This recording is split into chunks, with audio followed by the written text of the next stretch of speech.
Take two. So there didn't seem to be any audio the last time I tried. We're going to reload the stream. Yep. I've got my voice. I've got my quality options. I've burned my hand. It actually really hurts. But that was due to tea making. So I really only have myself to blame for that. But I hope you're all doing well. We are here for some more Stellaris. In fact, this might be the last session of this particular run. Because we have got a lot of momentum going on here. We did just take an action that defined us as the crisis, and so as a consequence, we may, we're effectively forced to, to do this war. There are definitely some things I would prefer to do differently. Right. Sorry, I got some emails related to my my travels. Okay. But yeah, things are not looking good for the galaxy in this dimension. We are playing Fear, and we seem to be... I think, again, what I suspect may have happened here was that the Black Codex got absolutely clobbered last time. And this may have been some mismanagement on my part as opposed to sort of a fundamental difficulty that I had with the game. I think it may have been just I attributed not even a tough start, but maybe a particular path that I took my species down that resulted in a loss. So I rolled the difficulty back, and this time around it seems to be that we really couldn't do poorly. It seems like even when somebody attacked us, we were able to gain the upper hand. So again, I don't know if this is an AI thing. I don't know if this is just me misunderstanding my power. But one way or the other, this has definitely been a little bit more of a stomp than what I would normally want to see. But you know what? Sometimes it's fun to just beat up an AI and remind yourself, make yourself feel good. So let's do a quick review of the position. I also, I've been trying to get a little bit better, or at least a little more consistent on this. Welcome to Fear Inc. Don't be afraid, be terrified. How you doing, Delves? Always good to see you. So what I want to talk about for a little bit is what I want to start off with is the disclosure. So just a quick word on this thing. Like, it has definitely been stated, and I think rightly so, that streamers who get keys for promotional purposes should disclose the fact and sort of do so proactively. If you have it in terms of text, make sure it's sort of above the fold. Like, basically, don't make somebody work to know that there is, for lack of a better term, another interest going on here. And it is definitely possible to go overboard. I think I tend to maybe fall onto the overboard side of the spectrum. But, to me, this is also just a question of, well, it's probably better to over-disclose than under-disclose. I genuinely, like, as a person, I do not like recommending games that people don't like, that they wind up sort of regretting purchasing. The fact of the matter is that for Stellaris, while I do think you'll have an idea within the 2-hour mark as to whether or not you want to put the effort in, Paradox games are a bit different in the sense that really 2 hours is not enough to sort of have a full understanding of the game. Like, it's really what it comes down to is whether or not you feel like you have enough to make a guess in terms of whether or not you want to put the time inside of it. And so, obviously I'm tremendously fond of these games, and I'm very grateful for having been given the keys. But the last thing I really want to do is have the fact that I'm playing a game to be taken as sort of this full-throated endorsement for everyone to play it, and then have somebody wind up buying something that they later regret. Now, I also don't want to overestimate my influence, but that's why you do proactive disclosure. Most of you are going to decide, well, I know what I'm interested in, and I just want to see you play a game, thank you very much. And, some of you may actually do, one very nice bit of feedback I get is every once in a while somebody says, yeah, I bought this game because of you. Like, I really like it, I like hearing that one. I haven't heard yet, I hate this game, you scumbag, why did you make me buy it? But, I need to allow for the possibility. Obviously, if it works one direction, it'll work the other way. So, with that in mind, I have been given a copy of Stellaris, as well as all of the DLC that I am playing, with the exception of the Plantoids and Humanoid Species packs, which I bought on my own, and I do not have the Necroid Species pack. That's the only DLC that is not currently enabled in this play session. I was given it from the developer, which, again, obviously I'm very grateful for, and, I've been streaming the game for a long time. But it is important that you know that I was given the key under those circumstances, and you can adjust your opinions accordingly. Now, with that in mind, now I get to talk about all the cool stuff in Nemesis that I really like. So we have gone down the path, in addition to playing the first Devouring Swarm that I've played on stream. I have admittedly done one Devouring Swarm back in when Utopia first came out. We also decided to do the new path, which was introduced in Nemesis, and this is essentially to become the Nemesis, to become the Galactic Crisis. So it's your fault I purchased a game with my own money. Yeah, well, it's so I'll be honest with you here. I'm really debating as to whether or not to, okay, so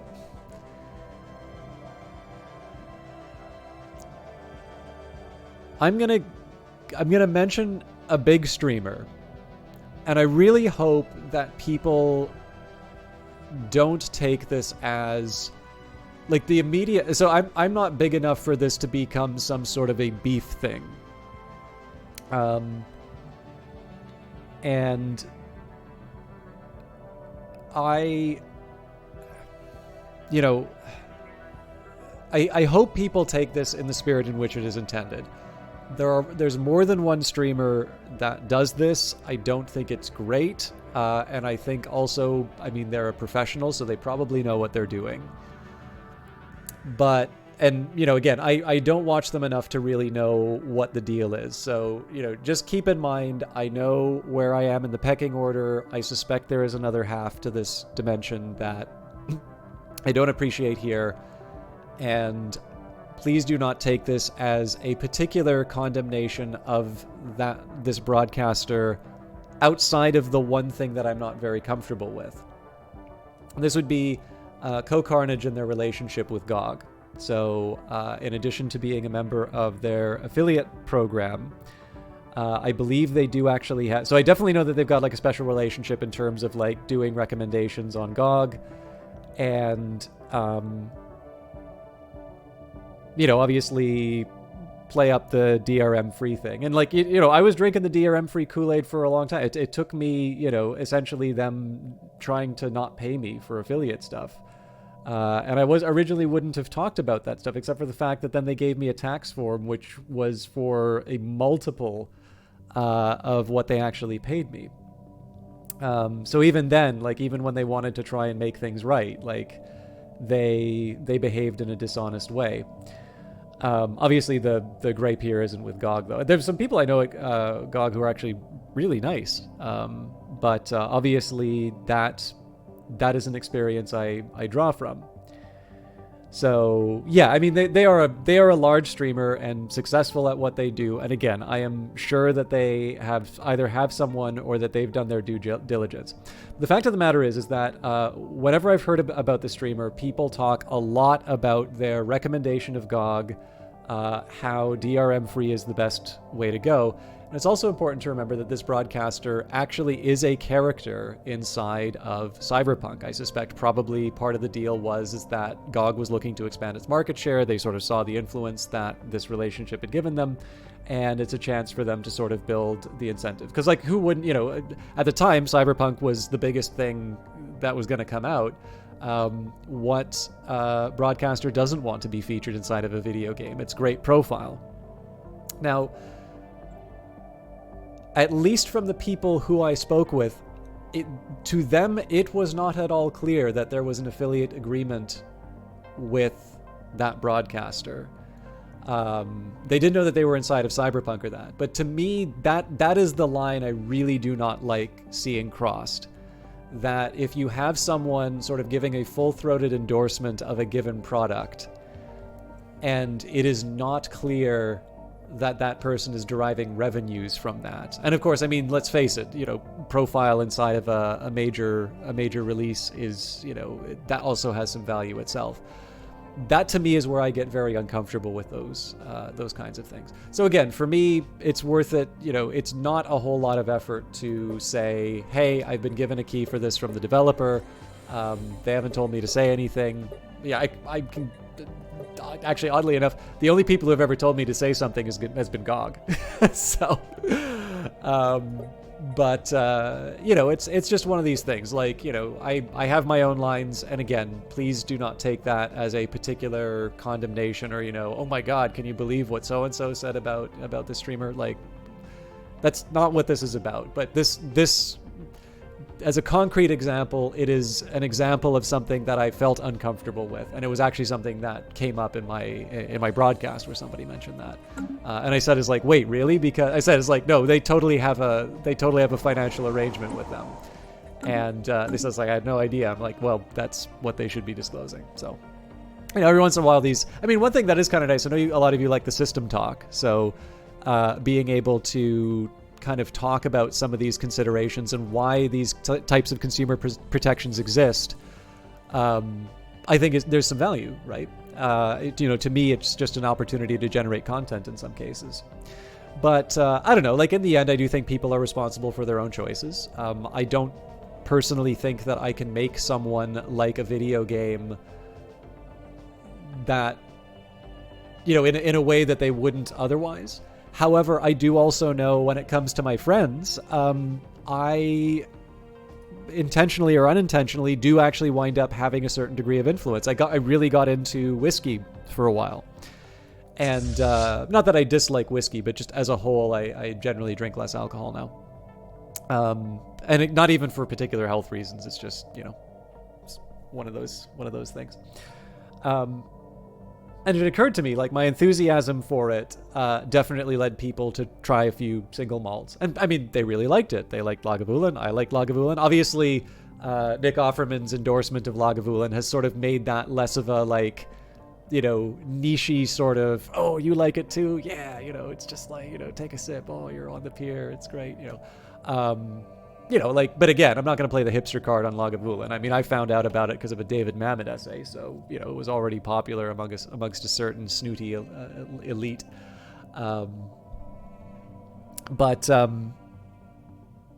Likewise with photography, or, a few of my hobbies, I have noticed that my strong enthusiasm for it, that will sometimes translate into people taking it up themselves. And again, they are perfectly capable of making their own decisions. I don't want to try and suggest that I'm not gonna make some sort of, sophisticated argument, by which I mean the sophists, Gorgias and the encomium of Helen, that Helen had no choice, that words are the same as if Paris had picked her up and dragged her to Troy. I'm not trying to make that kind of an argument, but I do think the fact of the matter is that enthusiasm for things can be infectious. And to a certain extent, what constitutes good entertainment generally, I think, correlates very well with enthusiasm, right? Think of the times that you've watched somebody play a game and you have been, it's clear that they're not enjoying it. Every once in a while it's fun to like dunk on something. So I get that that's a genre. Maybe not one that I would necessarily want to participate in myself, but I get that that's a thing. So contrast that to, what some of your favorite streams are, and chances are they're things that people really enjoy. At least in terms of my own feedback, I've definitely heard is like, I like it when you play XCOM because it is clear you're having the time of your life when you play that game.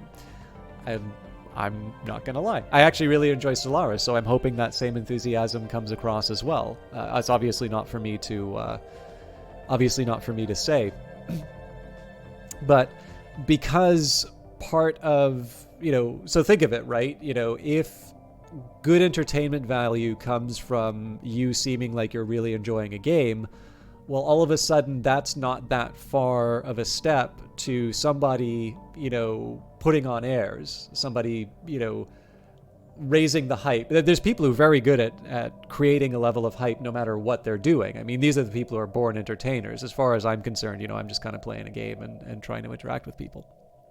But there are people who can really bring that out of themselves. I mean, listen to a great example of this would just be listening to the play-by-play during a hockey game.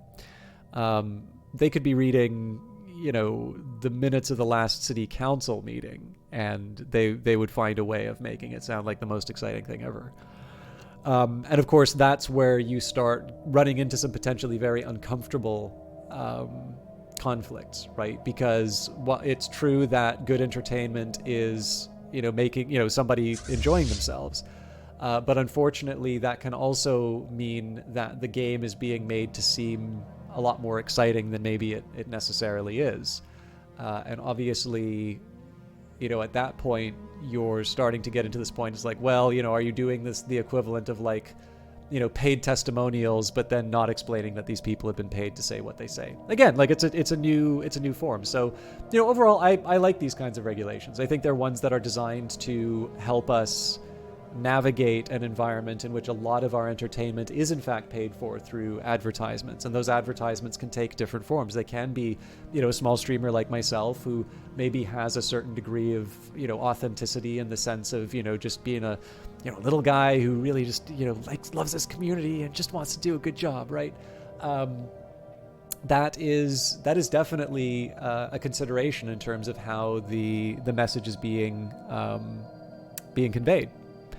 And overall, I think the best way to handle it is just to make sure that the potential conflict between a consumer's interests, which, as in the end are going to be societal interests, and the other important element, which is to connect people with products that they want.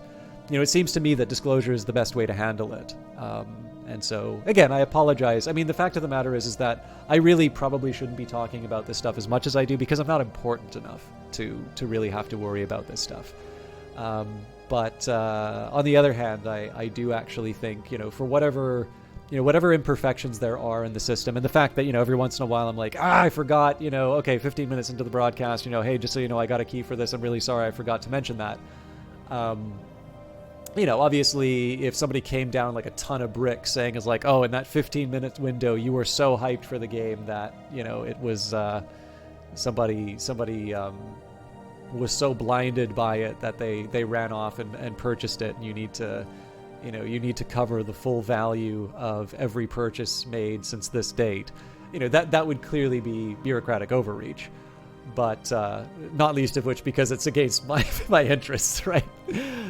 But no, I mean, I think as a whole, we, I like the fact, however imperfect these systems are, I do like the fact that I live in a country and that, but as a whole, we can sort of try and bank on the existence of institutions that are trying to make sure that as customers we are making informed decisions and that we are ultimately spending our money on the things that we, as closely correlated to the things that we value. I buy a lot of garbage too, right? I'm trying to cut back on the garbage that I buy because, again, that should be going to paying down debts.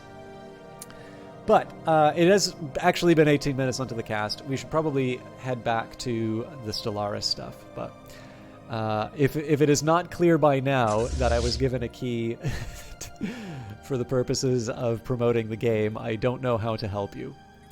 So we have been following the path of Become the Crisis. So when you get a certain number of traditions, you have the option of picking the Become the Crisis Ascension perk. All great works require sacrifice. The rest of the galaxy may not understand, but they will comply. It allows your species to become the Crisis, or progress towards becoming the Crisis. The way that that's handled is to do certain research projects as well as perform notorious acts. It is not enough to just be, a crisis in reputation, but a crisis indeed. So you start as a menace. I believe this just requires research, but you get some... Oh, interesting. So maybe this is the first level that you don't need to do anything for. But Menace allows the accumulation of Menace. You get the Purge option, and I believe you get a... Oh, nope. My apologies. I thought there was another bonus that you got, but in this case it's just an exception for subjugation. There is always another option. It's death.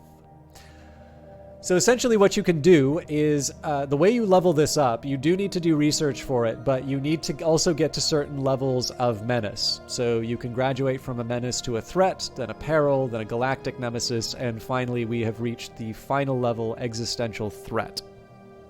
So the perks that you get for being an Existential Threat, you can build the Etherophasic Engine, or the Frame. The Etherophasic Engine will rip apart the barriers that exist between this world and the Shroud. Now, I believe you need to be able to do megastructures, so probably we're going to be waiting a while on that. Eclipse and Apocalypse, so you can create the Star Eater. Far too long has the light shone on our enemies, and no longer will they be able to look at the stars for inspiration. Now, regrettably, we do not have the ability to create Colossus-level ships, so we are going to need to wait for the Star Eater. Harsh Priorities, Menacing Cruiser Hull Points. So Menacing Cruiser is a type of credit that you can get at the level 4 crisis. Only a scant few systems are required for the continued operation of a menacing cruiser under fire and should be prioritized. Non-essential resources, sapient or otherwise, need not be protected. So essentially, you're creating murder machines that, even if the entire crew is dead, will still be able to put out some firepower. And that is that's modeled by giving an additional 30% hull points. And finally, Paid in Ambition. Ship upkeep minus 30%. Honor, Glory, Sadism. There is always a currency more easily minted. So, yes, Delves, actually, I didn't think of it that way. I've not really seen a lot of Star Trek, but I do know what you're talking about. So, again, obviously this is ridiculously powerful, and if Devouring Swarm were not momentum-based enough, certainly the Crisis is. Notice the actions that you can perform in order to gain Menace. Destroy empires, destroy enemy ships, destroy star bases, purge or assimilate pops, destroy worlds, conquer worlds, which is actually worth more than destroying them. Vassalize empires, retain vassals, perform disruptive operations, and be in breach of galactic community law. If you spray paint the galactic community chamber, you will you'll be I don't know, you'll get Menace points.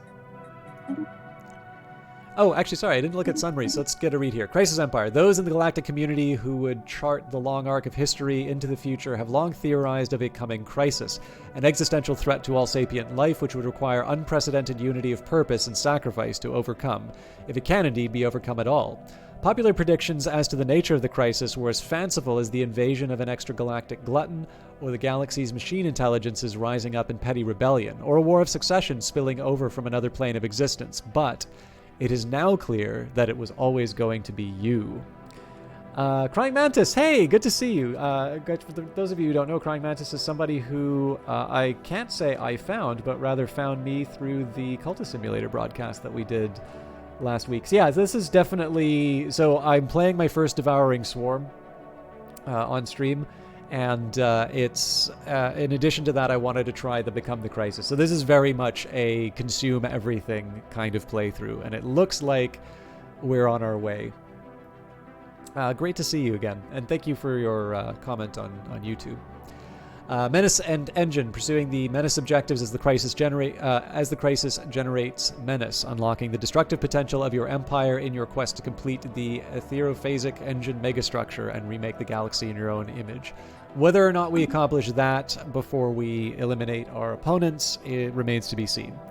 But essentially here, rather than having, there's any number of different crises that happen in the game, and in fact the Great Khan is not an endgame crisis, it's more of a middle game crisis just to keep things interesting.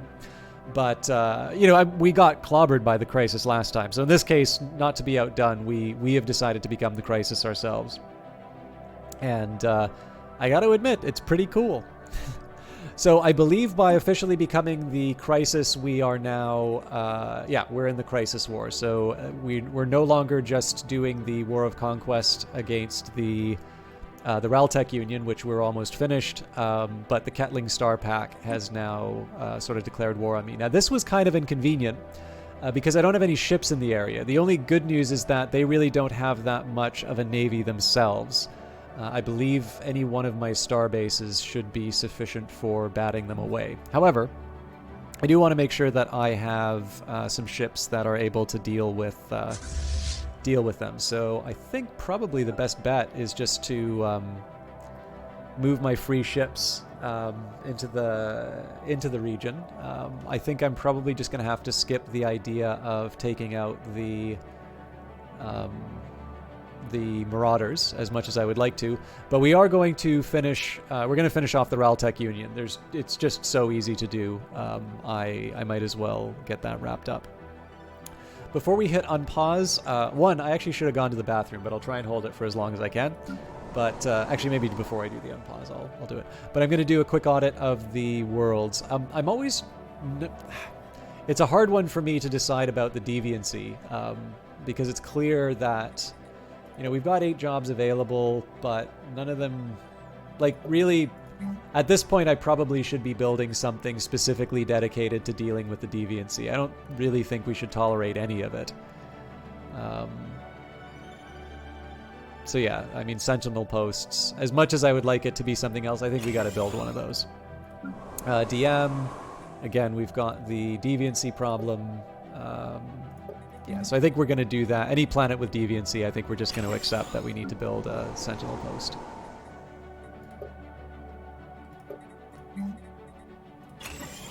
It'll maybe be part of my my base setup. So no deviancy here. We've got 10 jobs.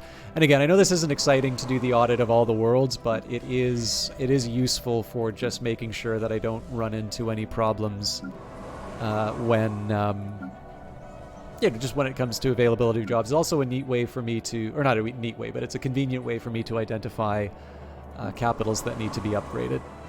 A lot of these worlds are ones that we have inherited from species that are no longer with us.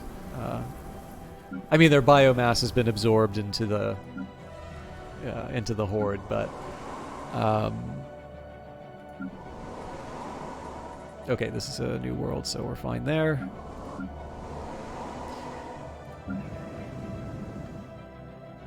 But with that in mind, we wind up with something of a surplus of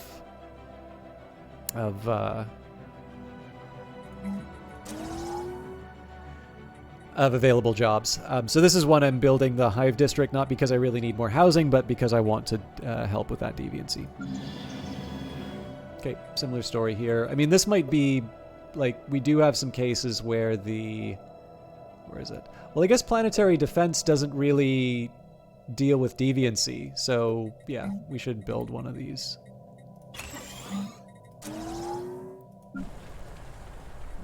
Okay, Trabber, this Sentinel post. They're also building more armies, which are not the most important thing for me to work with right now, but... I also need to work out some proper capitals for these, but... Again, we'll take this one step at a time.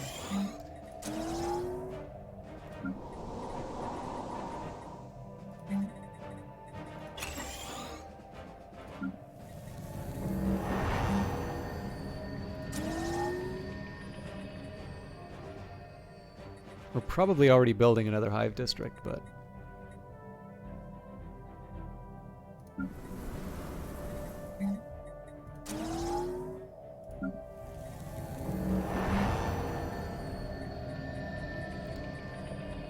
So again, just Sentinel posts wherever we see deviancy. Oh, that's probably because, yeah. It turns out that these... Turns out these pops really do not like being purged, so I don't blame them. I think we'll just prep. We'll prep for the fact that it's, we're probably going to need defense at some point anyway, but... Alright, we're ready to go there.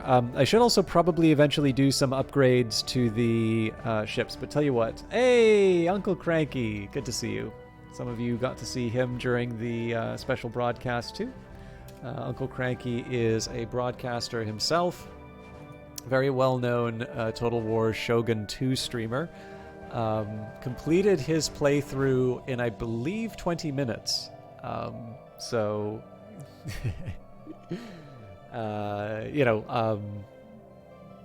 I know him kind of through Outworld, who's also a speedrunner.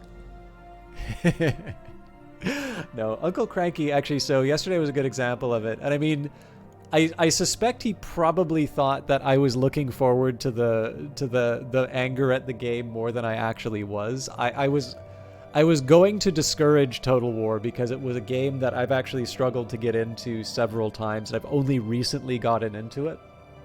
And that was mostly through Rome 2, which was my function of my personal interest in the period. Actually, it was Empire Divided that really caught my attention, because I thought it was such an interesting idea for a DLC, let alone the idea that, Creative Assembly would come back to such an old game and release new DLC for it. I wish more developers would do that, because I think that seems like a really wonderful way to breathe new life into games that clearly had a lot of work put into them. Because I know Rome 2 was not a successful launch. It was, well, I mean, success is, I suppose, relative to your standards, but let's face it, like, Rome 2 is fairly notorious for having problems on its release. But Uncle Cranky definitely has an idea of what what his kind of game is and how he responds to certain games and certain difficulty curves. But one thing I really respect about his broadcast style is that he's actually willing to go outside those confines, where I kind of have a good idea of what I think I'm interested in, and I tend to just steer away from things that I don't think fit very well. Cranky actually jumps in with both feet, and sometimes it's very clear that he's becoming frustrated with the game. Other times it's just, it's not for me, and then moves on. But I do give him tremendous credit for doing that, because the incentives on these kinds of sites generally are for you to sort of specialize on one thing and take advantage of that. But lately he has been doing the Dead Island series, so he just completed Dead Island yesterday. And I don't know if you're going to be doing like a long-term Grim Dawn playthrough. I don't know. I noticed you were getting... I don't think you took it as backseating, but certainly you got more than a little quote-unquote helpful advice. So I don't know if that's gonna put a damper on any future plans. But I also know you bought Dying Light, which seeing you play Dead Island kind of made me want to pick up Dying Light again. Anyways, New Zealand streamer, much like Night Valiant, they both give me a bit of a dilemma because they tend to stream at the same time, so I don't know who to bless with the host. But either way, somebody who's been very supportive of this channel and somebody who I like to try and catch when I can't sleep. All right. So you know what? I'm sorry to do this. I should have prepared better at the start, and I know it's been like half an hour. We are going to unpause the game as quickly. Ah, yes, Crying Mantis, thank you. Sorry, I forgot you mentioned that. The sub. The person who did these emotes is the Eyes of Sin. I think she did a great job with them. So if you ever want to see me happy, it's somebody using those emotes. For those of you unfamiliar with them, you do not need to subscribe to be able to use them. You can also use channel points to gain access to them for 24 hours. One thing that I really like is that you can do modifications, and the sunglasses fit so well on Epicurus. I could not believe how well it fit. But I'm sorry to do this to you, but I think what I'm going to do is I'm going to take a very quick second to expel the tea I've been drinking, and then we're going to be in for a nice solid block of Stellaris without interruption. So I will see you all in just a moment.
Haha, joke's on you, Uncle Cranky. I have a steel toilet, because that's what famous streamers use.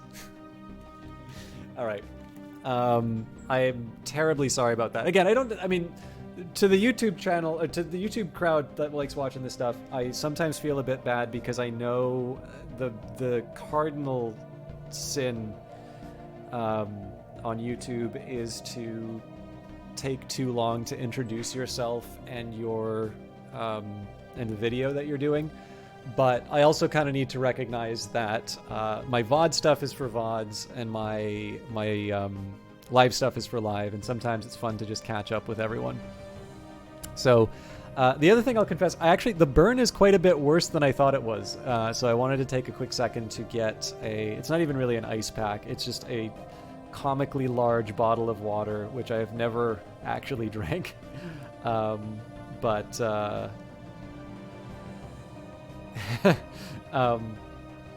It's very helpful in this just you know, Weather Factory is based in the UK. I got a play to my base. Well, that and Olaf, long-standing viewer and definitely a very friendly, very friendly and friend of the stream. Is British, although he would definitely be on the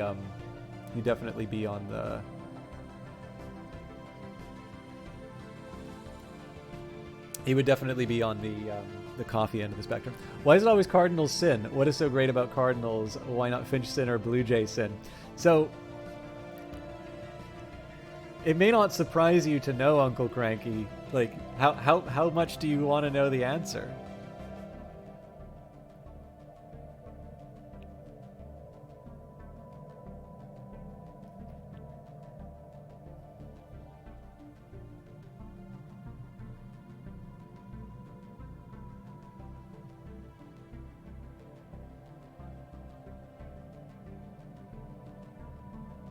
Sorry, I shouldn't let the dead air. You're on the Robinson team?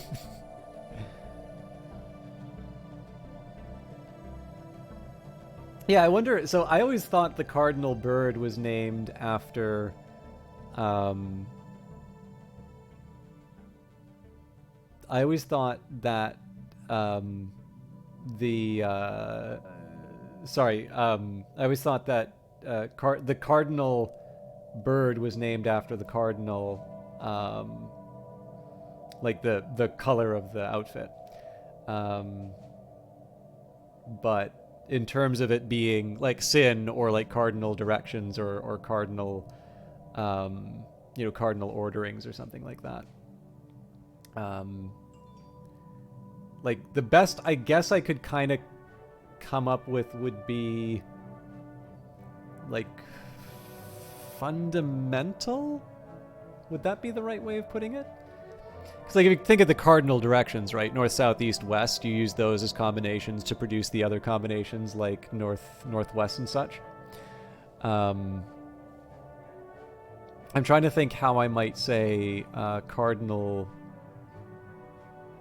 ranking as opposed to an ordinal.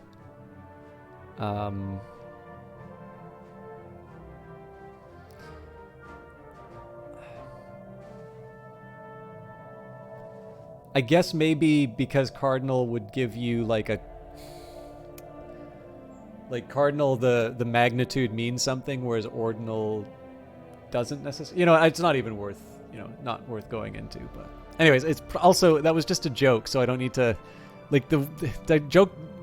Explaining a joke is kind of like dissecting a frog. This is the analogy I've heard. It's like you don't really learn a whole lot, and the joke is worse off for it. So they looked at birds and decided everything else was sinful. Much more plausible than my account. Let's take a look at our bases, figure out what we want to do with them. So this is Alamir Station. This is on the border of the Horde, so maybe we want to prep just in case. I have no idea what I want to do with this one.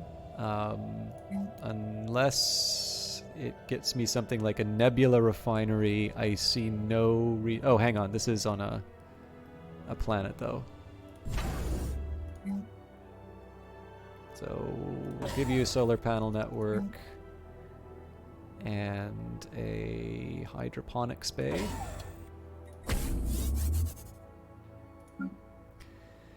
The rest of these, I think we're in good shape. I am just going to take a second to... Okay. This is why I wanted to go through these. Sorry, I said that I was going to do the audit and then... Oh, actually, you know what? Let's get these things to pay for them. Well, they can't exactly pay for themselves, but let's get them generating a little energy.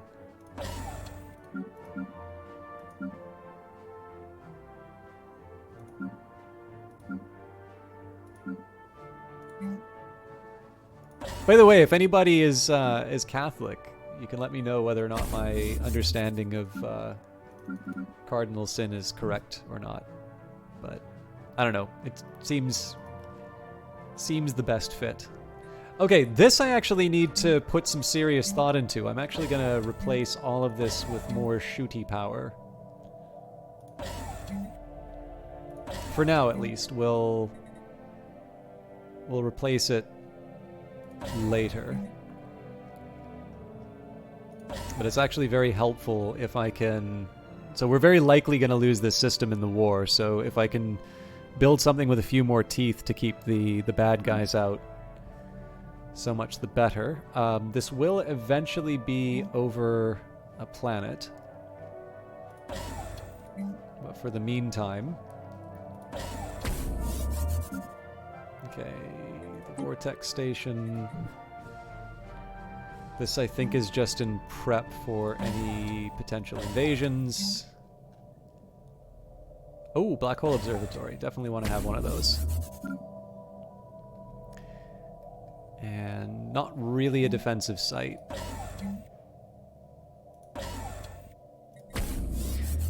Okay. Eating sunflower seeds? Heretical! Raised Catholic, but no idea where the cardinal name comes from. Yeah. So I actually don't know. I'm assuming it's probably a safe bet that it has its origin. Okay, actually, you know what? I'm going to take a look. Let us look at... Because this is the kind of content I think we all expect. Let us look at the etymology of cardinal.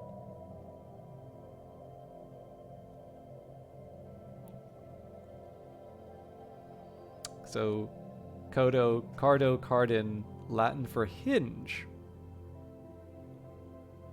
Interesting.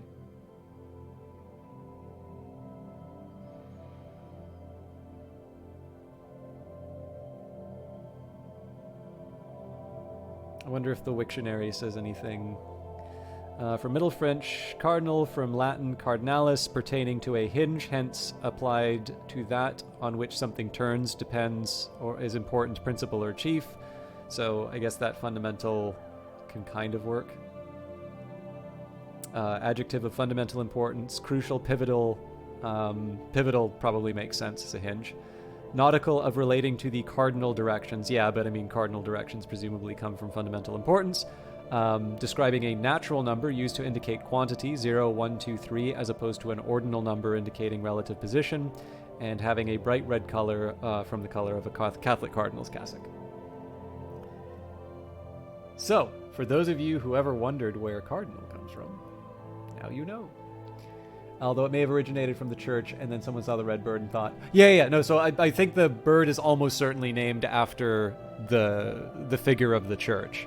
But the figure of the church obviously has its name, that name comes from somewhere, and presumably that word somehow relates to the idea of a cardinal sin. And so again, if you think of it as fundamental or hinging, the idea of cardinal directions, cardinal sins, cardinal directions, I think probably that breaks down the meaning, but who knows.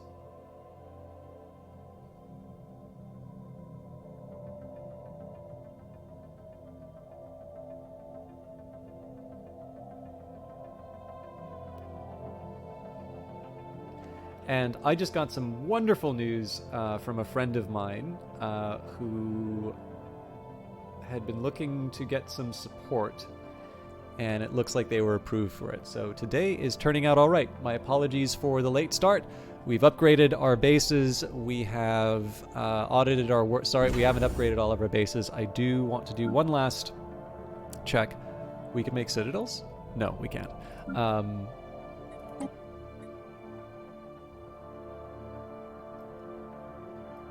I allowed to change this yet? No, because it's under occupation. This one I can, though. Okay, Zulbak's Maw almost certainly will let me build a black hole observatory. Hydroponics Bay. Let's put a solar panel. Cannot build this in a... Oh, of course, because... what light are we taking? Sorry. Alright, fill it full of anchorages.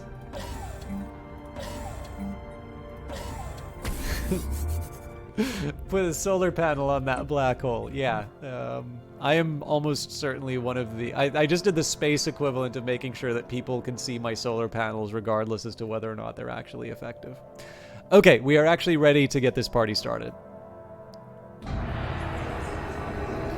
Imagine an early pope going, we need some new positions for our institutions. We got our suture hinges on it.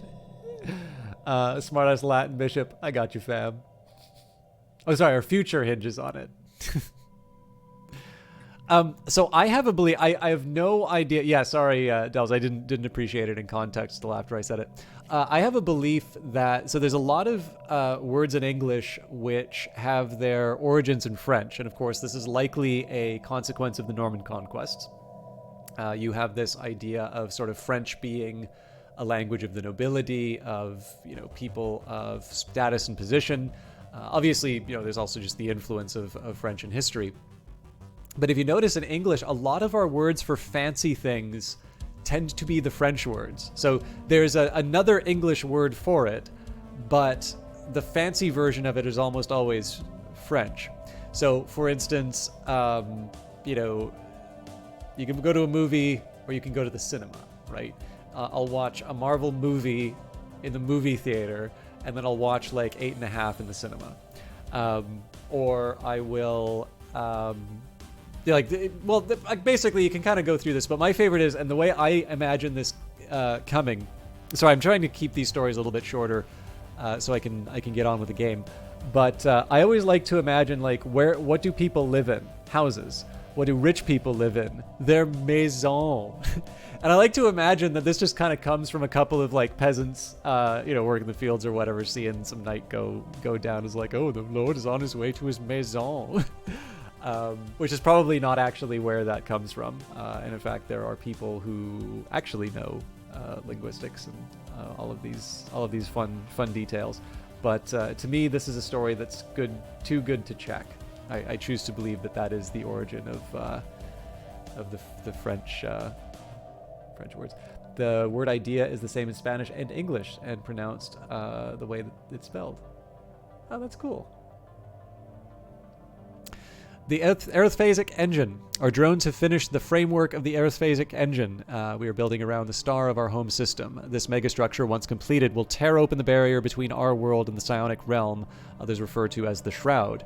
When we have fully crossed into this dimension and annexed it, our consciousness will expand to cover all creation, at least in this galaxy.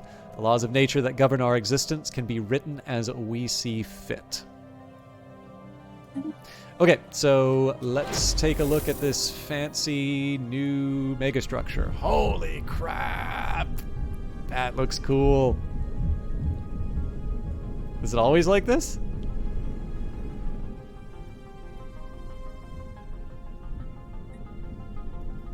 Oh, man.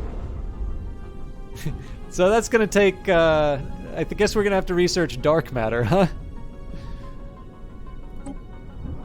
The disappearance of this planet's original population remains... Sorry, let me just start this. So, abandoned Ecumenopolis. This ancient relic world was imprisoned beneath an impenetrable energy barrier for roughly 75,000 years.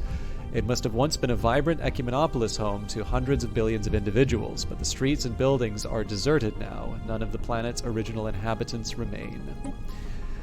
Disappearance. The disappearance of this planet's original population remains a mystery. Once the shield went up and they were isolated from the rest of the interstellar empire, they likely faced mass famine and civil unrest as they struggled to support their capital's massive population with what limited resources they had. Yet there are no signs that they had demolished parts of their city planet to cultivate the land. Nothing suggests that any significant fighting took place after the shield went up, and there are no remains, fossilized or otherwise, of the inhabitants. It's like they simply vanished into thin air. And we are continuing to investigate. I really hope we get a chance to finish this thing. So anything I can do to get dark matter, so much the better. The Star Eaters. Only the detonation of entire stars will release enough energy to generate the vast quantities of dark matter needed to finish the etherophasic engine. And to this end, we have devised the Star Eaters, the most powerful starships the galaxy has ever seen. Not only can they blow up stars, but they are also strong enough to decimate entire fleets on their own. For now, we only have 2, but more can be built. Their construction requires great amounts of dark matter, so we'll have to balance our needs to finish the etherophasic engine with the needs for additional Star Eaters. Each destroyed star brings us one step closer. Shipyards equipped with colossal assembly yards can now build Star Eaters. 2 Star Eaters appear in orbit around Phobos. And dark matter storage limit increased. Okay, so it turns out if I just bothered to... Oh, man. This is so cool. So it's 37.9k strength. We could just walk these things into the enemy territory. Tell them just get out of here and wipe it out. Oh, this is so good. The hateful gnaw.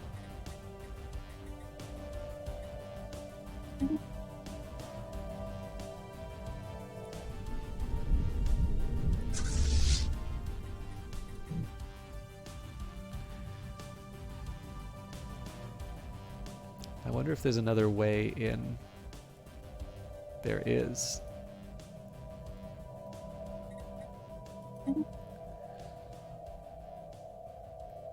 Yeah, those definitely look like Borg ships. Alright, so all I needed to do was unpause and I would get access to all the cool stuff. Sorry, I forgot about the engineering research. Okay, so you get advanced railguns, Corvette hulls, alloy nanoplants, quantum missiles, or autocannons, keeping in mind that these are available at any time. So let's get the Corvette hull plates. Alright, where's this invasion happening? Oh, piece of cake. The Great Whetstone. After a prolonged period of skirmishing with the Calaxian Ravagers along our border, the drone crews of our vessels seem to have developed a certain degree of initiative to counter the often unpredictable tactics employed by the Calaxian. This has led it to a general increase in combat efficiency. This will eventually have to be dealt with before the crews develop a dangerous level of individuality, but for now it gives us an advantage in any future engagement. So for 10 years we get an additional ship fire rate. Enemy missile taken. Alright, so more unrest. This is because we are now consuming the population. Let's just convert these things to what we normally want. So, first of all, spawning pools. And we will replace that with a synapse node. I can keep the research, but we'll replace the hydroponics farm with a stronghold, and I have a feeling we'll need the sentinel posts. So, 59 undesirables, we will be munching on them for a while. So what I'm going to do now, I'm going to combine up all of my armies. We don't have that much... to worry about. And we just move to whatever system's available.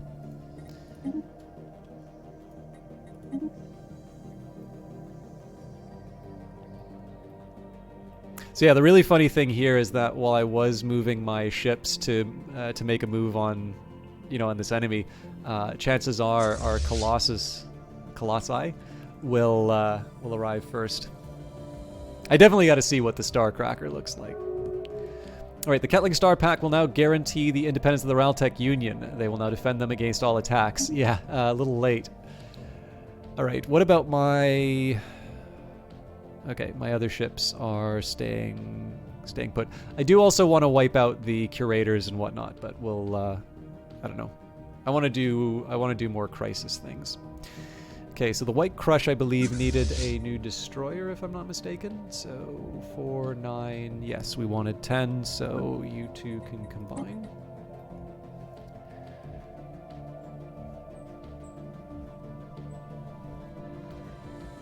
And if I recall correctly, we only have one genetic modification, so I'm not quite ready to make the change yet. So I gotta remember to keep I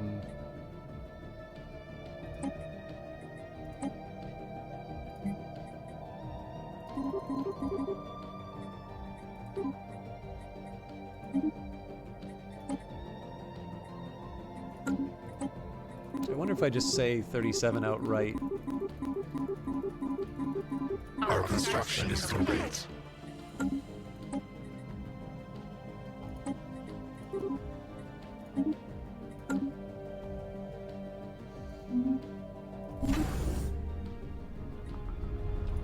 It's just a convenient way for me to get rid of the consumer goods that are being generated. Technology conceived.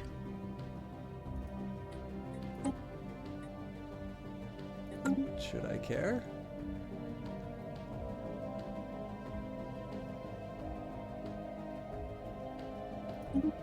Okay, combat training. Assault army damage plus 15%, assault army morale plus 15%. More extensive training program for new recruits, including realistic combat scenarios, preparing them for the field. What are we up to next for social research? So I can work on the Tomb Worlds, which is actually my cheapest option, or we can finally get the... Let's get the extra civic slot. I prefer that to my alternatives. So I realize this is going to be a little dull for... to watch, just because this is really us just kind of wrapping up the war. I don't think there's that much of this planet. I know, we didn't blow up too much. Planetary infestation begun. That was quick.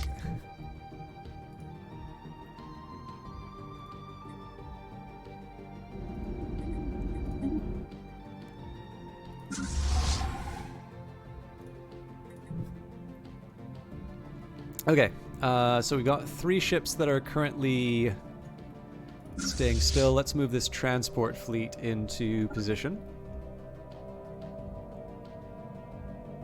So we've successfully invaded Firen.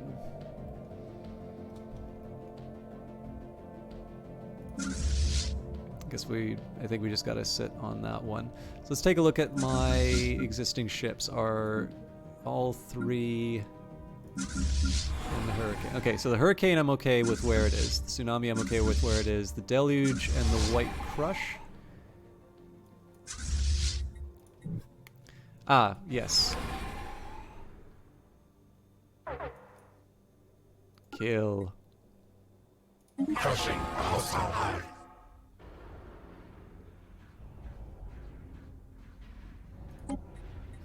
Hostile swarm engaged.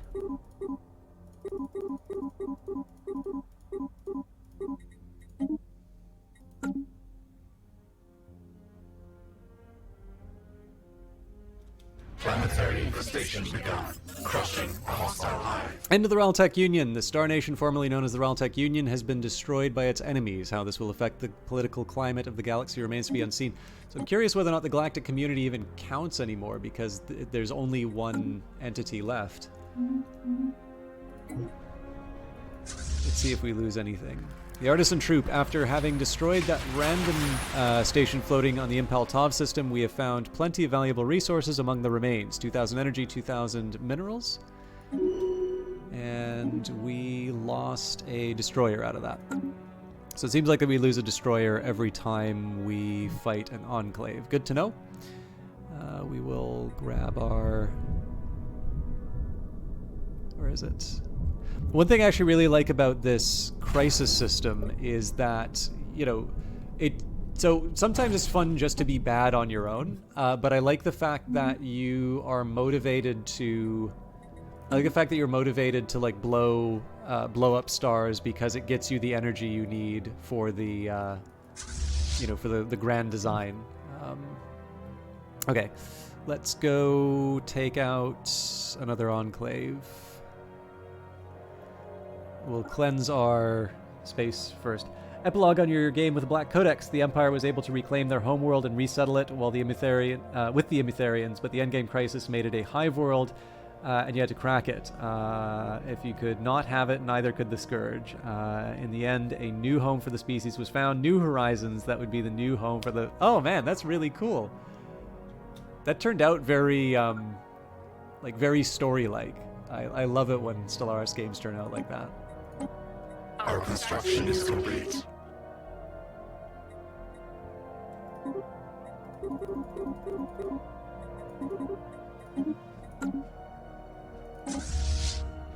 Our construction is complete. Oh, we get to see this guy in action. But before we do that, let's colonize. So again, I'm still acting as though the like the Empire's a going concern. I don't think it hurts to kind of take this seriously. I am a little uncomfortable with the total Empire sprawl, but what I'm going to do here is I'm going to build a base sort of in each of the little holes in the Empire. So like this is a good example. I'm willing to send some ships to take these things out, but I'm not like ready to do that yet.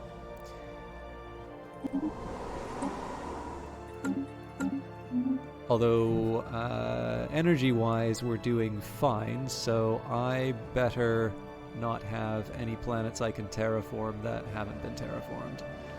Let's just take a quick second here and look at my existing worlds, make sure they're all desert or better. Alright, so perfect example here. We're going to terraform that to a desert world.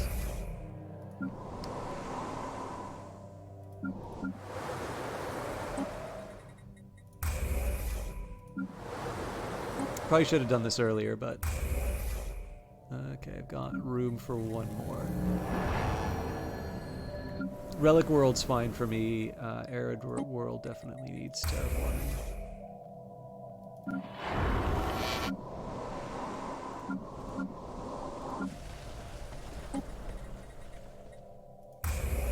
Okay, anything else will take us below 10k, so we'll give it a rest.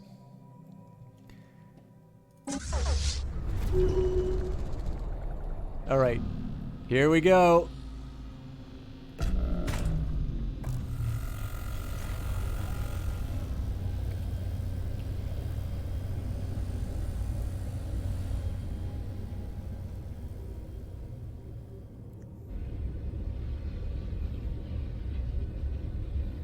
Sorry. Okay. Well, they all got converted. I'm sorry to do this, but I do want to take a second. Actually, you know what? I bet the planet manager will be.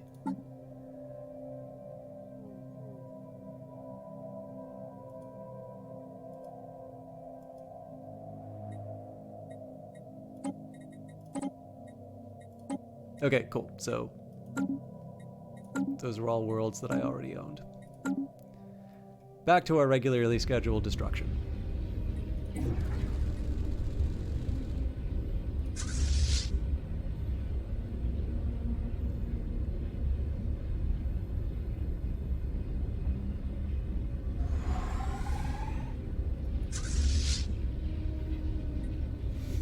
I think I got some other plans for this guy.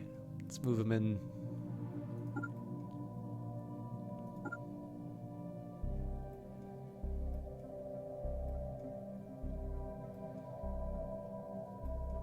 Actually, they won't be able to take on the base, I don't think.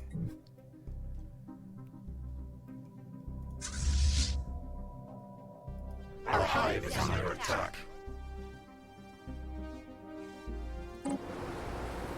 Oh, I'm not converting things on Firen. Sorry.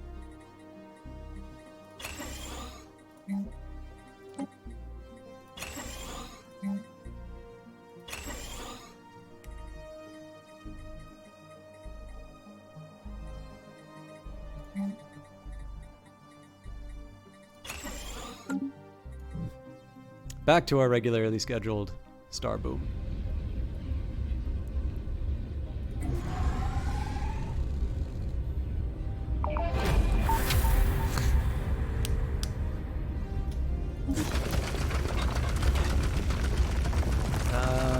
Let's say intriguing. Okay, so two-angled. The surface of Aldebaran 1 is utterly without precedent in all our exploration to date. Vast geological areas, from mountain ranges to entire continents, are suddenly cut by shapes far too geometrically regular to be natural in origin. The otherwise natural-looking environments are suddenly broken by entirely flat plains, perfect triangles, and sharply angled corners. At present, any explanation of this baffling phenomena is pure conjecture. Hey! Yes, Night Valiant. Actually, we are blowing up stars to get enough dark matter to be able to pierce the shroud. Or become one with the shroud. Whatever it is we're trying to do. All right.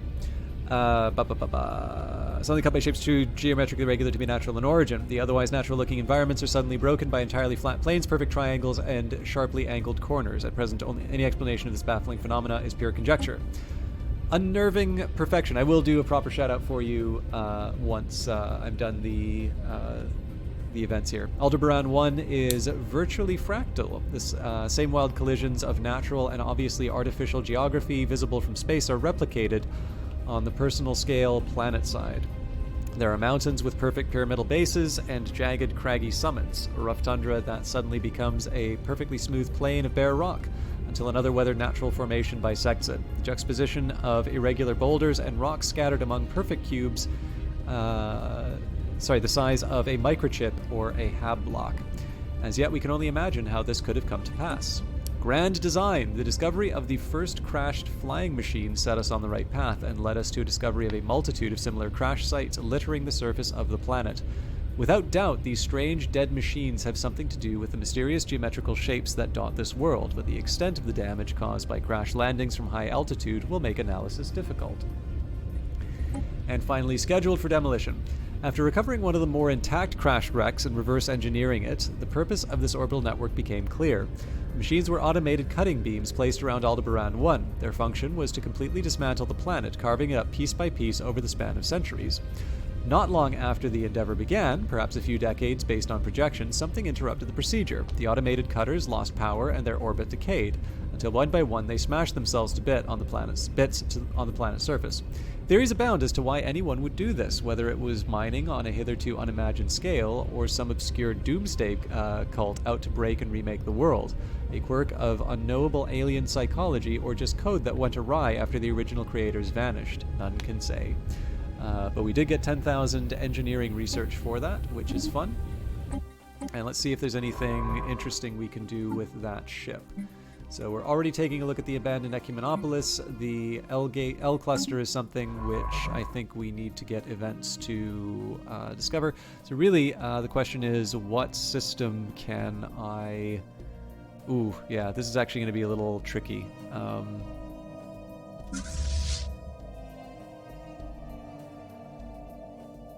Crumbs.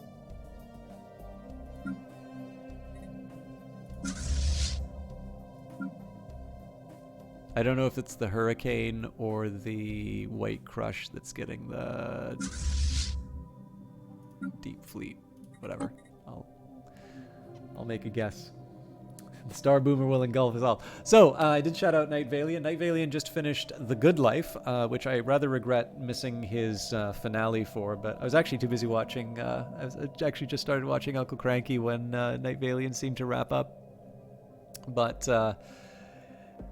he is a variety streamer very focused on indies, but not exclusively so. And I quite like his stream because he was one of the few people streaming Kit Fox Games' Lucifer Within Us. He's a big fan of the Xbox Game Pass, so often we'll play things that are available on that. And just another eclectic streamer who does interesting things, and I know a lot of you will enjoy his soft voice and his later hours. So another good streamer for you to check out there if you are looking for some more things to entertain you. I'm trying to figure out what the best way for me to organize my... trying to find the best planet to do a research job on. So for instance, the Phobos system is one thing, but we already know that Phobos has got a research on it. What about powder?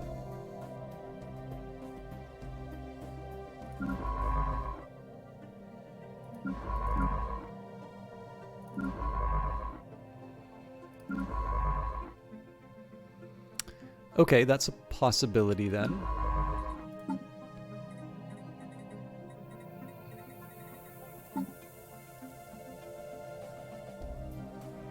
Erikim is actually better.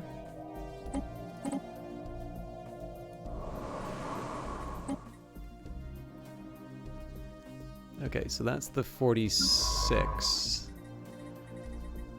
Can we do better?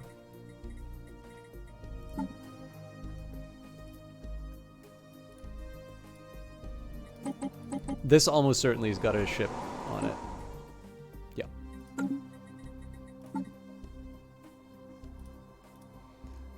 And I'm gonna guess, yeah, so this has got 45, but if this doesn't have a ship...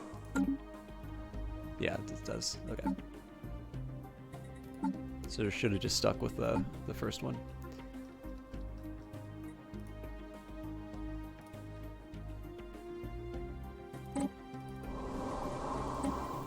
Wait, that's got a science ship on it too. I'm not paying attention.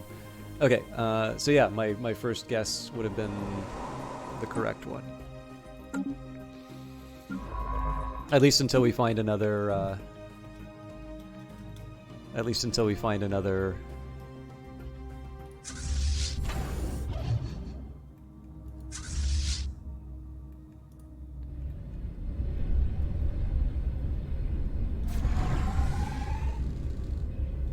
Another archaeology site.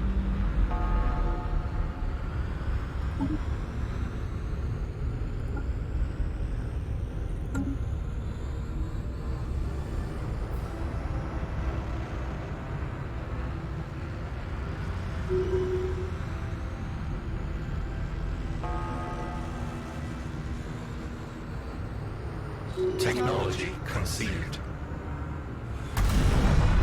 This is what Spore could have been. A massive supernova triggered by our Star Eater has destroyed the Guidal system. Oh my god, look at that! That's amazing! God, I love how this game looks.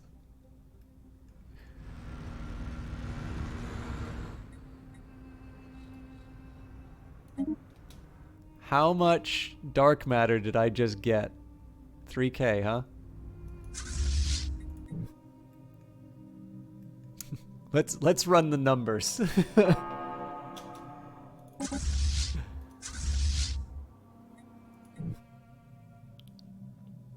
And this is great. This is going to be a research cluster for us because it's going to be a bunch of black holes that we can get science from. Oh god, I'm going to watch every single one of these I'm going to watch every single one of these bits of destruction. A new generation of hyperdrives capable of accessing the subspace slipstreams that are present within hyperspace. This leads to dramatically improved drive performance. Oh god, yes, dark matter drawing we needed like yesterday. And Corvette hulls, the latest generation of Corvette hulls, have optimized structural integrity fields and improved bulkheads. So we can get an L-gate insight if I so choose. I think we're going to do the citadels, though.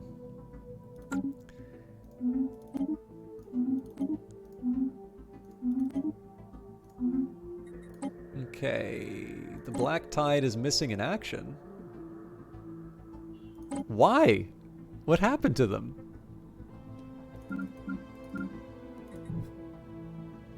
Oh, it's probably because I blew up the system. Okay, anyways, this is technically one of mine, but...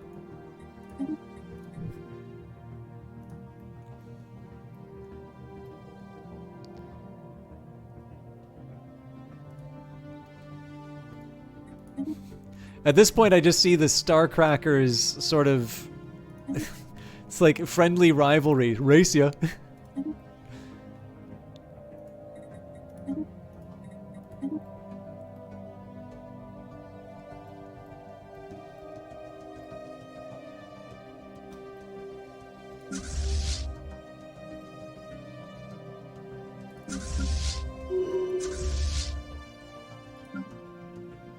So the Deluge and the Red Tide, yeah, we'll move them. Wavebreaker. I'm happy to move over there. Crashing Wave. Our construction is complete. Our construction is complete. Now this one I am actually willing to go face to face with.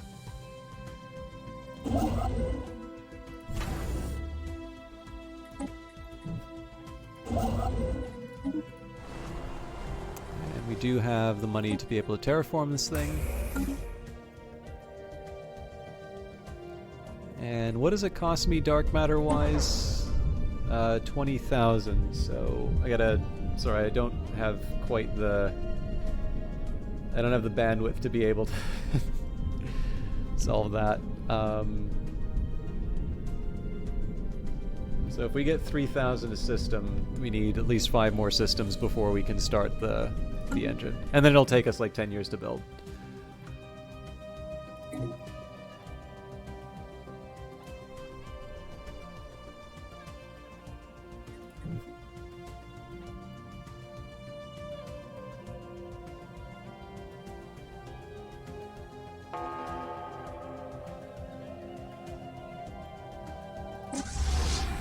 Our space hive is lost.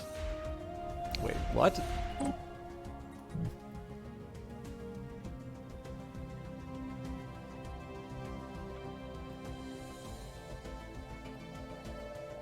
What space hive did we lose?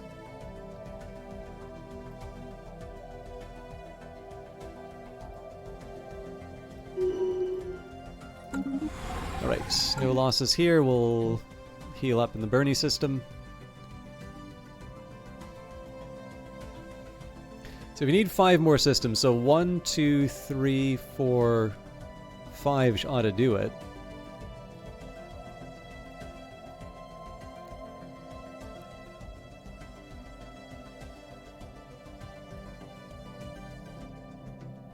I mean, we'll see how it goes. But Storm Surge, let's send you to Our construction is complete.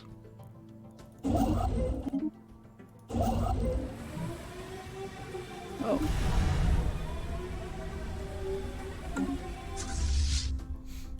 Man, I love the fact that these things are just immediately going to the net, like before the dust settled. Oh, that's great!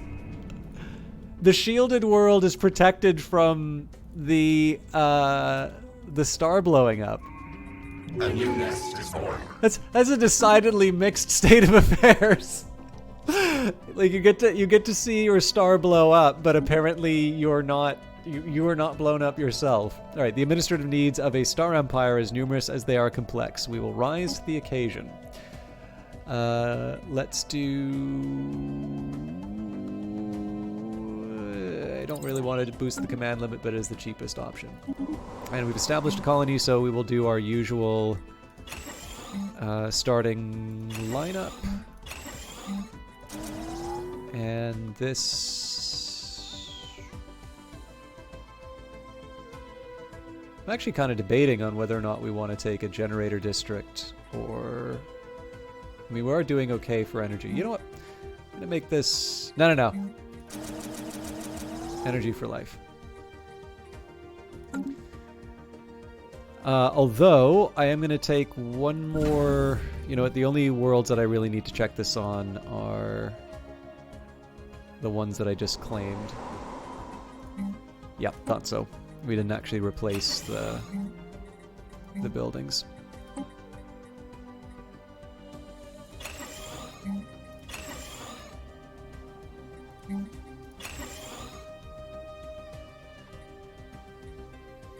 I feel like some of these should be replaced with generator districts, but...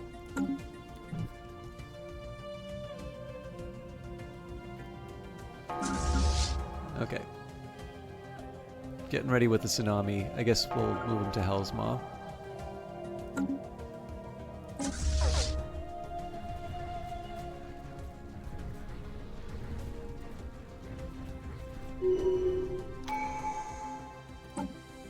And synchronicity, the last level of this. So by synchronizing groups of drones, more efficient use of planetary infrastructure can be achieved. So an additional 5 stability. That might have actually rendered some of our... that might render some of our... some of our sentry posts sort of irrelevant, but... So, adopting all synchronicity traditions will grant the following additional effects. Empire Sprawl from Pops, minus 10%, which hopefully will help us in this front. And then we get an additional Ascension perk. So we could get Enigmatic Engineering, Nihilistic Acquisition, Engineered Evolution, Galactic Force Projection, Defender of the Galaxy, Interstellar Dominion, Grasp of the Void, Eternal Vigilance, Imperial Prerogative, Transcendent Learning. I mean, Imperial Prerogative is not bad.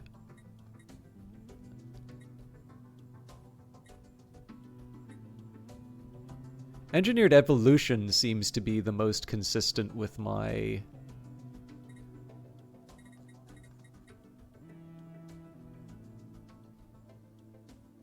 Yeah, then I guess the other alternative would be I just wait. Yeah, so some of these require Mega Engineering, so maybe we just wait to get Mega Engineering before we go too far. Alright, Raging Sea is ready. Tidal Wave is... So I do need to make some decisions in terms of where I'm dedicating my ships, but I think right now we're just going to cleanse the galaxy of...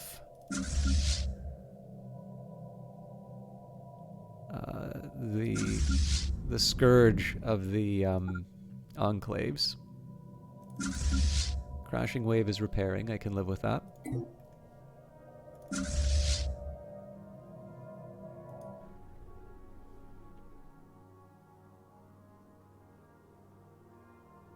And yeah, it looks like it's 3k a pop for each world we blow up, so...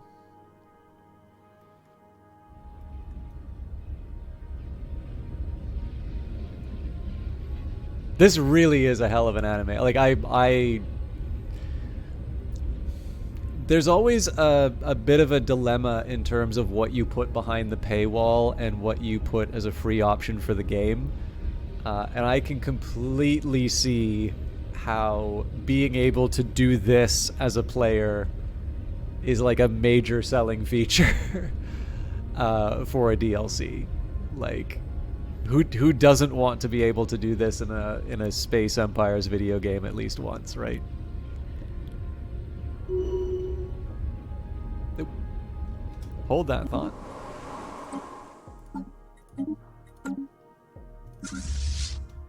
Continue.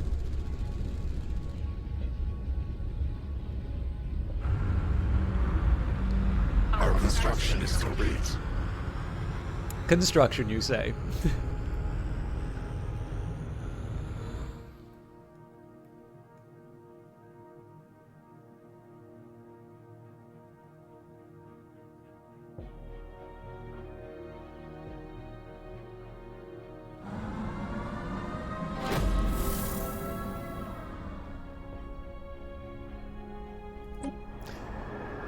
Abandoned Ecumenopolis. The eerie and empty streets of the abandoned planet-wide city still do not betray what happened to the original inhabitants. Posters and pamphlets have been discovered that mention some sort of evacuation day. They are typically accompanied by pictures of a galaxy that our astronomers do not recognize. Evacuation day. Today is the day. Report to your nearest relocation center as soon as possible to begin your new life. Another world to conquer. Yeah, these, so what? This is the Space Dwemer? Sure seems like the Space Dwemer.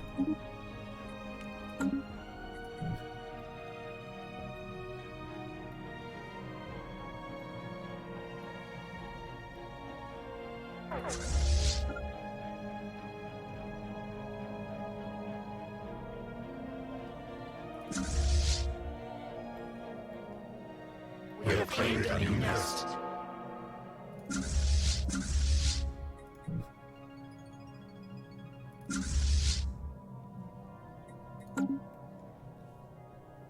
Oh, unspent civic points, of course. Let's reform that government. So we've got acetic, catalytic processing replaces foundry drones with catalytic drones. Catalytic drones turn food into alloys. Interesting. I seem to recall that food was actually a bit of a challenge for us. Okay, divided attention is really attractive because of the 20%. Neural network, unemployed drones also produce research.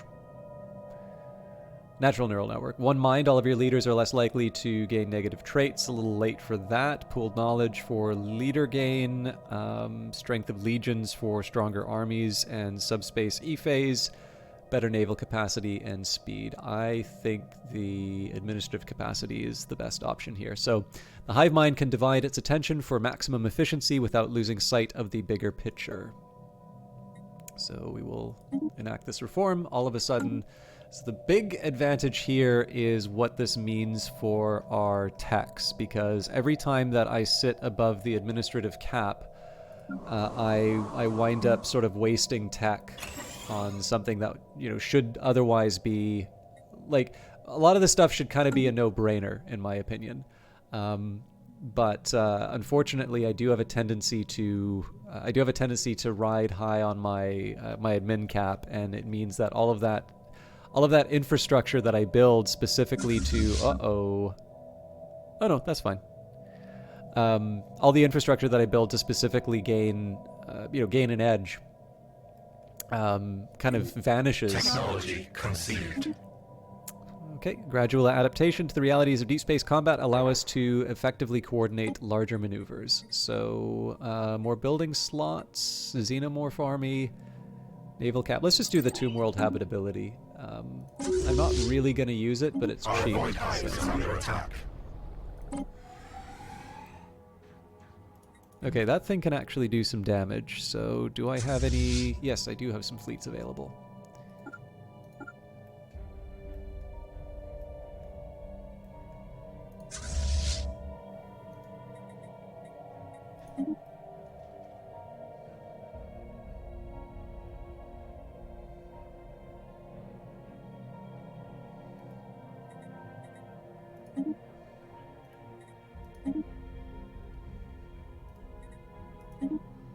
There'll just be this, we'll call this the buffer zone. The Crafty Dog, how you doing? That is quite the array of emotes that you have there. And again, I kind of apologize, I don't have that much strategy stuff to talk about right now, just because we're beating up on the bad guys. There's really not a whole lot to talk about in that regard. What do I want to do with my minerals? I mean, it wouldn't hurt for me to go on a bit of a spending spree for extra buildings. Maybe just a quick audit of the world, see if there's anything obvious that we're missing.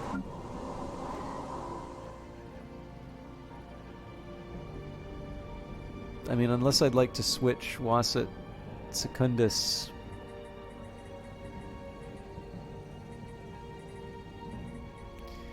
God, it's tempting. Okay, here's what I'm going to do. We'll replace that with a hive district, and then we will build...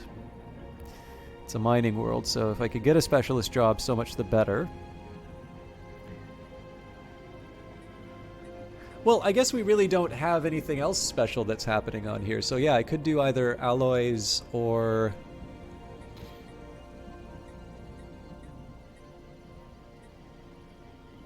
Yeah, you know what? I don't see any reason why we can't put research labs here.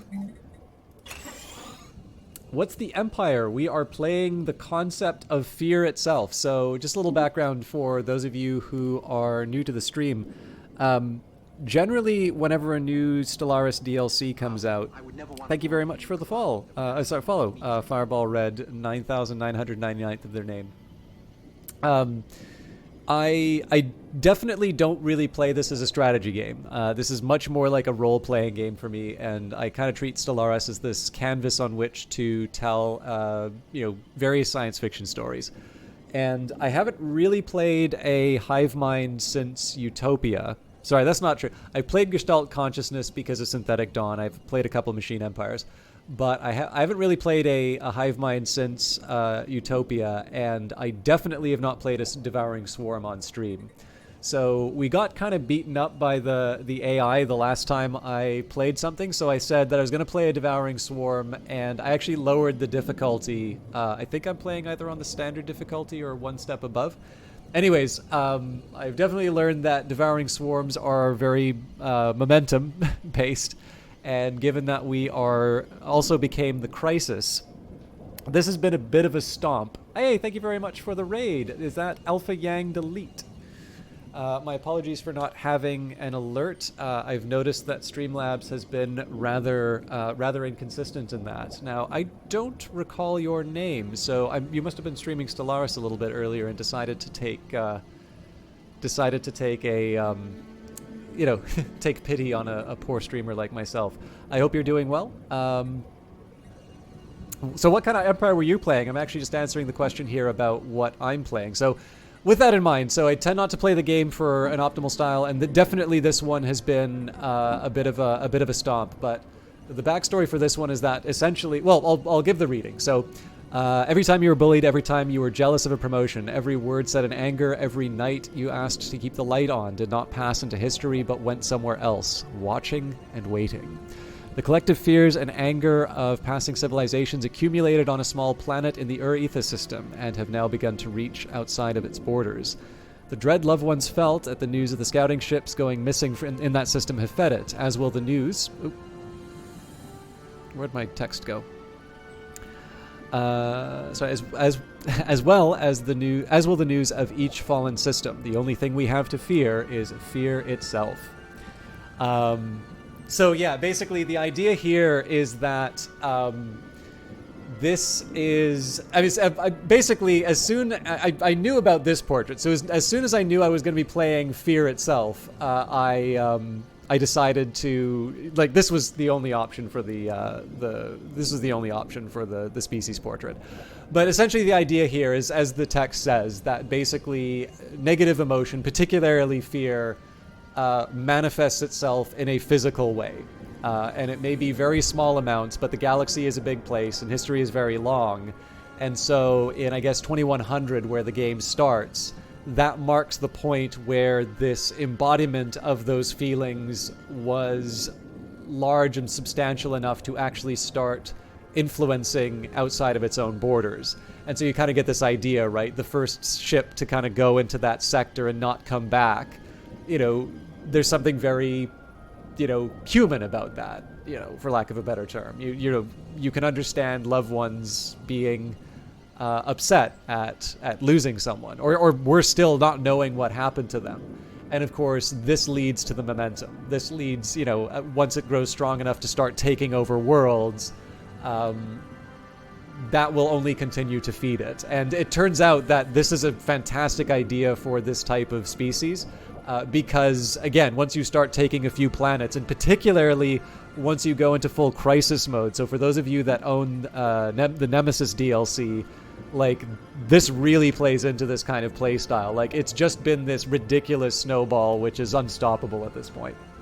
So, it's been fun. And again, I've got this whole galaxy now of species that I've created before, all with little backstories like that. So, Alpha Yang Delete, playing as a Megacorp. You haven't played a Swarm much, but you have a Determined Exterminator, and you wonder if they're similar. Quite similar. I guess the one difference is that I don't think the Exterminators... So, when I might have a recently conquered world I can give you an example of. The Devouring Swarm definitely struggles with food. Okay, no, we ate them all. Basically, when you conquer a world, you eat the population. So you get this massive bonus towards your food, but the catch is that it's also quite easy to have that sort of run away from you and find yourself in a bit of a food crisis.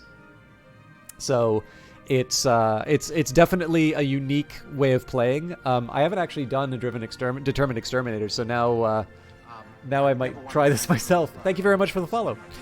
Yeah, I don't know. It's definitely been an education. If you like momentum based play, if you like the idea of just winning a war and then just never stopping fighting ever since then, This is a really fun way to play. But I would definitely say, like, don't lower your difficulty because it will be ridiculous how quickly you take over the galaxy. You feel like instead of that icon, one that represents your fear is the Caravaneer icon. So, is this because you don't like the Caravaneers, or is it something that particularly frightens you? Is the oh man, I forgot. I haven't seen this portrait in a while. Are you scared of circus clowns with Guardian icons? They're everywhere. All right, the exotic substance. This exotic substance has many properties that seemingly defy the laws of physics. Harvestable concentrations can only be found near black holes or in certain nebula. Well, we're doing a good job of completing it. So I gotta ask. So there's a bunch of you new people who are here. So I gotta ask, how many of you have seen a star be destroyed in this game? Our construction is complete. Because I can make that happen if you want. Let's do... I feel like we got to do the positronic implants.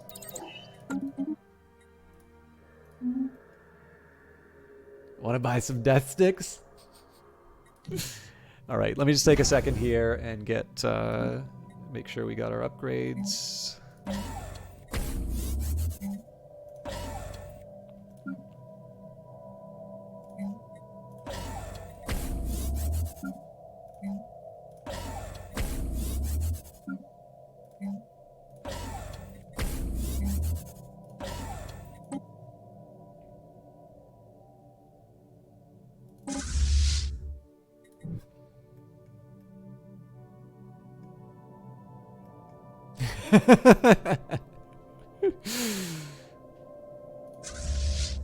It's like me every time I hear from my my mobile provider.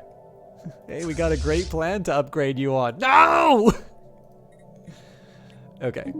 Do we have anybody who's currently... Yes! Oh, hey, you guys actually picked a great time to stop by. So, here is our evil die, which opens up, and in a little bit we are going to see... Sorry, let me just set my construction ships to exploit some dark matter.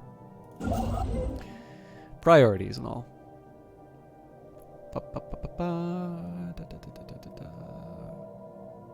I could have sworn I had more than one dark matter.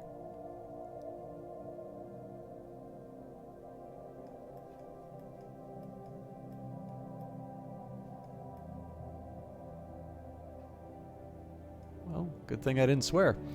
Okay. So anyways, like I said, here's my Dice of Doom. Let's take a little bit. We're at 92%.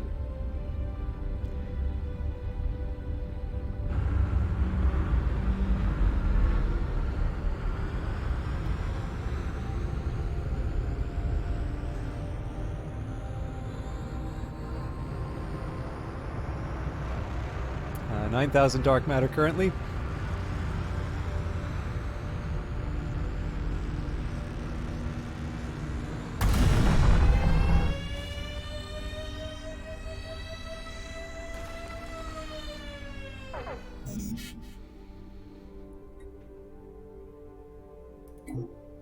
Stellaris Nemesis, available wherever fine games are sold. No, I was given a key for this for promotional purposes, but I think that sort of speaks for itself. Not only does that look cool as hell, it's a really great way to get dark matter, because we now have 12k dark matter.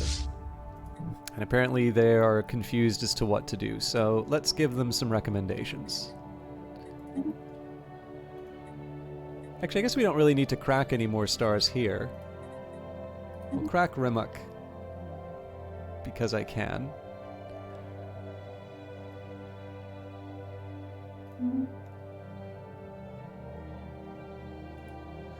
I guess I never did sort out what I wanted to do with my minerals, so sorry. I am going to take a second here. So we are making the sentinel posts, that's fine. Building sentinel posts, again, fine. Most of these worlds have ridiculous amounts of jobs available just because we ate the population, so... but we're generating so much energy that it doesn't matter that we have... Do we have another...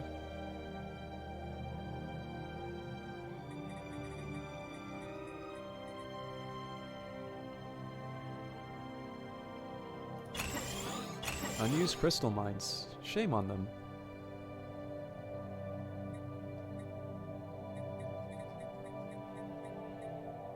And moat harvesting traps. Good lord, this is bonanza. Okay, so right now this counts as a generator world, but maybe we want to consider... I think there was one about the... Oh wait, no, but refinery doesn't... It's not the same. It's not the same as extracting the basics. Nope, okay, that's fine. We will double down on energy generation then. And the last one will go towards an energy grid. In trouble finding a job? Eat everyone! Yeah. There might be a surplus of demand in the current labor market. But yeah, so one of the things I've been doing is sort of building sentinel posts whenever we have deviancy show up. And I am morally opposed to letting the AI take care of matters for me. So we do actually go through each of them. At some point, I'm going to need to set up governors for all of these, but one problem at a time. Okay, I think we're generally okay. Nope, no sentinel post here. Again, I'm looking for stuff that I can waste a bunch of minerals on, but I don't want to, like. I don't want to spend the resources needlessly. So like for a planet that's already got 56 jobs, I'm not going to like load it up on like tech or whatever. It's just it's a nice to have. And the big one for me has just been if I get a chance to just fill in some, like, so here's a perfect example of a world, right? Like we're just getting it started. Oh, hang on. I'm probably already building all the generator districts. Yeah, so that's fine. Again, it's a little wasteful to do it this way, but it does stop me from having to micromanage. Like, basically, I have these extended pauses here where I just sort this all out, and then we're good for a few more rounds. This already has a gas well, right? Yeah, there's only one. We're also flush with cash again, so I might want to do some terraforming before too long.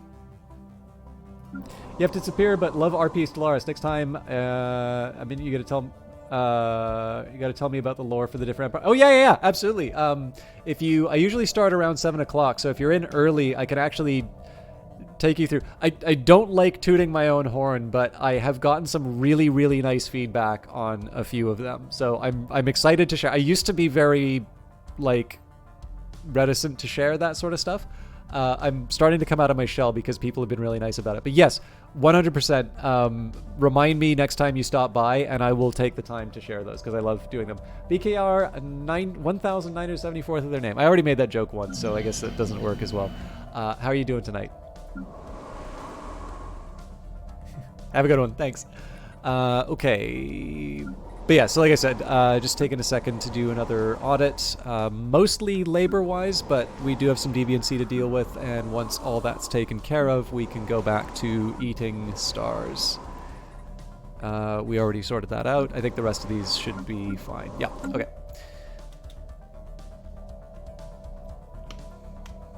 The one nice thing about those breaks are that it does really help me with my burn.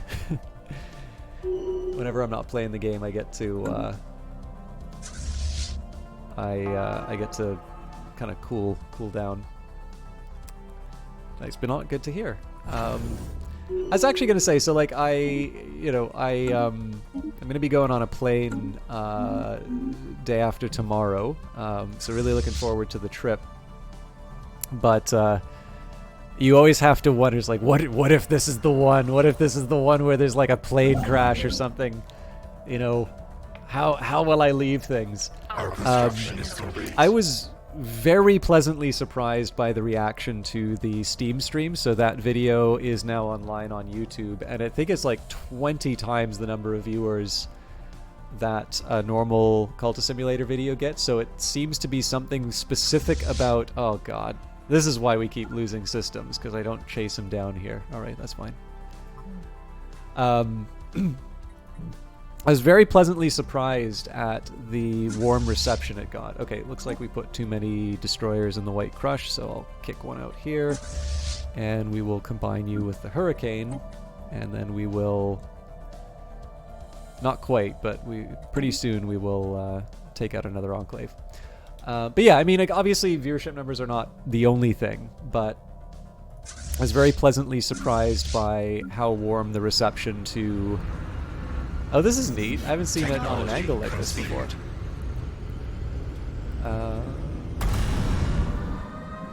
Our construction is complete. But yeah, no, I was very, very pleasantly surprised by how warm the reception was, because when I look at something like an 11-hour video, I don't think, well, this is a good use of my time. Like, I think, good lord, doesn't this person have anything better to do? But it seems that a number of people actually prefer those really long videos, or it wound up in the algorithm or whatever. But you know, I was feeling good about it anyway. Already sent them my invoice. And the fact that it translated into that much more attention on the YouTube channel was unexpectedly pleasant. I am also scheduled for a quote-unquote informal meeting regarding the promotion or lack thereof. I don't think it's going to change anything in the workplace, but I do at least like the fact that I get a chance to talk to someone about why I think that is a very silly and frustrating decision. So, and then I think I'm still waiting to hear back from a couple of job opportunities. So, without trying to sound too smug about it, I'm happy I'm not the only one feeling all right. The biggest thing actually is this. The biggest thing about this is definitely the Vancouver trip. I'm really looking forward to seeing a lot of people. One of my old professors got back to me, so I'm actually going to be meeting up with them. They're my old classics prof, so somebody who does work on ancient commentators on Aristotle. So I'm not much of an Aristotelian, but he taught me pre-Socratics and Hellenistic philosophy. Plans for an immense battle station capable of holding its own against several strike fleets are now being drawn up. If realized, these citadels will become monuments to greatness as much as system hubs. Okay, what do I want? We've got some cheap techs here. We've got some more expensive techs. I don't know. Mad perps is always nice. Destroyer hulls it is. And I'm sorry to pause it again, but we are going to take the time to upgrade at least a few of the bases. So Fevnor. I don't know about Raltes. Raltes was sort of a side effect of the conquest. I think if anything, we should probably be converting this into something a little more conventional for us.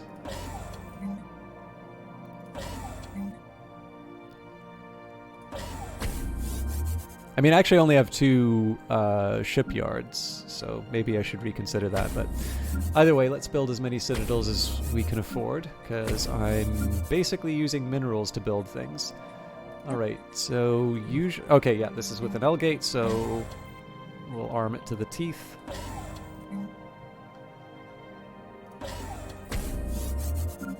Elamir is on the edge of Marauder space, so similar story. At least until we can wipe them out. Do I not? Oh, I already have the disruption. Why did I give you a hangar bay? Oh, probably. Yeah.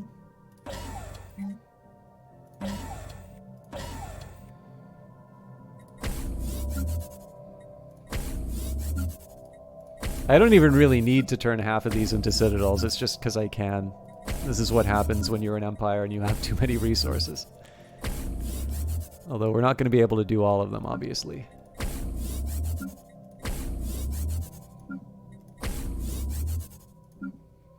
Okay. That'll keep me busy.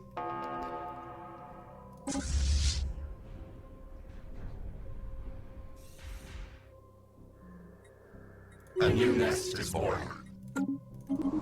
Okay, as usual, we'll start with our spawning pools, our synaptic node, and a stronghold.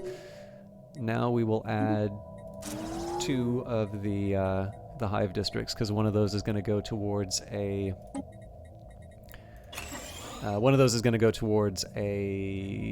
something to keep the peace, and we are going to build basically as many industrial districts as we can get away with. Oh, I'm probably going to have to pull back a few of those. We'll keep 5 back just in case. And same story. So I'll try and show you another fancy moment of planetary destruction. How are we doing for dark matter? I mean, there is a reason we're doing all this evil stuff.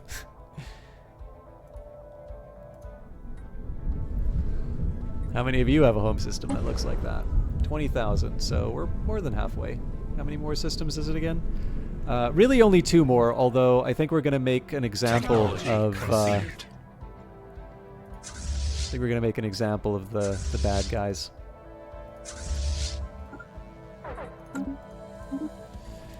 Okay, through comprehensive study of irradiated environments, we will allow our settlers to colonize worlds that have been devastated by nuclear warfare. We're probably just going to terraform those worlds, but, you know, it's nice to have. I'm definitely okay with more gene modification points as well as more resources from jobs, but we're doing okay for the resources, so genetic expression first.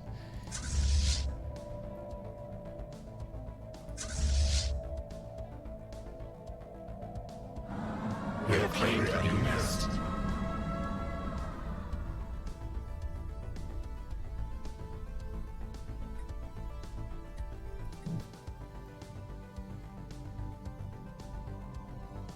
Okay, 1 more and we're good to go. Oh, hello Stellaris account if you're visiting.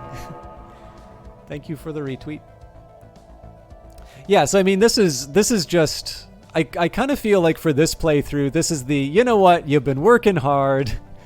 We're just going to let you be ridiculously powerful for a bit, and you can just enjoy you can just enjoy all of your you know, the fruits of your labors. I'm not entirely sure there's anything for me to really talk about here other than we're super evil and we are super successful right now. Speaking of being super evil, let's just take a quick look. Okay. Again, I'm fine with all of this. I'll maybe send a construction ship over. Oh yeah, actually that's one thing I can do. No reason we can't send the construction ship to go start claiming some of these systems. Oh, and we can send us... So this one didn't have that much research. Oh no, Iblas was a really good one.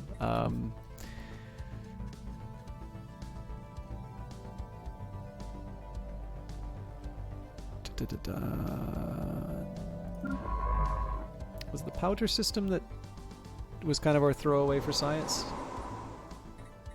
Yeah, I mean it's got 1, but it's not a research hub yet. So let's get them to survey what we can, and we will add them to our empire. Okay, so we've been sort of camping out at this enclave for a while, so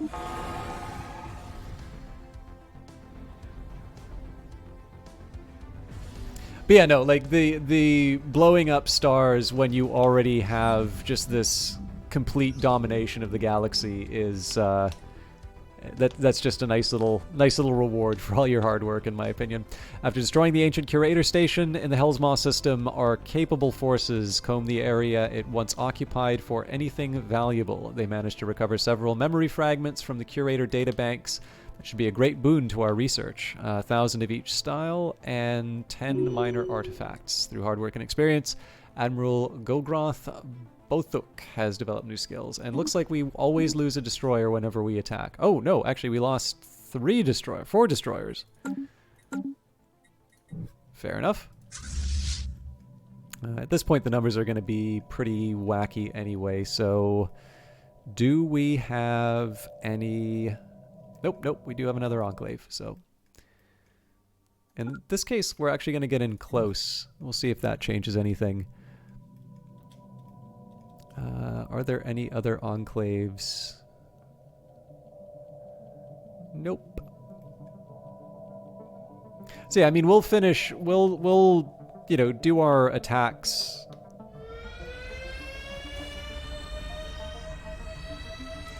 You know, we'll get this business done, but then we'll do more conventional warfare against the remnants of the galaxy. So, the framework that surrounds the star is the basis for the future aetherophasic engine. Fully upgrade this megastructure to win the game.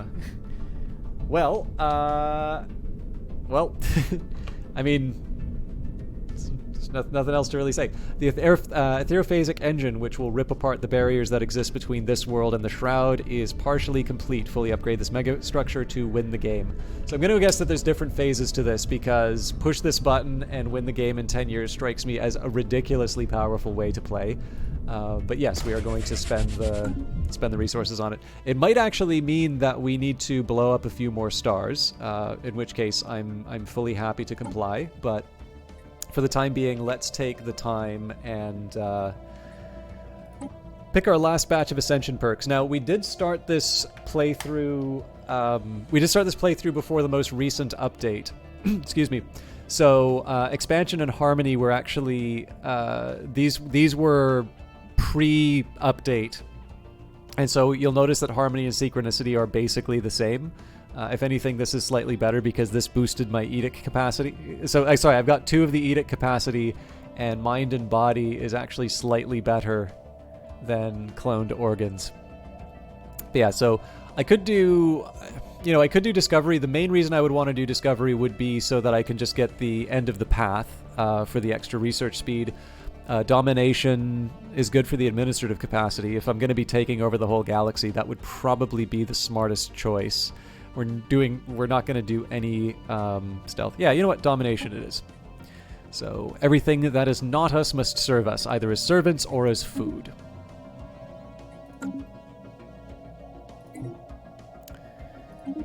Okay, the last generation of destroyer hulls have optimized structural integrity fields that improved bulkheads. I mean, I could make a habitat, but let's go for... I think the advanced afterburners are probably the most attractive. Well, purification hubs would be pretty good too. Purification hubs are pretty cheap. We'll have that within the year.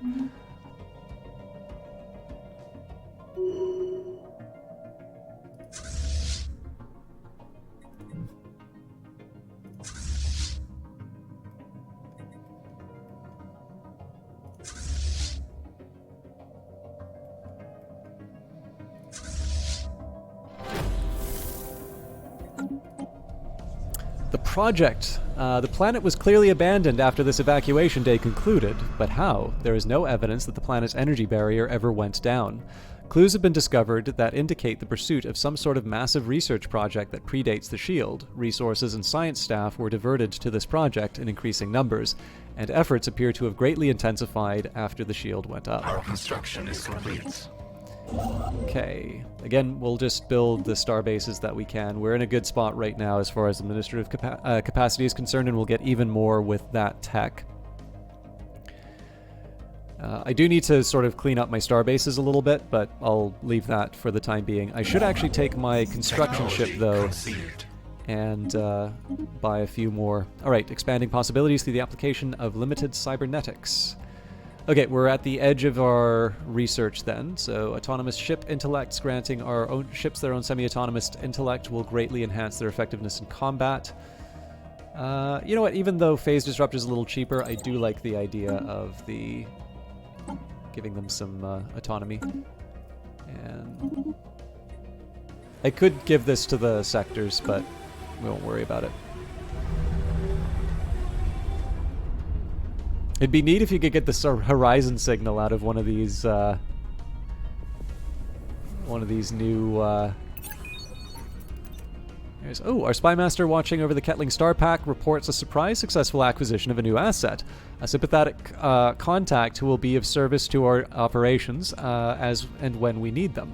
All efforts have been undertaken to ensure this new contact is genuine. Protocols have been established which seek to minimize the risk of potential double agents, for example. So this is really neat. Like this, again, we're very much in the like, okay, I'm just going to enjoy blowing stuff up phase, but there is something kind of neat about this, right? Someone seeing just the level of destruction, sort of seeing the writing on the wall, tries to save themselves by pledging allegiance to the swarm, I think is a really neat idea. Whether or not that's actually what's going on, I mean, I kind of leave to your own judgment, but I do think it's kind of a neat way of thinking about it. Okay, here's what I'm going to do with the Typhoon and the Black Tide. I'm going to upgrade these. At some point, I am going to need to decide how to deal with the extra 110. Oh, actually, you know what? When I got to my mineral cap, I should have just built a ton more ships because we are... It's a little ridiculous how much fleet capacity we have. Stricter control of RNA and protein production on the cellular level, so we can probably get an upgrade there. Nutrient replication is actually pretty tempting. We could upgrade the Capitol building. Nah, nutrient replication. This doesn't really do a whole lot for... Like, it's a pox bombardment stance. I don't want everything to die. Oh, hang on. Break down random technology bonuses. 50 for an L-gate. Yeah, let's delve into the secrets here. Our scientists have begun a special project to study the deeper secrets of the precursors. That was something I was meaning to do a while ago. That's not that long, so...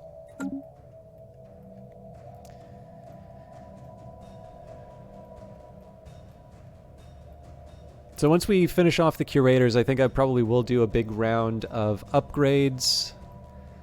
Should probably deal with the Caravanserai Coalition. We have surveyed the system. You know what? I should actually probably be taking these guys out first. So let's Ooh, what's going on with this? All right. Well, let's get the research done.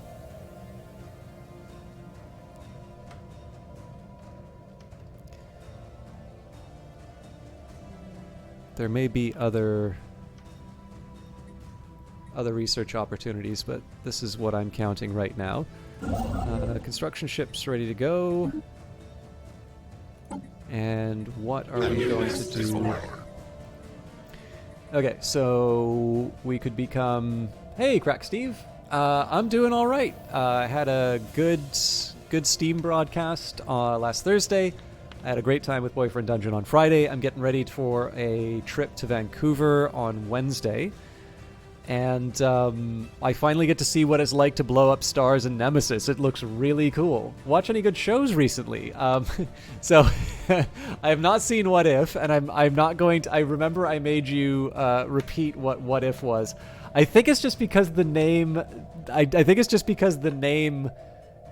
sounds like a documentary, so I don't associate it with Marvel. I have been watching the second season of The Morning Show, which is all right, but it hasn't quite captured my imagination the way that the first season did. Mind you, it's fairly early on into it. I'd like to catch up with Succession. I think that's got a couple of new episodes for a new season, and I'd like to start watching Foundation, but I'd really like to read Foundation before I watch it. You know, I do have some big gaps. Actually, another series of books that might surprise you that I haven't watched is... I haven't read the Culture novels yet, but I do have the first 3. Have you ever watched an animated show by Disney called Amphibia? I have not. But yeah, no, I've been watching a little bit more television than I normally do, but I've definitely not been keeping on top of the the more like the stuff that people are really excited about. So there's a question here as to whether or not I want to turn this into an agricultural world, so I'm going to resist the temptation to invest too heavily down one path yet. I can also probably do these Citadel upgrade. Yeah, we're at 5k, so we're not like fully out of it, but it's close enough. What? Oh, right. No, sorry. There's a reason for that.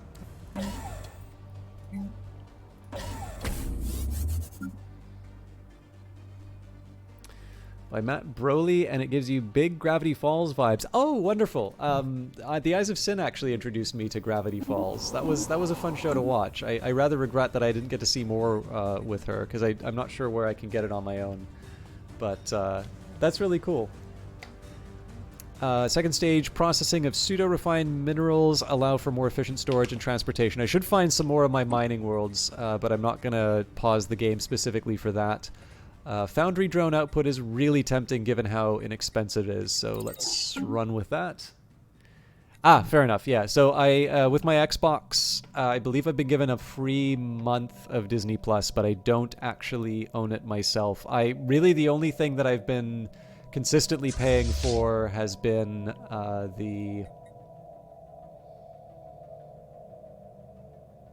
Target must be a star.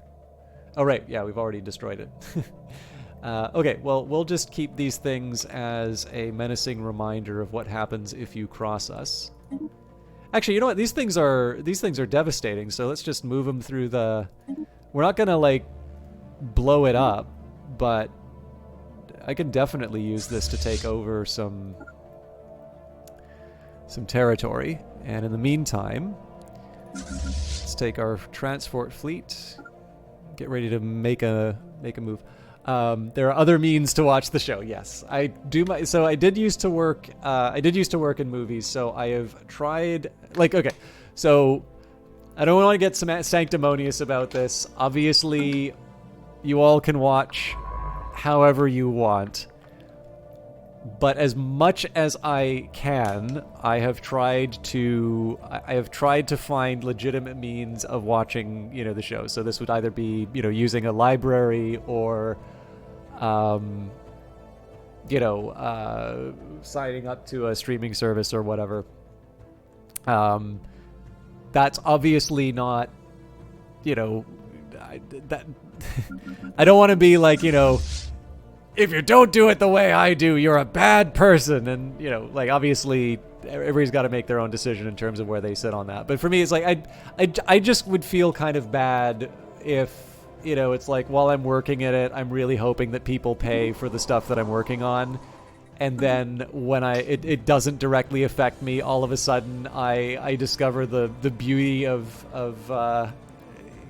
alternative means, to put it, Our special project. plus you gotta show support and statistics. Oddly enough, I do believe that some companies actually track the piracy levels to get a general feeling of how popular a show is. I'm curious how that works, right? Because I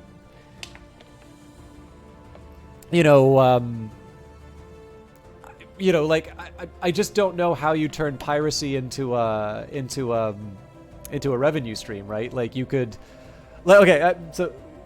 yeah, I mean, again, I'm not, that wasn't the type of thing, like I used to work in production, so like as soon as, most of the stuff I worked on was crap, but it was well shot, so, what do I care if it's good or not? But from what I understand, they have reasonably good numbers on how, how much piracy there is of a given show, and just that as a measure of the quality, for instance. Yeah, I'd love to hear the premise. I mean, I really like seeing new stuff. I wish I would, so I've been trying to consciously take some more time for reading, because I think in general I spend a lot of time playing games and watching, movies and TV shows, and those are fine. There's ways of actively engaging with various media like this, but I want to make sure that I'm also taking time. I want to make sure that I'm taking time to properly nurture some of my other interests as well. So even if I don't wind up watching stuff, I really do like hearing people talk about what they're interested in, because it gives me an idea of like, oh yeah, no, I should take a look at such and such when it comes around. So yeah, no, that's fine. If it's long, you may want to break it up into a few parts, just because I know there is a limit for Twitch. And if you send a message that's over that limit, it usually just doesn't send, rather than telling you to not go. So Yep. Either way, I'm happy to hear about it. But yeah, anyways, obviously smarter people are quantifying the piracy than I am and turning that into revenue. But I completely hear what you're saying. Like, if you want to show someone on Discord, you don't have that many options. It's actually one thing I really like about the Apple TV system, because I believe with Messenger now you can actually do sort of like a watch party with people, which I like because that's how I would like to enjoy those Apple shows. Secrets of the Irasians. We've successfully managed to integrate the Irasian artifacts into our research process. Their insights into biological research will now greatly aid our own. 200 experience, 10,000 society research, and we get, 20% research to biology, and then a 5% growth speed. Cool.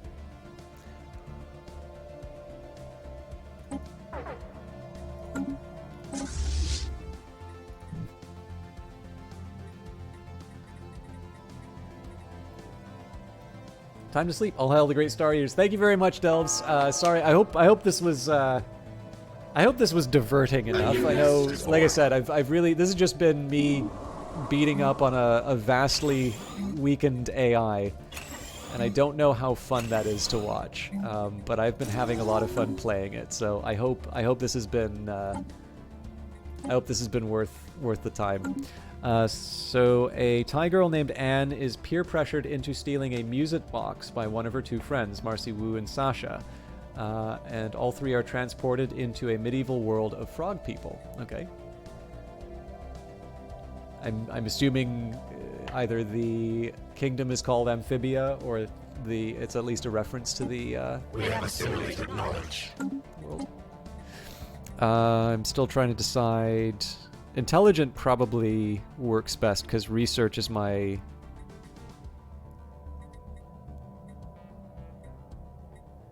Research is probably my big priority right now. So we will modify the template. We will apply it though across all worlds. Okay. Lots of terraforming, so let's colonize those. Oh, this one's already terraformed. Is that right? Hortle's Haven? Yep. Okay, Black Tide has been upgraded. So, I mean, I could almost double all of the ships that I have in here. That doesn't seem right, though. The planet is called Amphibia. My apologies. Alright, let's clear out the...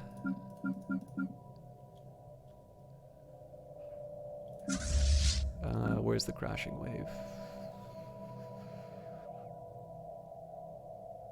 Yeah, that's fine. Let's get the invasion underway.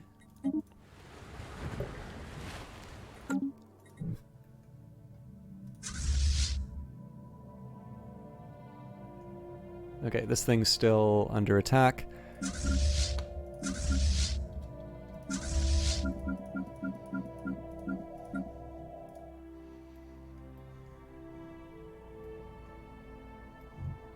It's hard to find the Enclave. Load up! Our fleet assets have destroyed the Zero Corp headquarters, and efforts to recover as many valuables as possible from the shattered remnants of their starbase are well underway. We've gained a large amount of resources, 2,000 of each.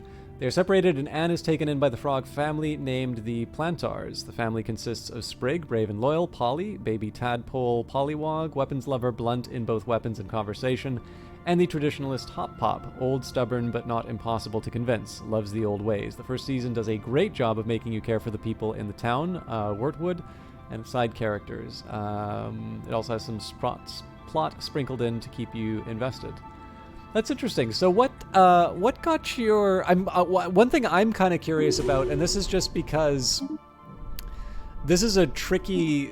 this is a tricky problem to solve if you make stuff, but also just in terms of, you know, someone like me who's potentially the audience for this, who, you know, is just trying to get a handle on what's available and why it's worth watching.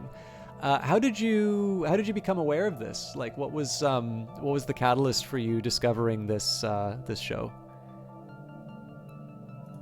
I wonder if I can just. Okay, cool. We'll take out the more defensible station first, and then we'll move in. Okay, so it's the Gravity Falls connection that worked. Yeah, that's definitely a big one for me. Is always hang on.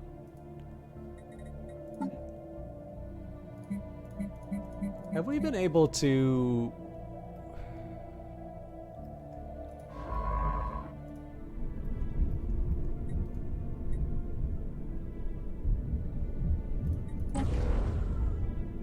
Oh! Also, we've had the Black Crown available to us forever. Alright, the ancient remains of what appears to be a gateway of some sort. If repaired, the structure could enable starships to rapidly travel to other functional gateways. I completely should have... I should have done this ages ago. My bad. Our construction is complete. Our construction is complete. Right, these were the citadels.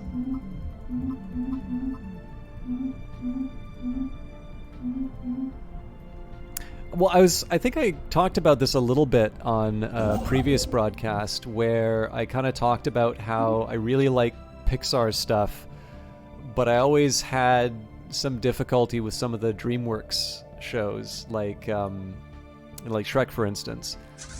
And it's, you know, no disrespect to Shrek, you know, like it's a beloved movie for a reason, but I always kind of felt that Shrek relied a little bit too much on a clever wink to the adults, and I've never felt great about that, because I think kids are a lot smarter than movies like that give them credit for, and particularly when I see a company like Pixar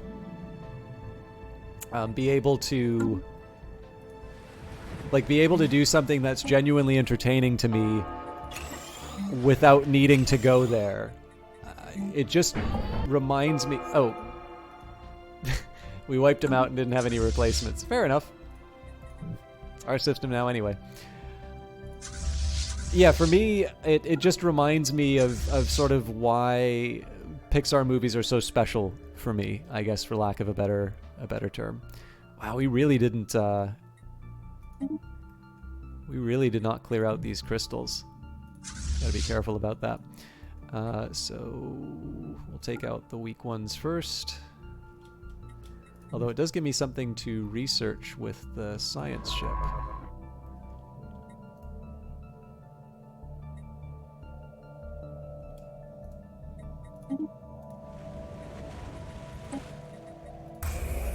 But yeah, so like shows that are like appeal to a larger audience while still being able to deal with heavier themes actually do interest me, because you know it's not an easy balance to strike, but I think it's an important one because you want to tell a story that's worth telling, but you don't want to tell it in an alienating way.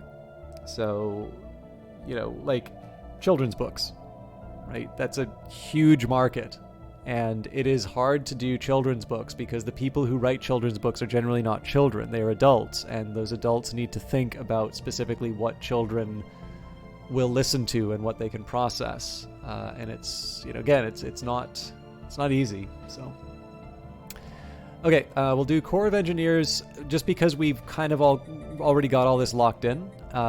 So in this case, I want to save on my upgrade costs if I can.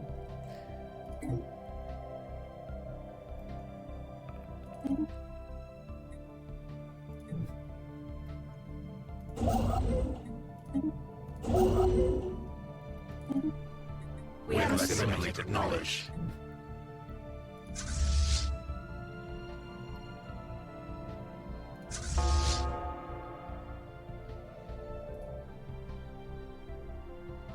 So yeah, and this is mostly just an excuse to do whatever attacks I can. There's not a whole lot of sophistication behind these moves. Our construction is complete. Okay, good news. In this case, we're just gonna Station begun. again, we're just filling in all the gaps on the galaxy at this point. I have a specific pattern, so I want to take Chor's Compass first. Then we'll take out the Marauders because they can actually be something that threatens me, and then the final move will be to claim these segments over here. You like Amphibia because it has an age range with the characters. Hop Pop is an older man and is 13, Sprig is 8, and Polyos, you've got no clue. They all learn lessons in the show. So, for example, in one episode, Hop Pop learns not to be so against new things because he might have a say on what the new ways look like, so he can bring in a bit of the old ways with him. Sorry, I need a second here to focus on my fleet. So we have 50 points to work with.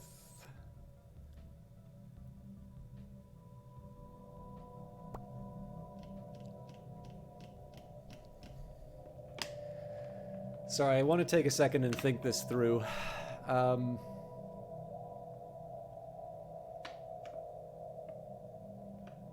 So we don't even have battleships yet. Okay, actually, sorry. I am gonna... This is so dumb because we've won. But... I do actually want to treat this somewhat seriously and see if I can make some sense out of it. Okay.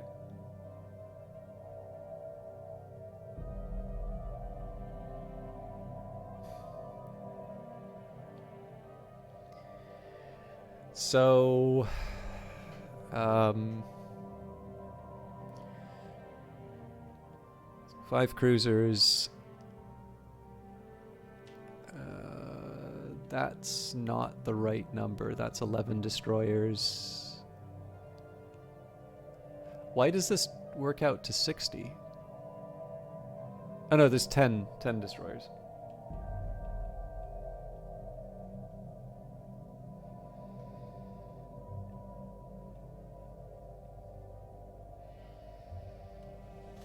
So I can't remember cruisers.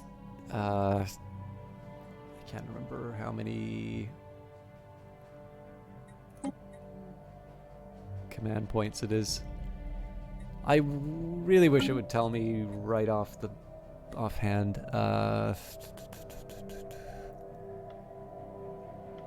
20. Okay, so there are 4 apiece.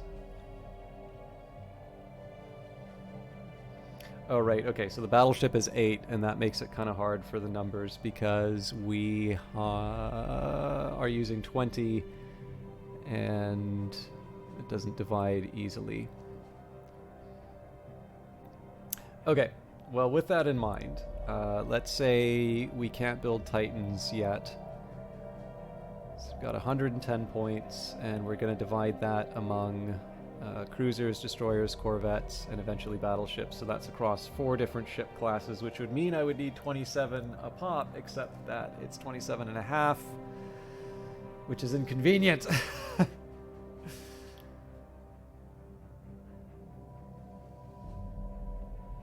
Okay, so 26 for each of these things.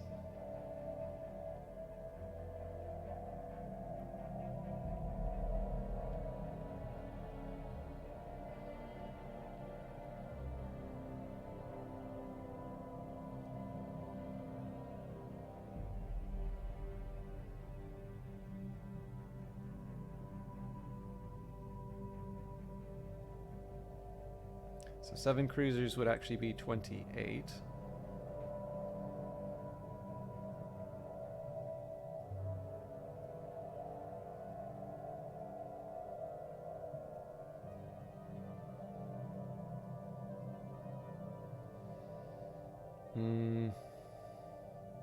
That doesn't work for me.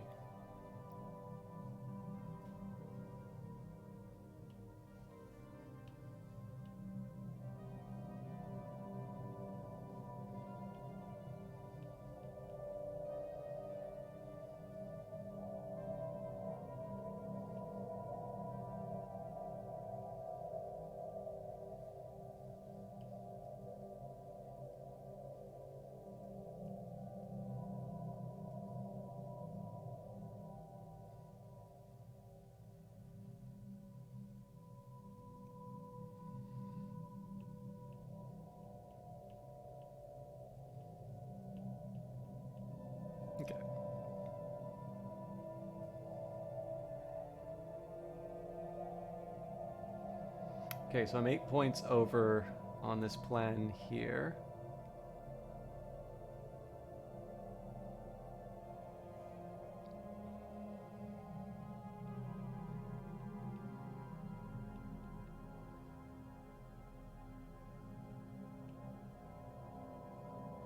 Okay, so if I add 2 corvettes, 1 destroyer, 1 cruiser, that leaves 4 battleships. Then plus whatever the command limit I get for the extra battleships. I apologize for the time that that took, but I wanted to try and work out something that would evenly fit in the 110, because I'm actually going to build that. I'm going to build all of my fleets sort of in prep for that. Also, the show has straight up anime fight scenes. Always important to have the action too. All right. So the new template is going to be a total of 6 crews, 11 destroyers, and 22, which is not that exciting in terms of the anchorage, obviously, but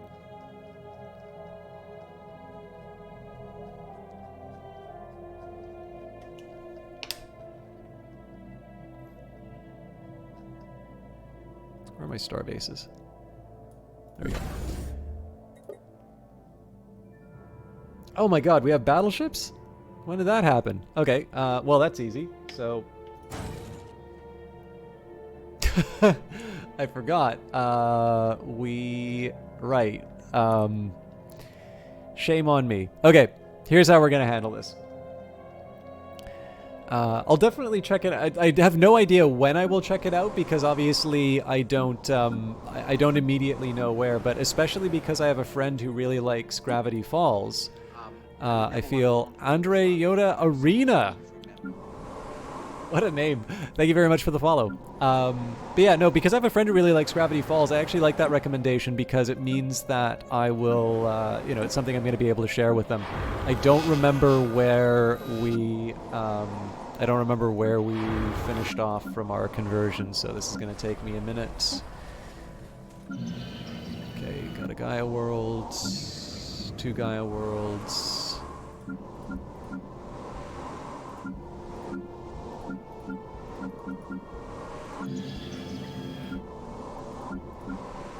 Have I really converted everything to a desert?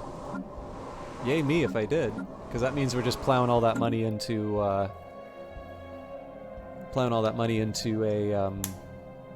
alloys to build all our battleships. Yep, fair enough. Okay, got 23.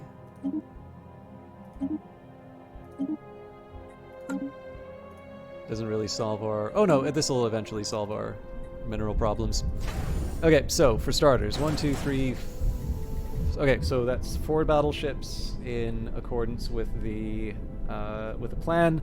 Then we need another cruiser. Now the good news here is we can use a menacing cruiser, which is out of minerals. Then we want another destroyer. Again, it'll be a menacing destroyer, so mineral cost, and then 2 corvettes. The harder question is how do I... So one of the drawbacks I'm going to run into is after... Oh, actually, no, I'm not going to run into drawbacks there. So for starters, I'm going to come up with a list. So how many fleets do I have? 1, 2, 3, 4, 5, 6, 7, 8, 9, 10, 11, 12. So we've already got 1 batch taken care of, so that implies 44 battleships. We could afford 1 more. So I owe you 43 battleships.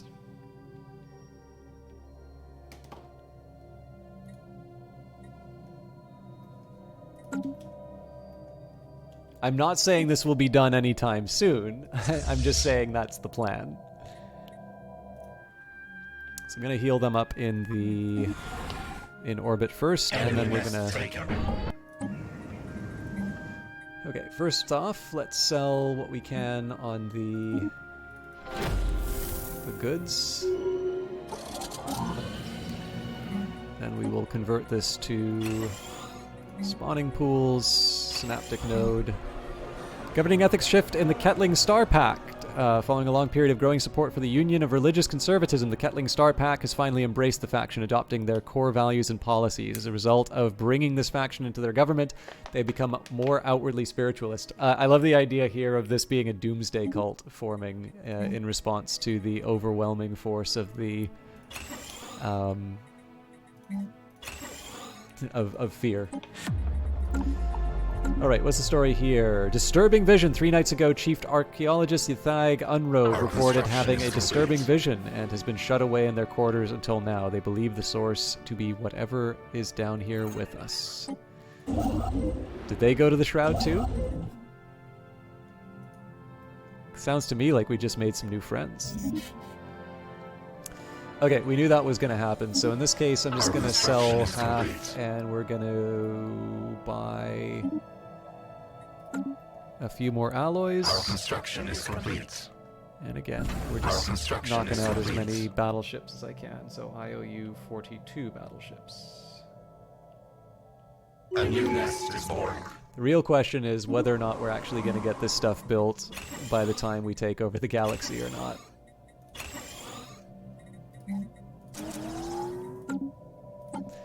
Okay, domination. So we can boost our governors, we can... synaptic nodes provide housing, or deviancy is reduced. I definitely want to reduce the deviancy. So occasionally our unity is disrupted by a rogue drone. This threat has increased as we spread out across the stars. Purging and recycling these units gives them a chance to contribute to the hive with their deaths, in a way that they could not with their lives. So that's taken care of. Again, I'm always kind of on the lookout for any expansion opportunities. Looks like we got some colony ships already on the way. Fargus as well? Yep, fair enough. The bulk of the military forces are still on their way to Chor's Compass, so I'm not going to meddle with them too much.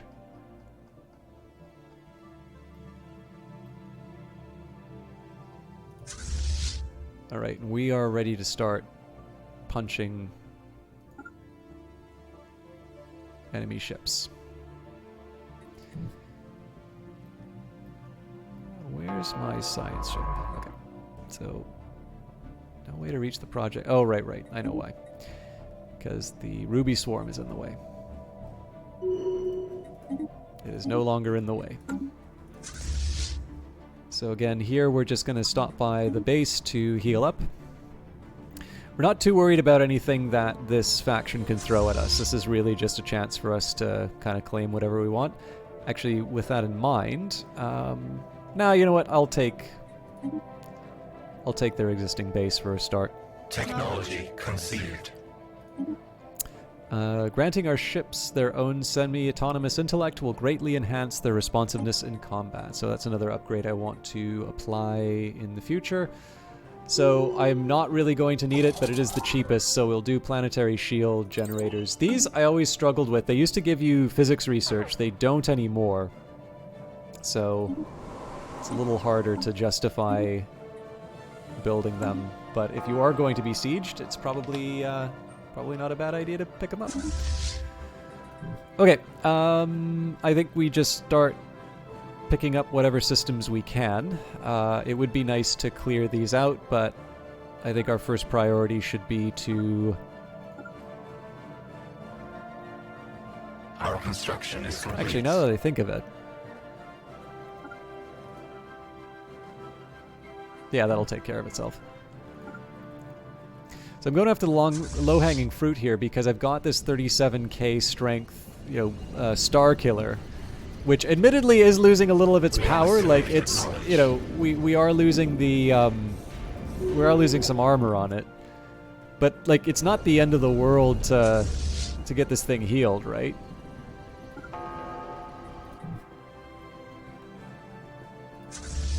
Oh, cool. We also just got the Hateful Gorge back, so... Our construction is complete. Have you not seen me blow up a star, Crackstate? Okay, so see all these black holes? We made these. I'm not quite ready to blow up a star yet, but Yeah, you'll get a chance to see. This is what our star looks like right now. We're using all that dark matter to fuel our All right. I'll definitely blow up a system for you. I just need to find an appropriate one. So these are possible candidates.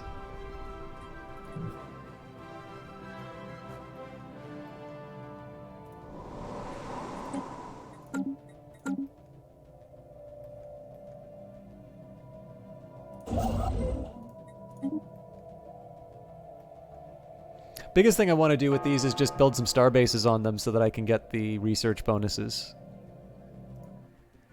This one I'm actually going to dismantle.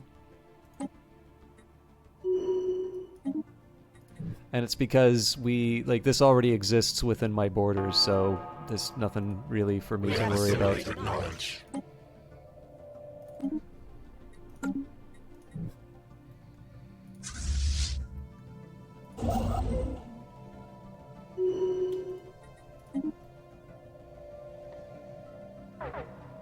Okay, where's my army?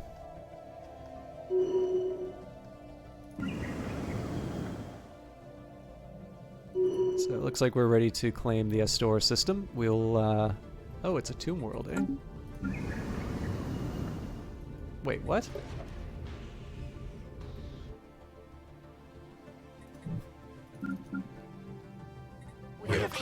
Oh, here we go. So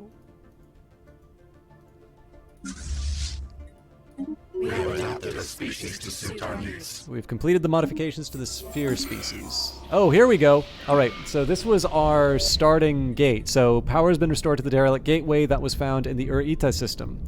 It has now been connected to the rest of the gateway network and is now fully operational. Our scientists have finally succeeded in opening the Black Crown, allowing our ships to cross to a second identical device on the other side. As a final gift from the Gateway's enigmatic builders, as it was activated, a data stream was transmitted to our systems, revealing the principles behind its construction, making what had previously been mysterious suddenly seem blindingly obvious. Our scientists are now confident that within a few short years, we too will be able to build new gateways, cutting travel times within our empire to virtually zero.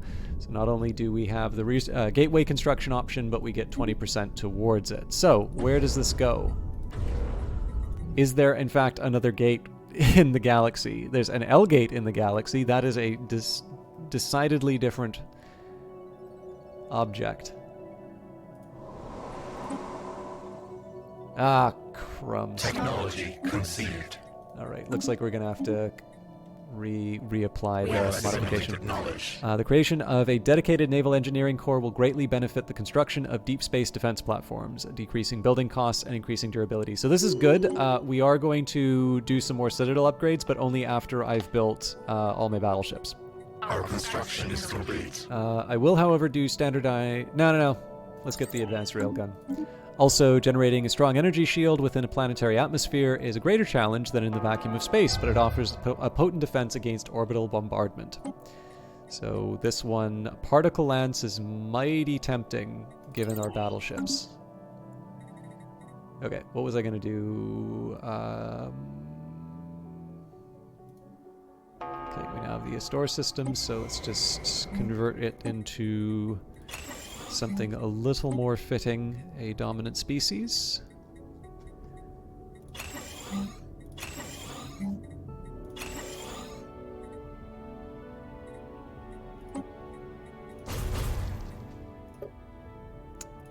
Meeting the undesirables as is appropriate, and let's terraform this thing to a... Oh, we do not yet have climate restoration. Alright, well, so much... I guess we have to live with trying to live on a tomb world for a little while. Alright, sorry I couldn't show you a star blowing up, Crack Steve. If you check the VOD, though, you should be able to catch it. And if not, I'll just make sure I play a Crisis species before too long, and you'll get a chance to see all the glory. Alright, so here's what I'm going to try instead. Let's take Travel through the Black Cloud. Okay, yeah, so there really just is no other gateway in the galaxy. Fair enough. I can live with that.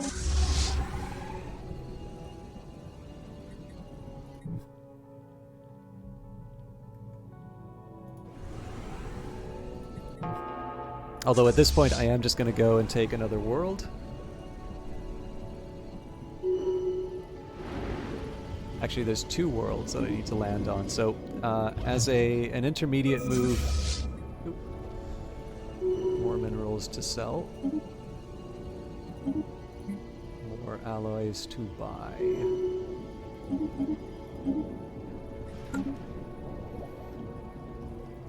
Okay, we're going to take out the Caravaneers before too long.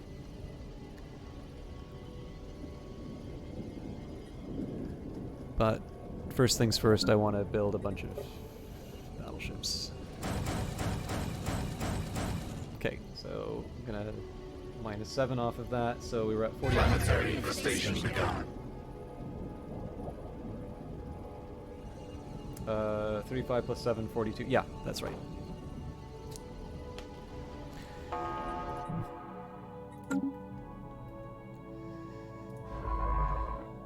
Sorry, I know that's a weird way of doing that calculation. It's what I had. Okay, so we'll heal up in the Astore system. I may need an escort. Nah, you know what? We should be fine.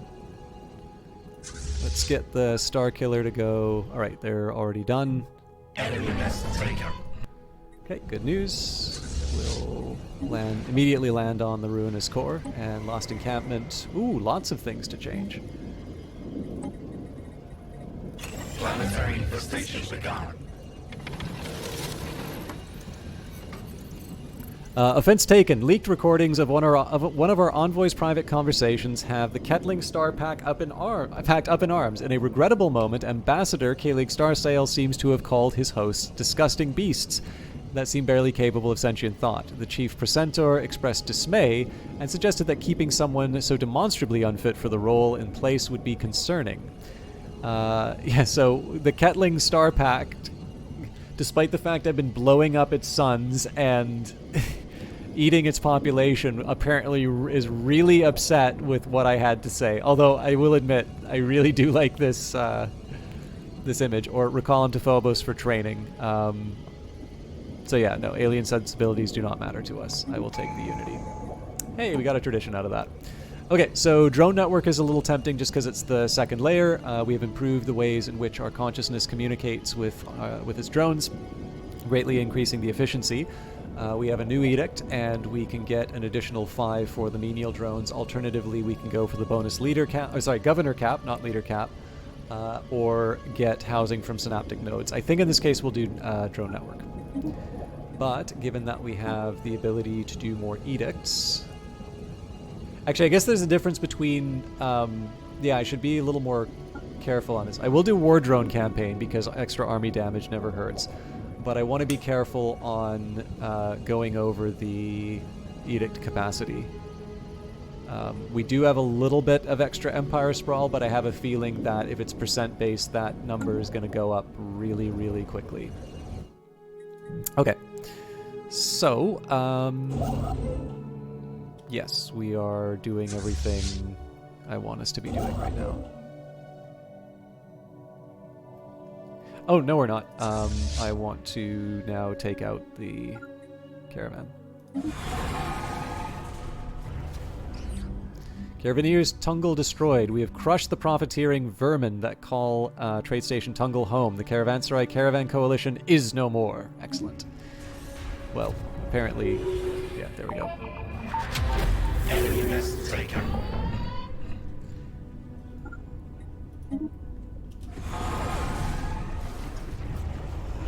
Destroyed the Venglarian Tirum. We have destroyed the wheedling pests of the Vengralian Tium. No longer will their inferior products and ingratiating mannerisms pollute the galaxy.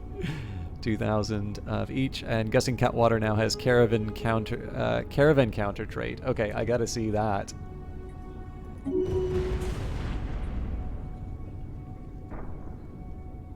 Oh, that's cool. All right. I know there's another caravaneer. Yeah. And let's see what happened at the site. All right, miniaturized galaxy. After intense search efforts, we have discovered where the inhabitants of Amgaratha Prime went. Deep inside a tall, fortified structure near the planet's northern pole, we found a relic that our archaeologists are convinced holds an actual miniaturized galaxy. Somehow, after creating this galaxy, the inhabitants of the relic world all relocated there and then sealed it in this container with some kind of impervious subspace field. While we can't interfere with the galaxy ourselves, the scientists assure us that we can study it. So 10 artifacts, and we have got the miniature galaxy relic. That was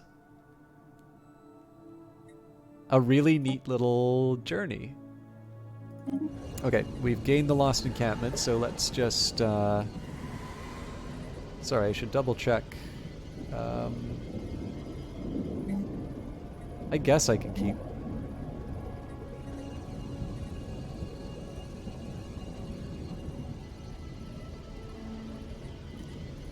we will dismantle the food processor.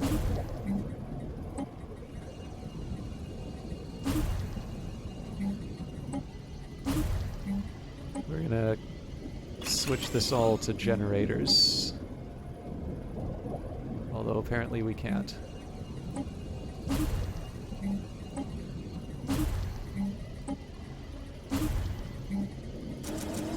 This is just better suited as a... Nope.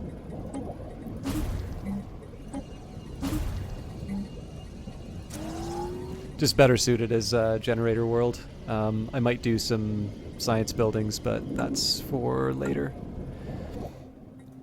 Okay, so one of the things I want to be a little conscious of here is I don't want to take this last world, because if I do, then all of these systems cease to be available to me. So what I'm going to do instead is I'm going to take my star killers, I'm going to claim the remaining systems.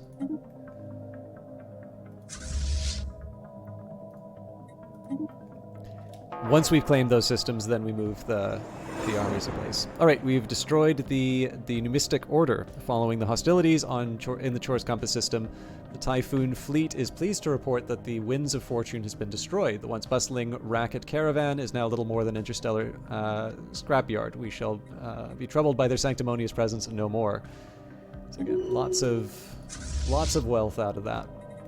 So in this case, we're just going to go full upgrade. So we're not actually done destroying everything yet. What we have done, though, is we've sort of eliminated all of the neutral... So far as I can tell, anyway, we've eliminated all the enclaves, we've eliminated all of the neutral parties.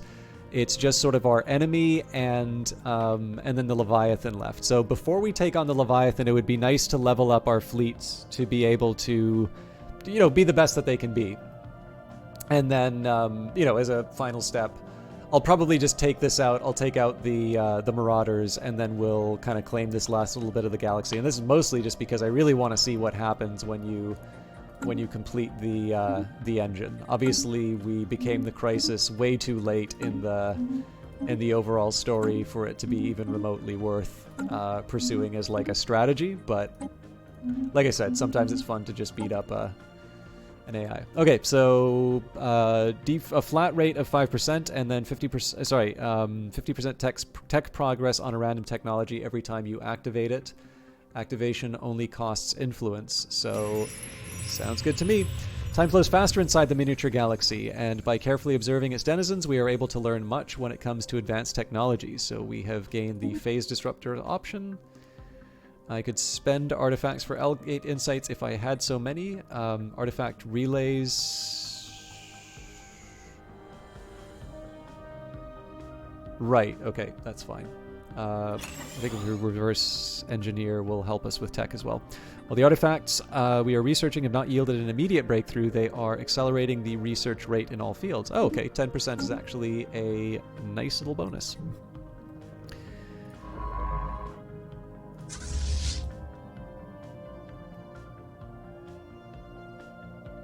So again, this is just kind of a cleanup job at this point, but a necessary one.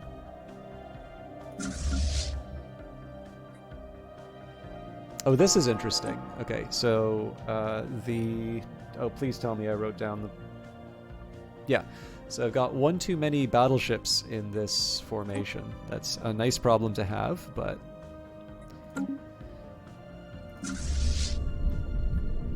So what are we looking at here? We've got the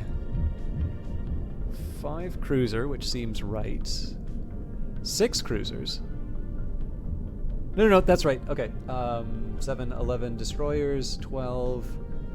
So then we got the 22 corvettes. I don't get it. Why am I 10 short? Okay, well, actually, that's not terrible. We just take the deep fleet and combine it. Oh, I'm an idiot, aren't I?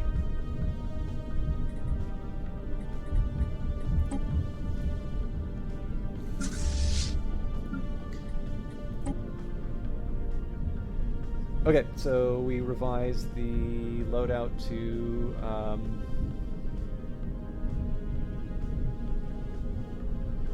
5 battleships, 6 cruisers,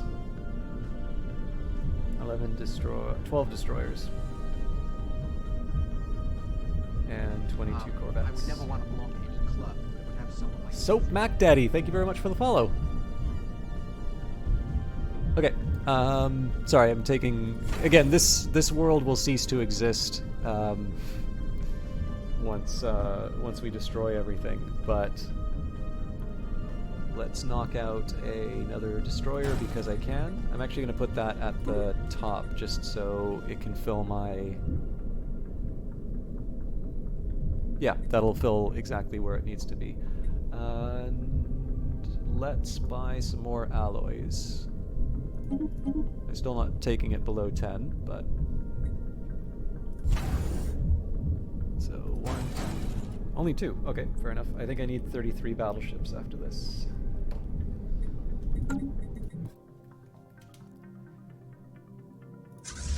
So again, we're waiting on...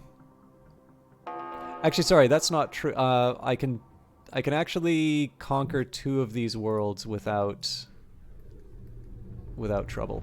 So, like, again, this is not the hardest problem in Stellaris by any stretch of the imagination, but essentially because of the types of wars I can take, taking these systems before taking out the capital world, it like gives me possession of the systems, which is obviously nice to have.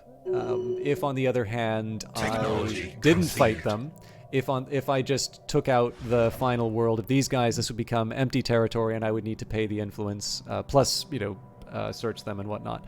So, just generally, it's a little bit more convenient. Generally, it's a little more convenient for me to take these as part of the war, the special type of war that I can do, rather than just sort of sit and say, well, I'll send the construction ship to go get it. Okay, in the meantime, starbase capacity is a little tempting, although I've inherited all of these from my conquest, so I'm not that worried about it. This is cheaper, so naval capacity it is.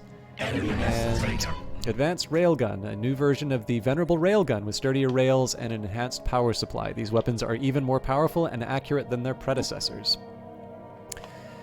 Well, seems to me that cost reduction in battleships, I don't care what's cheaper. Speed and cost reduction in battleships is just what the doctor ordered here. Okay, so notice what's happened, right? We own all of this all this territory surrounding it is mine. This is the last world that they have. Really all that they have are armies, so I might want to send a fleet to the Decayed Hub just to get rid of this 156 army strength. In the meantime, let's go to the Crumbling Burrow.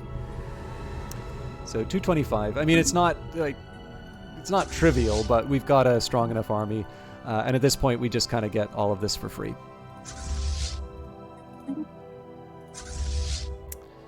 And in the meantime, I think I am gonna send this fleet is almost certainly going to suffer casualties. But I think what I'm gonna do is I'm actually going to heal up my Star Killers.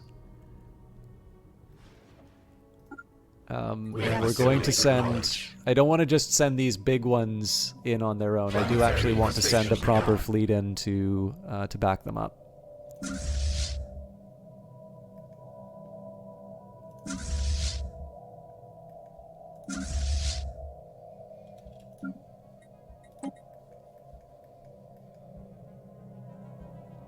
And then eventually we're going to sort of do a whole bunch of wheeling and dealing to try and make all the numbers work out, but that's a tomorrow me problem.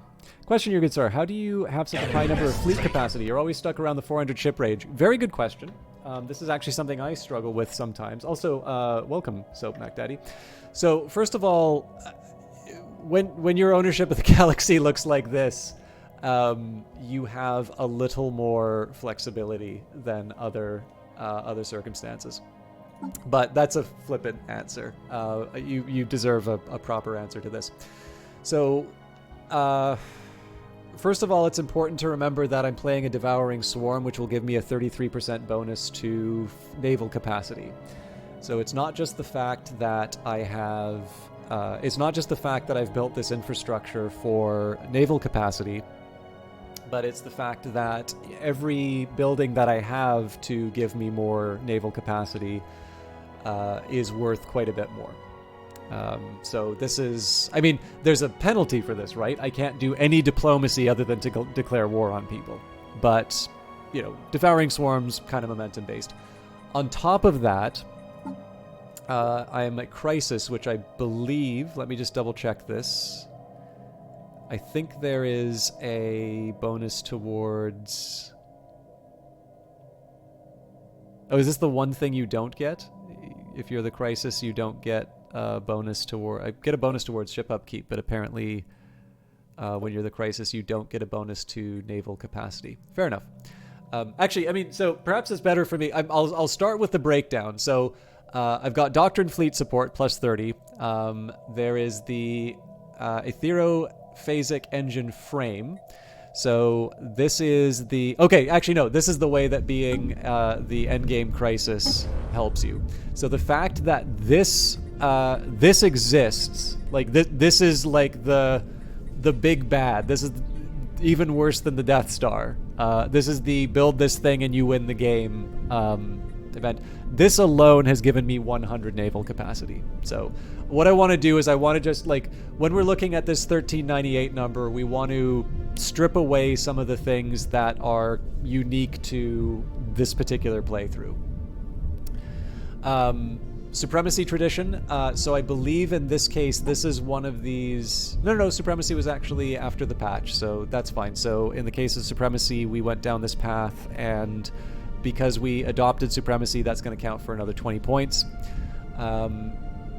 But 360 of this is coming directly from my the number of anchorages that I've built.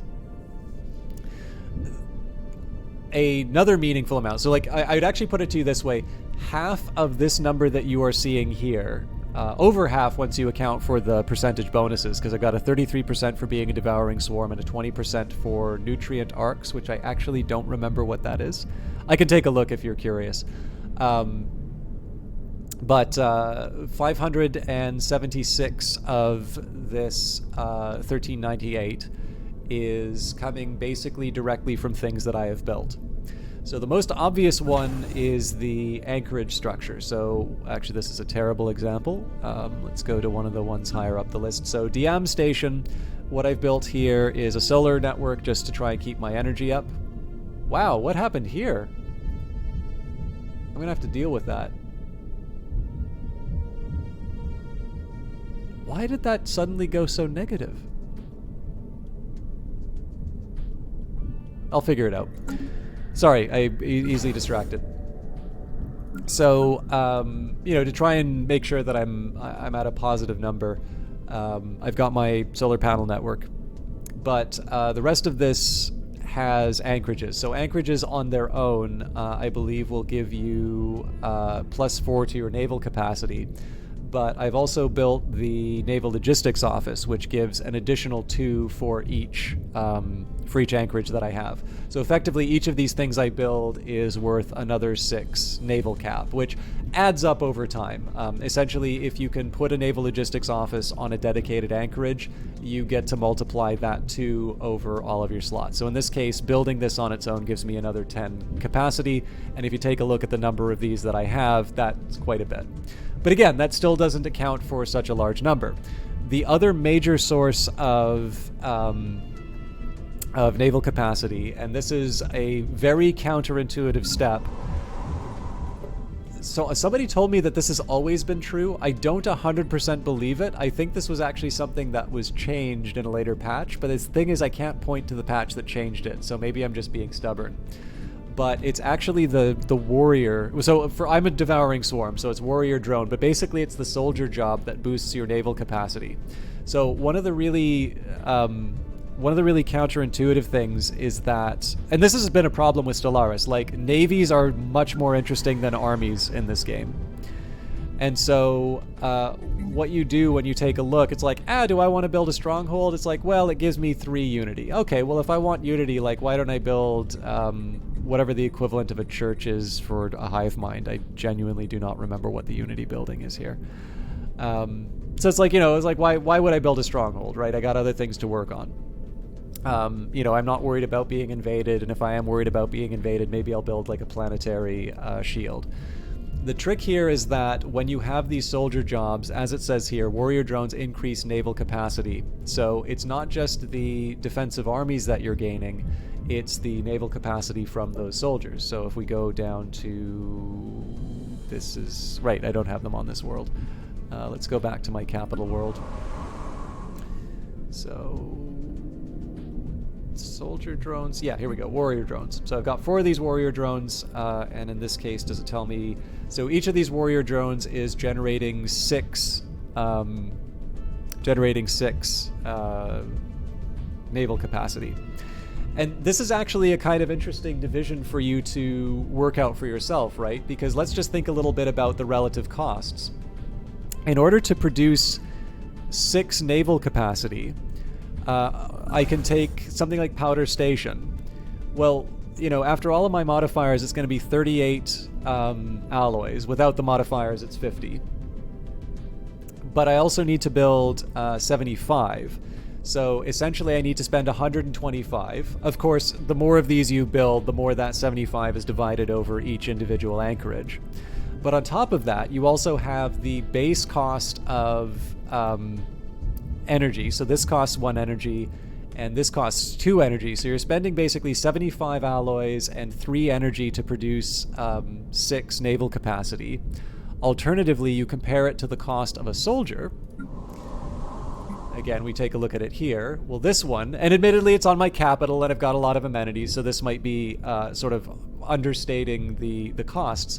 But for this particular species that I'm playing, this is going to cost me 1 food, 1 housing, and 1 amenity to produce the exact same... sorry, that's my maintenance. So compare that to the energy costs. And then the cost of building the fortress... yeah, I mean, this will have to do. So this one was 480 minerals and 40 motes, and it has 1 energy and 1 mote cost. This is the upgraded version of the building, so if you wanted the 2 soldier jobs, you're spending 320 minerals, no motes, and 1 energy. So there's 2 kind of arguments for building the strongholds. One is just to say that you can have some of the population that you're naturally generating over time be converted, not converted, but contribute to your naval capacity. The other argument is that it is a relatively inexpensive way of generating that naval capacity compared to alloys and energy, which is probably what you're going to want to dedicate towards maintaining your fleet as opposed to getting that capacity in the first place. But again, I know this is probably more than you bargained for as far as an answer is concerned, but the thing I really need to stress about this number here is that this is a bit of a unique situation in the sense that on top of the fact that I'm just such a large entity, I do have some percent-based bonuses. So on top of the fact that I've got this massive infrastructure to support my naval cap, I have some percent-based bonuses which are giving that some extra oomph. But yeah, like I said, that was probably a longer answer than it needed to be, but hopefully that has given you an idea about where those numbers came from. Speaking of numbers that I don't understand, what's going on? This is almost certainly because of the worlds that I just conquered. Oh, no. So, you know what? Demolish it all. Actually, the research labs would be helpful. Okay, definitely can use a synaptic node. Sure, exotic gas refinery. Don't need civilian industry. We will demolish. Sorry, I should be replacing it. So you get a stronghold. You know what? No. We've got enough for minerals. Prosty, thank you very much for the follow. Appreciate the answer. Definitely helped. Great to hear. I don't know if you take advantage of this a lot, but this is another resource I'll recommend. You can visit it through the game, or you can visit it through a website. Do keep in mind it does require you to accept cookies. When it says manage cookies, I don't actually see any option to turn any of them off. You know, I'm a Apple user, so I have my relay up. You know, they can try and track me, but it is relatively difficult now. But within the context of, I mean, so if you're worried about Paradox knowing, there's already telemetry enabled for Stellaris. So if you're playing Stellaris, they already know what you're up to. So accessing it within the context of the game, I'm not really sure you're giving them any more data than you need. But if you've not taken advantage of the wiki, I highly recommend it. And it's tricky. Like, you know, the beginner's guide, it's okay. I'm not sure it gives you anything that the tutorial doesn't already explain. But for instance, you could do naval capacity.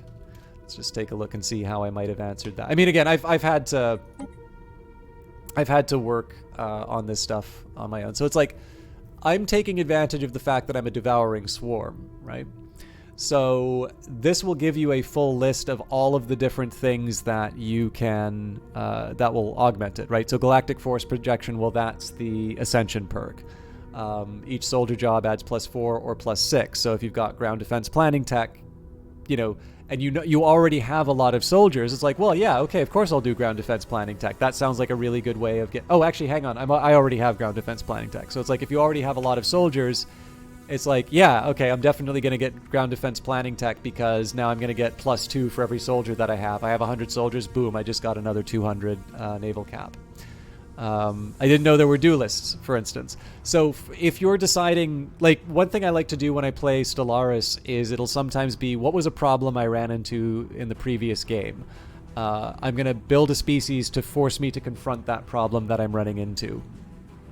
And so if you do it that way, you might want to build a species around. So like now that I realize there's duelist jobs, I'm like, hey, maybe there's an interesting idea in doing a duelist-based species. What can I do about that? And then in this case here, it'll sort of tell you some things. So for instance, if you wanted to like really see how big you can get that naval capacity number going, it'll show you here, right? Genocidal civics will give you another 33%. Towards your naval capacity. And again, there's other things that you can use to sort of boost these numbers. One that I will caution you against, the Master's Teaching Warring States. It is cool to get this 10% bonus. The problem is that this is one that is maintained through influence.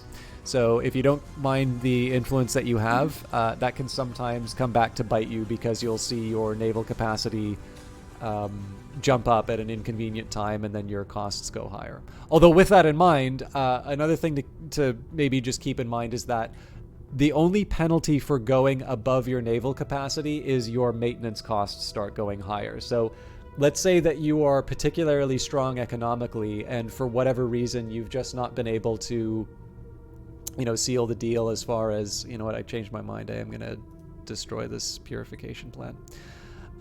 Let's say, you know, for one reason or another, you just haven't built that infrastructure. You can completely ignore your capacity, and you just pay up for the resources. And like it's a completely legitimate option. Like sometimes it's what you got, right? Okay, yeah, so we are replacing this with a stronghold. Do I have a spawning pool? No, I do not. So Yeah, I'll keep this for the energy.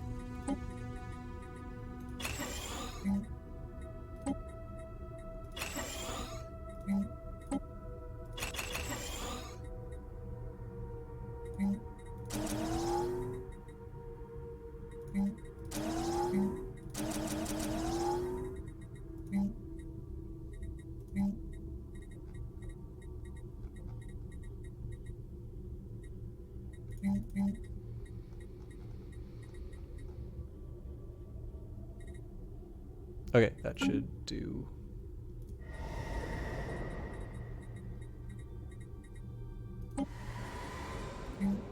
My God. All right. Let's, God.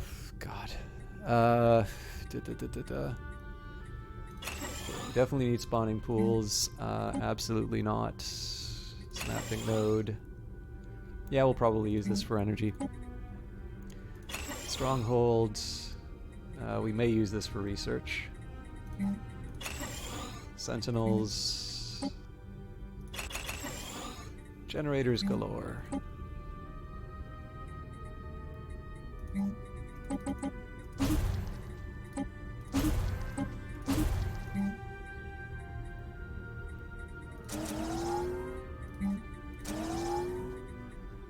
So again, this is obviously heavily overweighting our energy generation. Is there something fancy I can build here that I'm missing out on? No, seems fine. Maybe it's these tomb worlds that are increasing the cost so much. Okay, anyways, we're ready to take the last tomb world. Probably should have just blown it all up. It would have been cheaper and easier. So we'll see what happens when the month crosses over. For now, I'm just going to sell off all my food. I'm not going to buy the alloys like I did last time. If it's minus 14, like, we can probably last for the rest of the game. A fleet does not run on zeal alone. To ensure steady access to critical supplies, we should organize our logistics corps into dedicated support vessels. Planetary infestation begun. Confluence of Thought is the cheapest, so I don't know if I'll do the upgrade for it, but Our construction is complete. So star bases are my highest cost. Districts are my next highest cost. That makes sense because I just took a whole bunch of worlds. Yeah, I don't know. I think this is going to resolve itself. All right. The end of the Kettling Star Pact. The Star Nation, formerly known as the Kettling Star Pact, has been destroyed by its enemies. How this will affect the political climate of the galaxy remains to be seen. So we won, but this is not really all that interesting. Like, this is not an interesting way to win, right? We just wiped everyone out, so we are going to continue. Let's actually see if we can get the project completed. So we have some time, so in the meantime we're going to destroy the Marauders. We're just going to generally be a big old bully. So what are some of the things we can do? Synaptic nodes gain an additional maintenance drone. Maybe I don't want that. Drone overdrive sounds like something I could do that. Or forge subsidies, foundry drones. Yeah, the oil alloys are actually pretty good, so it's going to cost me more energy, but we'll resolve that over time. Okay, so let's start by... Okay, so everybody's ready to go.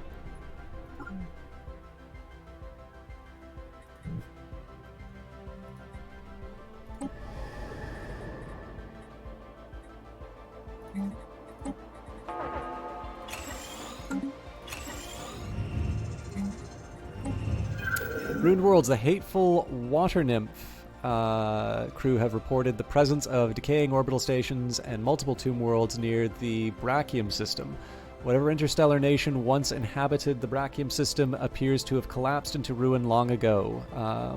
Crumbling Burrow is a junkyard of a planet covered in the irradiated, rusting remnants of demolished buildings, infrastructure, and vehicles. No higher forms of life are recognizable. We might gain more insight into this lost civilization by surveying any similar planets in this and neighboring systems. Curious. How you doing, Index Gnome? Okay, so we got our spawning pools.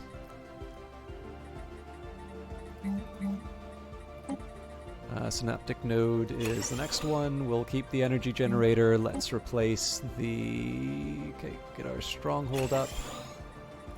And we will build a sentinel post. We can replace... Oh, hang on. Don't want to replace it. Want to repair it. And again, we'll just convert this into energy. They really don't like converting more than one type.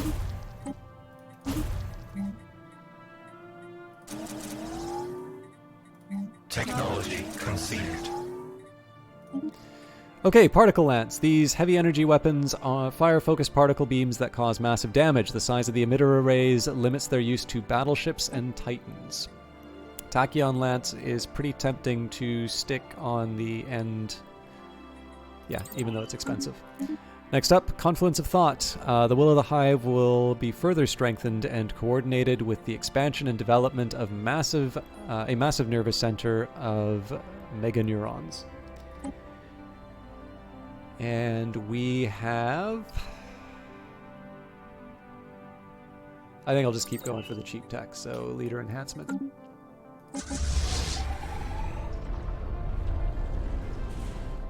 Wow. The crashing wave just got clobbered.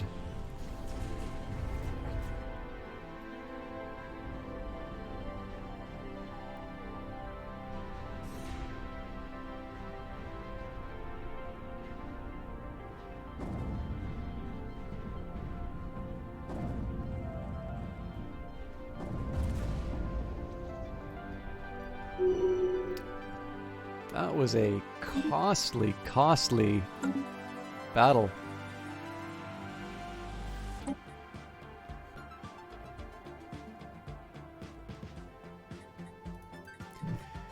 Okay, where's my science ship?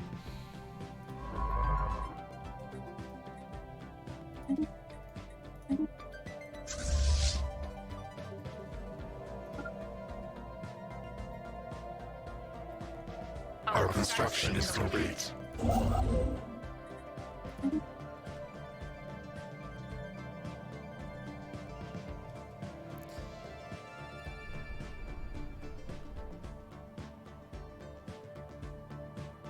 So I suppose the question is, would we be strong enough to send both of the Star Eaters into the Reshel system?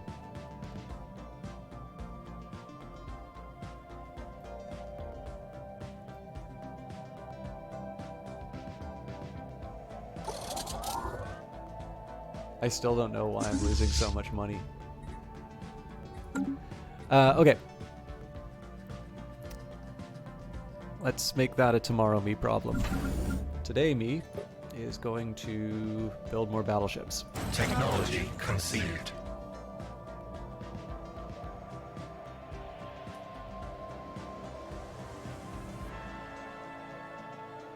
I think I need 30 more battleships. Careful reproductive planning should be incentivized lest we waste valuable genetic legacies. Okay. Let's do fleet command. Oh god, I'm gonna have to redesign my fleets after this. Okay. In the meantime, let's find my existing ships. Let's get them where they need to be. Okay, everybody's upgrading, which is kind of how I want it to be. Just We have claimed a new nest.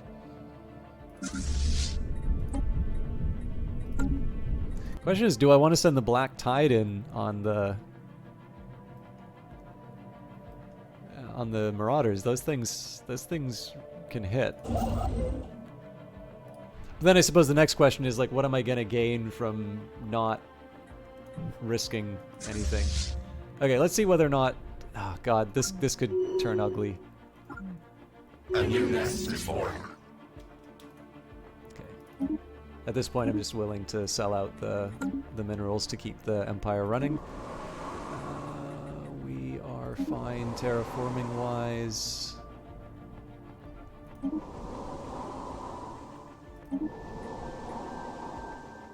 Yeah, we'll hang on to that.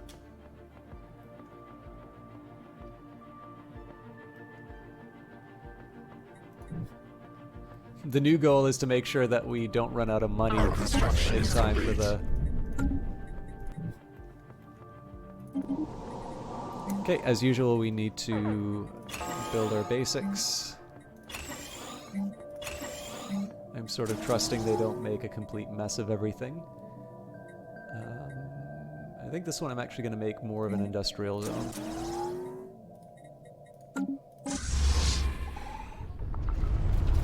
Okay, this is actually concerning. So their shields are already down. The big worry here is that we're 2 ships versus a very large number of marauders. So while we are able to do a lot of damage individually, it is completely possible to be overwhelmed. Let's do Meeting of the Minds. We must have more autonomous drones to enforce harmony as our hives grow in number. Hello, Balrogs. How you doing? A lot of new people here tonight. This is really nice. Okay, so boosts to our governor level cap. Oh, actually, that's maybe one thing we can do. So I'll keep an eye on this battle first. This is, if nothing else, this is just kind of a torture test to see what I can get away with. We have the retreat option, so I'm not too worried about the long-term survivability of these, but it's obviously very embarrassing if we have to run from the marauders. Crystal-infused plating. By infusing armor plating with crystalline matter, we are able to further increase the durability of our ship's protective hulls.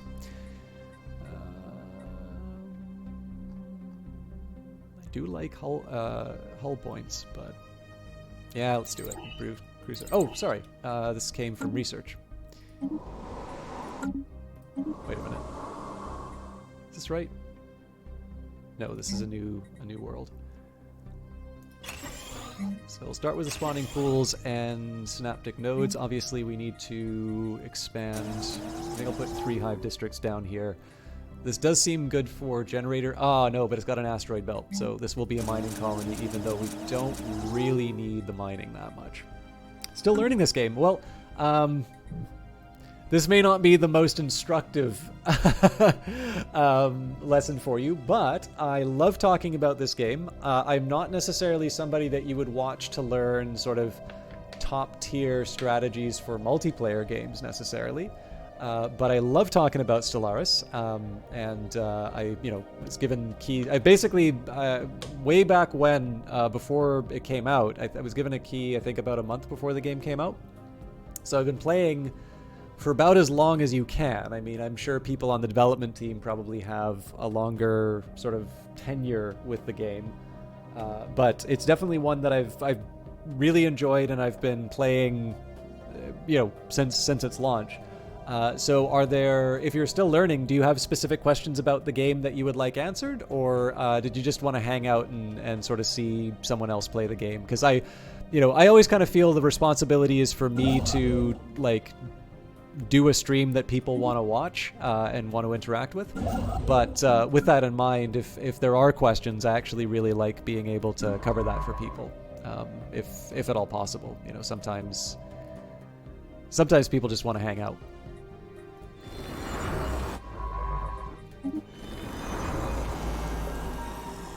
Are we actually generating science? No, why?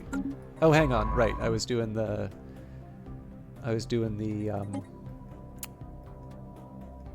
archaeology. Any basic advice is welcome. You tend to be aggressive, so your games are short. Well, if you've not played this, now I do need to confess, the hive mind that I'm playing is part of the DLC for the game. So, again, I mentioned I was given a key, so keep in mind I'm recommending something that you would need to pay for. So if you have the Utopia DLC and you've not played a Devouring Swarm hive mind, I have definitely found that it is very momentum-based, very aggressive, so that's probably going to line up with your playstyle quite well. And if you have Nemesis, which is the most recent DLC that was released, they've added on to that even more with this new crisis mechanic. We've already beaten the game. At this point, we're sort of, we're just kind of tooling around, being mean. Yeah, that's that's oddly enough, what you are describing is kind of how this particular playthrough wound up, kind of came to be, I guess, for lack of a better term. I guess we can dismantle Soyun because we don't really need the protection anymore. I'm just thinking of star bases we can axe to try and bring things back into budget.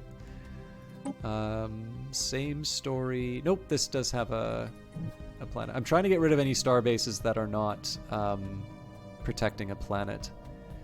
So Elamir would be a good example, but we don't know what the Marauders are going to do yet.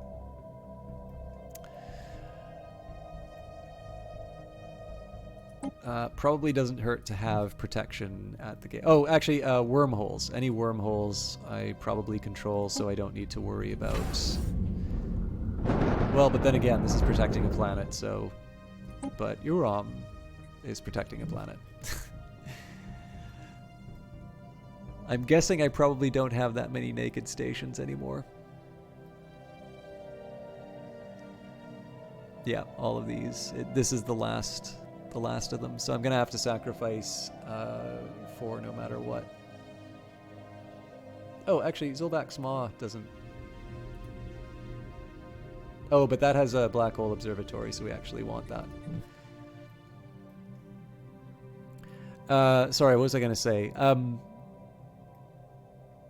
But yeah, I don't know, like, in terms of basics, it depends on what you want to play the game for, I think. So I really like the idea that Stellaris is this giant canvas on which you can tell whatever science fiction story you really want to. What I mean by that is, like, probably the best thing we can do here is just demolish the starports that we inherited from the Conquered.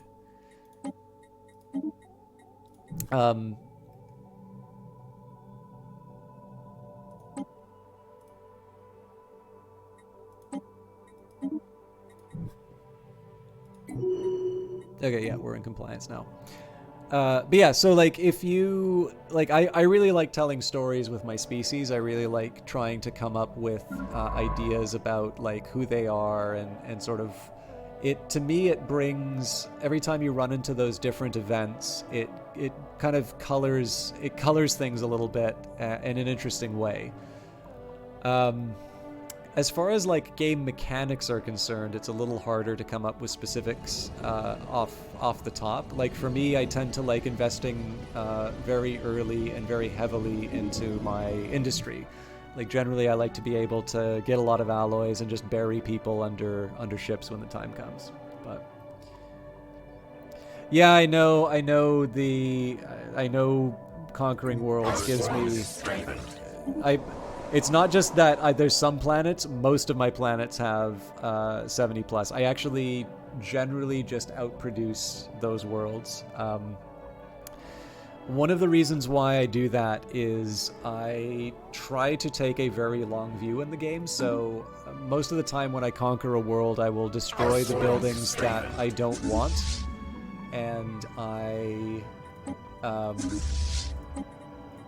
yeah, so as you can see, we've already outproduced. So yeah, the idea here is that I don't like demolishing or like turning off buildings. Technology I guess turning conceived. off is not as easy, but yeah, basically I try to keep it so that the people just grow into the jobs, and I don't need to like demolish and rebuild stuff if I can. Seems like a big sandbox, more of a narrative for each game rather than win the game experience. Yeah, I mean, they've definitely added a lot over time to make the game a little bit more of like, okay, like we're properly playing this game and we're going towards objectives. Like the Become the Crisis stuff really impressed me. And again, I realize I sound like I'm a complete shill for the, for the new DLC. I'm sorry for that. Like it's kind of unavoidable. But like this whole idea, so under a normal circumstance, so again, fully upgrade this mega structure to win the game, you need to spend, I think it's like 20,000 dark matter, and you get 3,000 dark matter by blowing up a star. So you now have a motive for being this character that everybody else in the galaxy wants to so like everybody in the galaxy wants to destroy you. So like you're inviting everybody's oh man, I got lucky actually. I was ignoring this battle and we managed to pull ahead, but you two need to go heal up. But yeah, so like in this particular case here, you have like you become the axis around which the game moves, basically, which is really cool and fun. And you know, like obviously it's you know, it's if you want to be the center of attention, there are few better ways than just blowing up stars. But again, like, you know, you have this goal that you're moving towards. You've got this special project, which if you can complete it on time, you're going to be able to... Am I really that short on alloys? Fair enough. Let's... Don't buy too many, but just enough to get us through. And then additions of things like the Great Khan event. So when the... wait, we've got another Caravanserai coalition? Oh, we're going to have to blow them up. So when you have, what was I going to say? The, like partway through, these guys can wake up and you have the Great Khan event is just another thing that the galaxy sort of needs to unify around. It generally will flame out on its own if it's left untouched, but it will completely change the borders of the galaxy. It kind of keeps things from getting stagnant. So to a certain extent, oh my God. I'm never going to be rid of these consumer goods. I will have to go through my planets again just to find the consumer goods producers, but we'll leave that a little bit later. Sorry, what was I trying to say?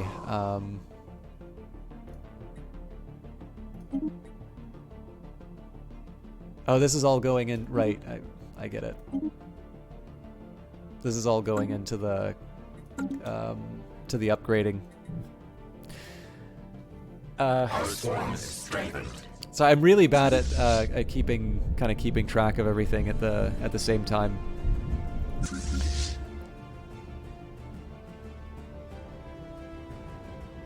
Oh, right. Yeah. So giving you objectives. So yeah, it's nice compared to how the game sort of started off, simply because it gives you, like, you're not, you don't sort of feel like you're just waiting for things to happen to you, I guess, for lack of a better term. I think I'm actually going to start sending these. I don't know if this is a good decision to send them to the capital, but I'm going to anyway.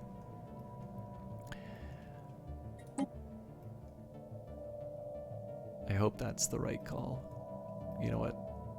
Technology conceived. We have assimilated knowledge. What are some of my favorite races so far? Well, I build all my races. So, oh, here's a good example where we've got a food crisis coming up. I believe we have enough agro worlds to handle it, but we don't have enough people working them. So I can rearrange. It's like Faveri is not a bad example of this. 1 of 23 farmers currently working. So I'll let the AI try and manage this on its own. But yeah, I really mean it when I say I tend to play this game a little bit like a role-playing game. Like, most of the species that I like generally are because I think there was a somewhat clever idea behind the species. I did actually rather like the one I played last, which was a more code-focused species. So it was one where I wanted to really embrace the new espionage mechanics that were added to the game.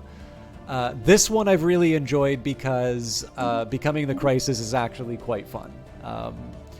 But I don't know. I also liked, there was a megacorp that I made called Rhizome Capital, and it was based entirely around being a plant species, so I could make growth puns. And the, like, that one I really liked, and I actually noticed that was a really memorable one. Like, people tend to refer to that. So I actually have noticed I've played quite a few megacorps, so that's another fun one for me to play as well. Generally, I actually like playing species that don't necessarily just start off as a really dominant power. It is kind of neat. There's a species I played actually that wound up being like a middle power, so sort of like a Space Canada. To essentially, they had to. This was just after they introduced sort of the relationship modifiers. So like you could specifically sort of take specific actions to make yourself an unattractive conquest target. And I really liked that one because we did eventually wind up overtaking the advanced start that under normal circumstances would have taken me over. So I tend to focus on those individual stories a lot more. Establishing new standards for how we design and construct massive battleships greatly improves the speed at which they can be assembled. So we really wanted this for the cost more than anything. Okay, we've been waiting for mega engineering forever, so let's grab that one as quickly as we can. What about you, Balrogs? You say you like to play aggressive, so have you been playing things like the Confederation? Is it the Confederation of Man? It's the human faction that's like not the Space UN. Or have you been making some of your own species, or have you been kind of playing, just trying random races? Cool. Have you ever thought of building a race? You don't, obviously. I don't actually think building a race is necessarily like the end all be all of the Stellaris experience, but it's kind of my default way of playing, and I've always kind of liked making them. But again, it's just because I get a chance to sort of flex my creative muscle. I don't think I have any talent for short stories or something. I haven't tried really, but I do like coming up with species just because I think they're, I don't know, they're fun. Oh, wow, I got a lot of battleships in here. Well, we can chuck in another cruiser, I think.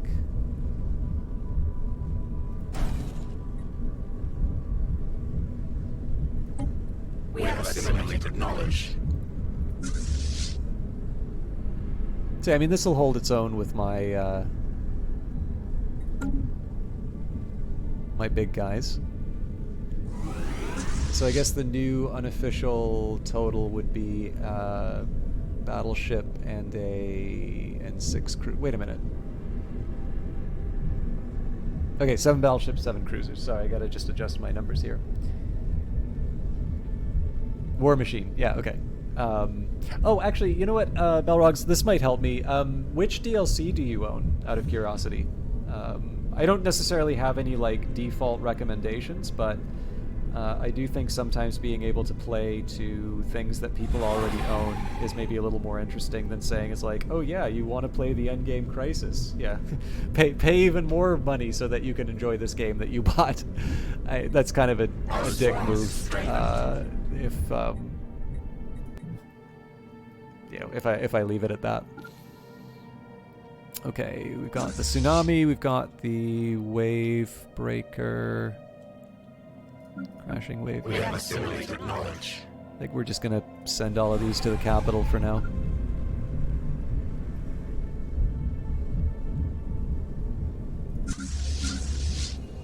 So we're going to be waiting a little while. There's no way I'm going to be able to make this work with just my two big ships. But I think if we add the Black Tide, we should be in better shape. I'm not going to worry too much about the food situation right now, because this is hopefully something that will resolve itself. What I am going to do while they all move through, though, we are going to do an audit of the worlds, and this is not going to be a more powerful version of the particle lance. This weapon fires a Tachyon beam of immense power. Like its predecessor, its use is limited to battleships and titans. Usually go for the cheap techs. Actually, no, we don't need to worry about gateway construction. Technology conceived. Yeah, plasma cannon. And we've got climate restoration. By advancing our understanding of atmospheric transformation, we will be able to terraform even the most ecologically devastated worlds. So this is also convenient because it means I will be able to terraform, well, possibly, it's also very expensive, terraform some of those tomb worlds. Again, cheap tech, this gets me more resources. Let's build up our spawning pool, synaptic node. So again, boosting population, boosting unity, boosting naval capacity, add 2 hive districts, and then we'll eventually add some police. Okay, Phobos still have 8 jobs, nothing to worry about. Diam Prime, the agro world, filled up on farmers. And we have 9 jobs available, so I don't want to mess around with that. So 6 jobs available here. We'll build 1 more district so we can unlock the rest here. Might as well build for the food. So we'll do a food processing facility. Actually, you know what? I'll build up for the rest of it. So we've got our food processing, and then we are going to do a planetary supercomputer and research labs for the rest. This is just a good way for me to get rid of my minerals. Okay, not the most exciting world I can be working on, so processing center, I think, yeah, it's just foundries and artists. Well, we do have one foundry, so. And then research the rest of the way. Hey, Jared J, how you doing? Good to see you. Synthetic Dawn, lithoids, and anniversary portraits. Okay, Synthetic Dawn is a really neat one, especially because you can do the driven exterminators. Are you looking to get more DLC for the game, or are you happy with the game as it currently is? Lithoids are actually also quite fun because they have a very special, like they have a species-specific update. That they're doing more of those now, but lithoids I think was the first one. For those of you who don't know Jared J, I met him as a community manager for Brace Yourself. He was the community manager. I'm just some schlub who plays the games. Thinking about Megacorp. Okay, cool. You can actually play mercenary groups as Megacorps. So that's not a bad one. I can actually give you a couple of tips in terms of how to pick your DLC that you might be interested in. You don't know much about the expansions. I'm definitely, hopefully I will give you a way of navigating those so that you can get sort of the most bang for your buck. Now again, keep in mind that I really feel like you should be able to enjoy the game like on your own. But like now that I know that basically you have Synthetic Dawn, so Synthetic Dawn is going to be the one that adds the most in terms of your gameplay experience. That gives me a little bit to work with. But yeah, for those of you who don't know AJRJ, I knew him through Brace Yourself Games. He's actually a very talented streamer in his own right, but doing a lot of music streams. I actually haven't seen you recently online, but that might just be our comparable hours. Thank you very much for the follow, Balrogs. I actually, I'm going to be visiting Vancouver on Wednesday. But anyways, Jared has done everything from competitive Pokemon to Bug Snacks, which is an insane fever dream of a game, which I highly recommend you all check. He made Bug Snacks a delight to watch. Definitely somebody I'd recommend checking out. I believe a fellow Ontarian, unless he's moved recently, and overall nice guy. So definitely somebody to check out. So let me just do the Ruined Capital event, and I will hopefully give you a couple tips, and actually just the rest of you a few tips on how you can pick some DLC, assuming you want the DLC. Ruined Capital. As per the Hateful Bow Chasers, crew's initial suspicions, Ruinous Core appears to be the fallen capital of a spacefaring society whose former colonies are now but irradiated scrap heaps on inhospitable tomb worlds. From the data the team has gathered, the downfall of this lost civilization was almost certainly the result of interstellar warfare waged against some unknown external threat. It remains unclear whether the planet's owners repelled the invasion but succumbed to post-war fallout of a Pyrrhic victory, or if the invaders crushed these colonies and their inhabitants before moving on. As the extreme state of ruin on the planet precludes the extraction of data from any remaining electronics, and neither the capital nor its colonies possess any survivors, it seems we may never know for certain. Okay, so for those of you who are thinking of picking up some DLC, first of all, I will recommend... So again, like, in case new people came in before... between like now and when I said this, I was given not just a key to Stellaris, but pretty much all of the various DLC for the game. The only ones that I've bought myself would be Plantoids and Humanoids. And then I'm not playing with the Necroids. I don't own that one. But I was given Nemesis specifically for promotional purposes, and that is what I'm doing. I am promoting the game. But with that in mind, right, you want to just keep that in mind when I'm talking about recommendations here, because this is what every streamer should be telling you if they've been given a key like that. So first of all, I just want to take a look, because Humble Bundle currently has a Paradox Entertainment Bundle, and it looks like it's all base games. So if you want Victoria 2, Knights of Pen and Paper 2, Ice Lakes Tyranny, Crusader Kings 2, the Dynasty Starter Pack, Prison Architect, Psych Ward, Island Bound, Prison Architect itself, Imperator Rome, Age of Wonders Planetfall, or Empire of Sin. That is currently available in a bundle. And if you do use Humble Bundle, you can use an affiliate link, which is down below. But I notice people wanted that when I was working with Epic. And I noticed people really didn't use the Humble one that much. So I will not take it personally if you do not use that link. But I figured I'd try and sell something. I'm basically just trying to see if any of this Paradox stuff is on sale right now.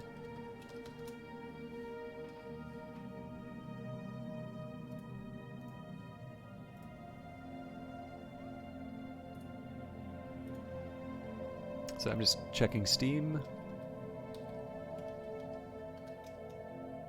Okay, and Paradox Plaza might have a sale on.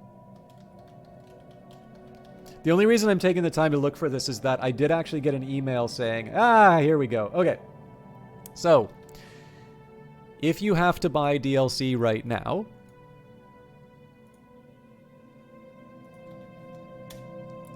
this is where you want to go, because they've got their Halloween sale going on at the moment, and this is where you can find various DLC. Peak is reading patch notes. Yeah, I'm not reading patch notes. So I don't know if there's a way of filtering this down so that it's just Stellaris stuff, but Federations is 33% off. I'm sure I'll see some more DLC before too long. Lithoids is 50% off. I'm assuming Utopia is at least 50% off. Megacorp's 50% off, so it's about $12 Canadian. Distant Stars 50%. Okay, so it looks like basically the lowest is 50% off for the Stellaris stuff, which is fine. Like, I think 50% is a decent discount.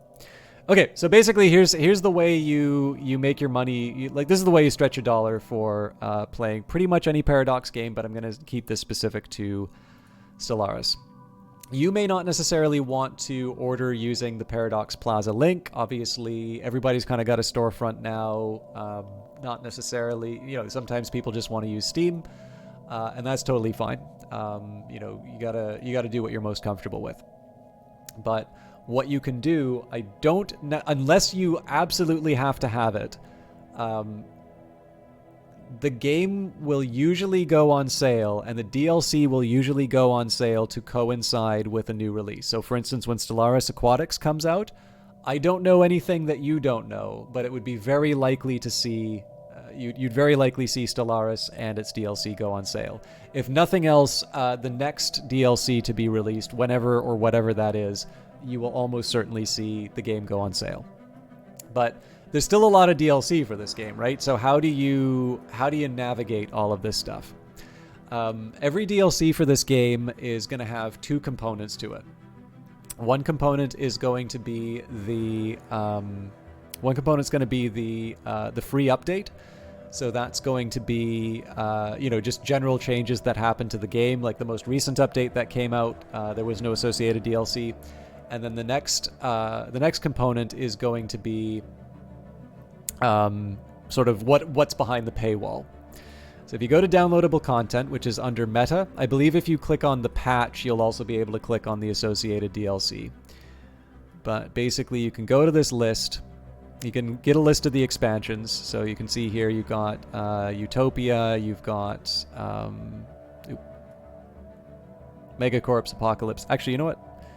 I don't like this list that much. I wonder if the patch notes might help a little bit better.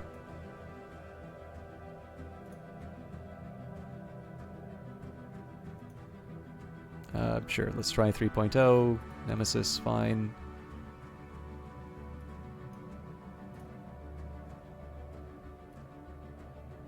Okay, fair enough. So, look, I'm not gonna lie. This could be better laid out, but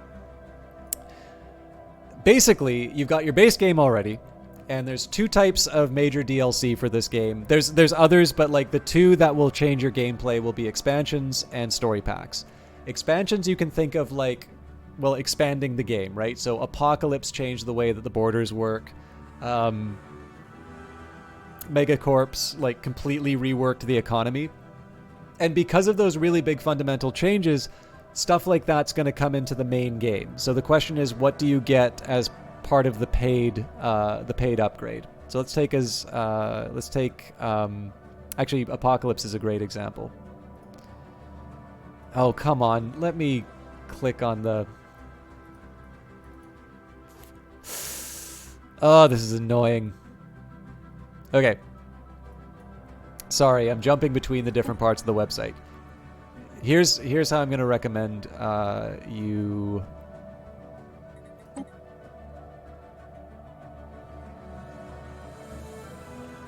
Okay. I'm still going to use Apocalypse as an example, but I'm going to take the 2.0 patch, and then I'm going to click on Apocalypse, because then it's just going to give me Apocalypse-only information. So, expansion features. These features are only available if the accompanying DLC is activated. Planetary Destruction. Ability to construct a special late-game planet killer ship nicknamed a Colossus, a technological superweapon that can, in one of its 5 configurations, shatter entire worlds. Titan-class ships. Players are now capable of building strong capital-sized ships that offer tremendous bonuses to vessels under their command. Ion cannons. Starbases can deploy expensive defense modules that hit targets on the other side of the system with a powerful attack. Marauders. Nomadic empires can now spawn on the fringes of the galaxy and raid settled nations. This is what I'm dealing with here. Players can hire mercenary generals and admirals from them, and order a raid on arrival if relations are high enough. There is also a chance that these scattered hordes coalesce into a unifying force, potentially triggering a mid-game crisis event. More civics and ascension perks to further customize interstellar empires. And then the free features, these are the things that happened with the associated patch. So FTL overhaul is old news at this point. But so there's a reason why I brought this one up. You were mentioning that you really like being warlike, you really like brawling. So the fact that this DLC adds not just the Colossus, but the Titan-class ships, as well as the Ion Cannon, this might make you say, this actually seems like something I might be into. What you could then do is say, it's like, okay, well, I also heard something about this Utopia one. Now, Utopia I got to be a little careful with, because I believe some of the... Oh, wow, this one's really not well... Oh no, this is patch 1.6. Okay. But where's the Utopia? Oh, come on. Okay, looks like they didn't give me a hot link on this one. Okay, let's do Megacorp then.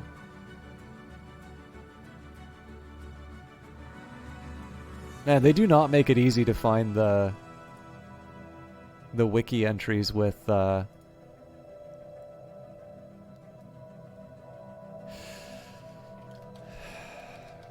Megacorps. There we go.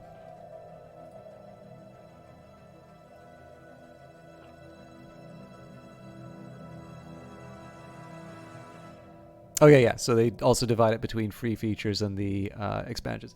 I got to admit, this used to be a lot easier to read than it is now. But basically, this is the idea. What you want to do is you want to see what are they advertising as the paid features. Rank what matters to you. So there are, if you go take a look online, there will definitely be people who kind of give you tier lists of the various expansions. But I think you have a much better idea of what sounds interesting to you in order to play. The two broad strokes, and you'll see them priced accordingly, is something like Apocalypse is an example of an expansion pack. It costs more, but generally it gives you some of these more like game-shaping kinds of changes. So for instance, with Nemesis, what I'm currently playing, you have got, unsurprisingly, become the Crisis, right? You can't become the Crisis if you don't own Nemesis, because Nemesis is the... You know, like that's the reason why they're gonna make you pay for this. This will probably not be on sale for the next sale, so if you wanna get a discount, you might want to hold off on that. But basically, the other type of expansion you can get is a story pack. Now, the story packs do add a lot of flavor to the game. So, for instance, Synthetic Dawn counts as a story pack. Please tell me that this is going to work. Humanoids, huh? All right, let's try that again.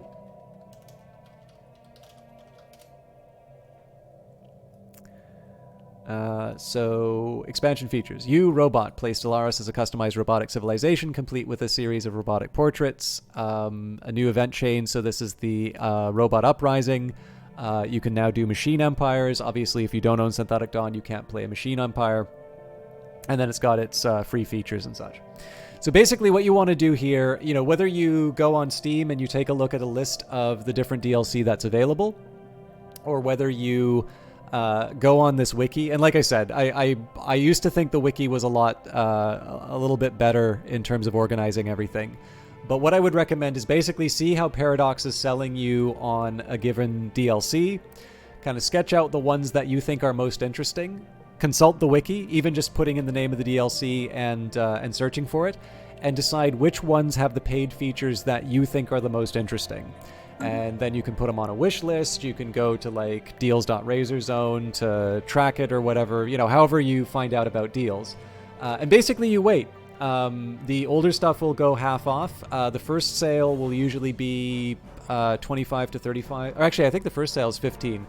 But generally 50% off for DLC for these games, and then for the slightly newer stuff, it's usually like 33, 25, and 15%.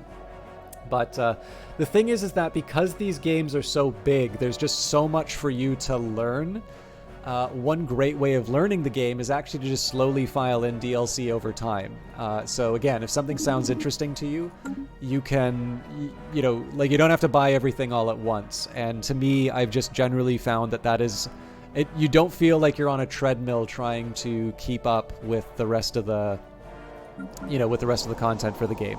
And again, I say this as someone who has been given, I have been given the keys, so I'm kind of lucky in the sense that I haven't had to kind of be out of pocket for a lot of, the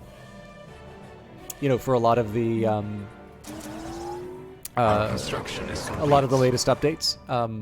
But that's not necessarily going to be true for everyone. So I want to try, like when I played Crusader Kings, that was one of the ways that I would, I'd kind of stretch $1 as far as it goes through. Yeah, and it's the right way to go about it, right? Some of these other games, some of the other games that they have do, they do a subscription service. To be honest, I haven't actually really worked out for myself how I feel about that yet. I do actually think subscription services are an interesting trend in gaming, and I think as a whole they are a good thing. But I'm not 100% sure how I feel about it for the Paradox games. Because, I've been able to get a lot of enjoyment out of playing them and just sort of filing them in one at a time. But this is the thing, right? Like, everybody kind of has their own... Everybody sort of has their own... Everybody has their own entry point and, like, their own sense of value about what some of these things are. And so, I'll be honest with you, I am really, really enjoying Becoming the Crisis. I got a friend who's really into Stellaris. And if he were to say to me, System Chalk, what do you think about Nemesis? Is it worth it? I'd say, I blew up multiple stars and it was one of the most beautiful things I've ever seen. You should get it. And I mean, this is my coworker friend, so, we both have something of a disposable income. He bought Darkest Dungeon full price. Well, this thing costs about the same as Darkest Dungeon full price, so he's probably going to feel okay about it. If I was in grad school and, I'm choosing between, getting a DLC and, having to eat mac and cheese for a week, or, actually having something nutritious, I'm not going to be so cavalier about buying everything all at once. But, again, part of it, the reason why I recommend that is not just a cost-saving measure, it's actually a really good way of learning the game, because this game can feel overwhelming, and if you just start adding in features as you become interested in them, you are going to have a much stronger investment with the game than if you just kind of turn on all the DLC at once and feel overwhelmed. And again, I'm sorry to filibuster the end of the game. I'm actually going overtime on the stream. I'm already an hour over. But I think, I don't know, it's an interesting conversation to me. I like answering questions about the game. So, Synaptic extensions. The great reach of the mind must be extended further still. Additional synaptic extensions will enable efficient control of yet more drones. Oh, Jared, if you're still around. It was Adelaide and... It wasn't Nikita. It was, there's another member of the Phantom Brigade team that wanted you to play Stellaris. Who's the other one? Sorry, it's inside baseball with A. Jared J right now. I'm trying to learn which of his coworkers are the Stellaris mavens. Our swarm is strengthened. So I'm slowly moving all of these over to the capital. Together we build the future. Okay, bonus resources, all good. I probably want that starbase capacity, but again, I'm going to go for the cheap tech, so upgraded capital buildings. Again, I'm not worrying about the food here just because we have such a large stockpile, and I know I can refactor my production if it becomes a problem. Our construction is complete.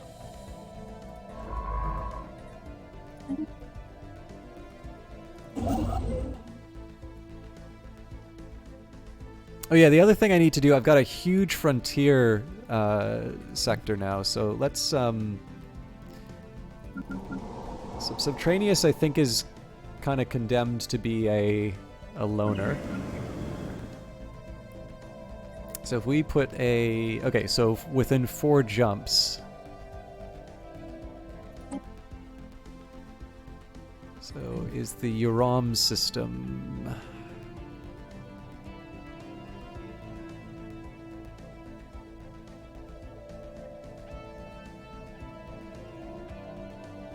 God, I've got way too many worlds here. Okay, looks like Uram is part of a system somewhere. I just don't remember where. Fortunately, we're waiting for something to happen. Oh, here we go. Okay. Our swarm is strengthened. Okay, so Uram and Dearth are in it. Fear, Mathranos.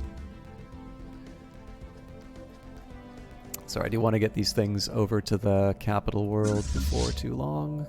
Technology conceived. Our construction is complete. Plasma cannon. The latest in plasma weaponry, these cannons are fully militarized versions of the older, somewhat improvised plasma throwers. Their plasma projectiles are even deadlier. So percent-based ones means we're at the end of the technology tree. Technology Let's conceived. do advanced reactor booster and autocannon. Large caliber ballistic weapons that have fired cased explosive shells. The main advantage of these cannons is their high rate of fire. I think that, yeah, we're still doing mega engineering. That just came from our regular research. So where's the other time debris? Okay, no, it's already handling it. Okay, storm surge, that's fine. Yeah, I'll leave this all...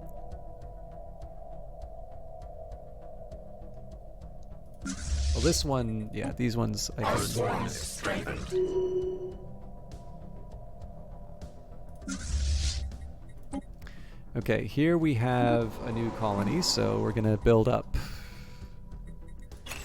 spawning pool, Our swarm is strengthened. stronghold, couple of districts. I'll leave the rest for later.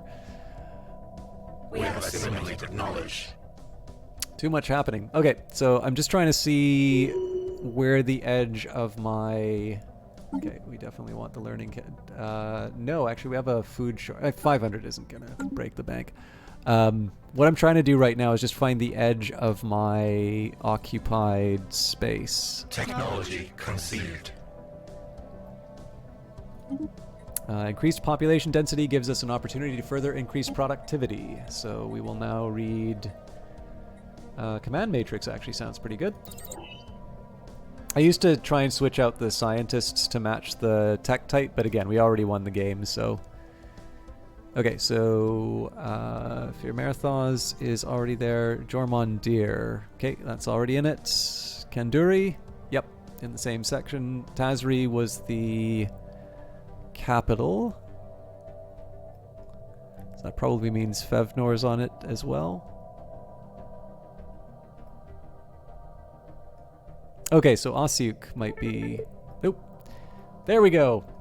The etherophasic engine. The first phase of the construction of the etherophasic engine has been completed. We are beginning to tap into the energies of the Shroud, which is sending psionic shockwaves across the galaxy. A tenuous foothold has been established.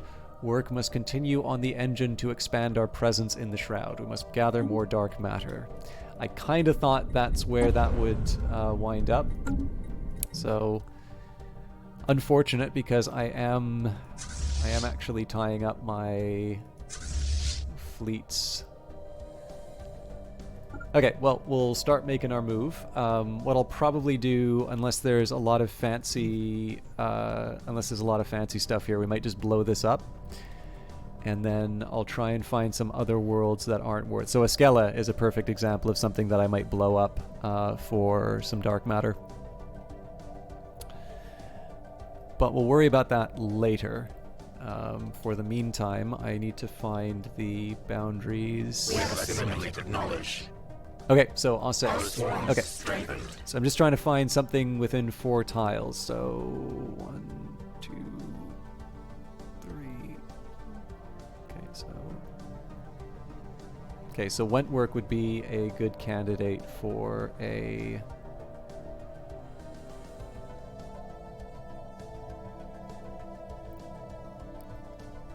Capital.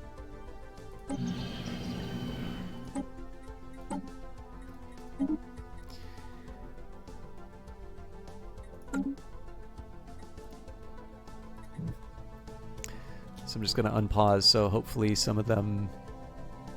Okay, that actually wasn't as many as I was hoping it would get.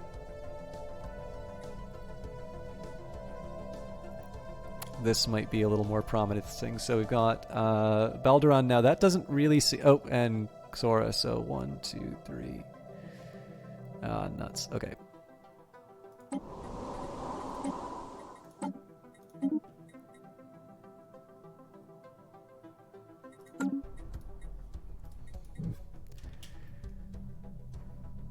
Yeah, not the most exciting sector I've ever done, but... Okay, what about this one? This is probably left on its own. There's a Generum system in the... No, apparently that does count... Oh wait, hang on. Okay, so Poa should be in there as well, yeah.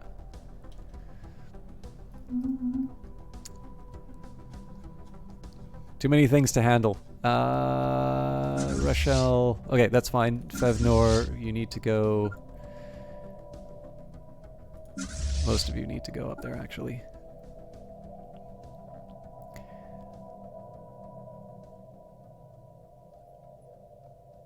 Okay, the rest of that's fine. Okay, so Poa is in a sector. Okay, so we've got the Fargus. Oh man, that's not gonna... Yeah, that's not gonna work.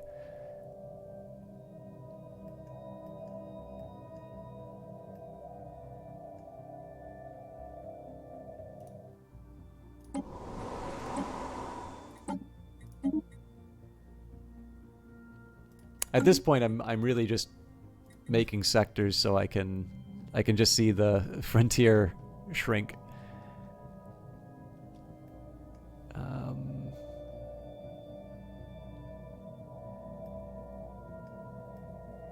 Used to show me borders around the sectors, but I think that was when you created them.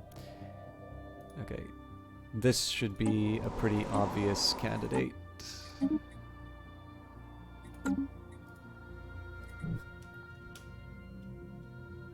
Not as many worlds as I thought it would get, though. Okay.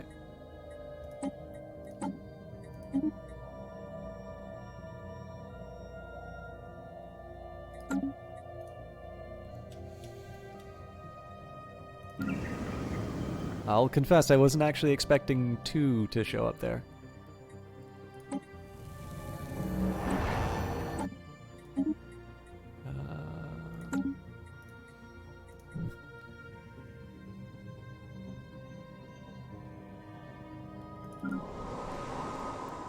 Okay, so Duix, Ladlom. Oh, cool. Those actually wind up being close enough to each other. Our scientists have discovered what appears to be a sensor malfunction near the corona of Henzidon. However, it's still there after rebooting. A closer look is warranted. So I'm just taking a minute here with Ladlum and Duix. Ferd is... I'll deal with that later. Okay, this one I think I just gotta build on its own. I don't expect there to be much else that shows up. We'll call that a penal colony or something. Yeah, it's just on its own. I'm tempted to just turn Ladlom into its own thing, but let's make Duix the capital. Should be 2 in that one.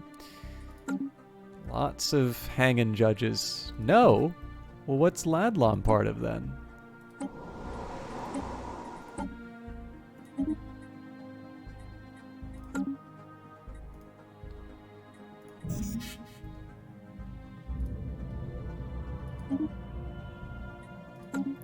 The cause of the solar radiation resonance observed around the corona of Henzidon turned out to be an unusual crystal formation capable of enduring the heat. Having brought the crystal aboard, our science drones were startled to realize that the strange resonance was reproducible. First, they exposed the crystal to some solar radiation from Henzidon, producing the identical result to the initially recorded phenomenon. It also seemed to create resonances with all the energy waves we sent through it, forming new colors and sounds never before observed by the Fear.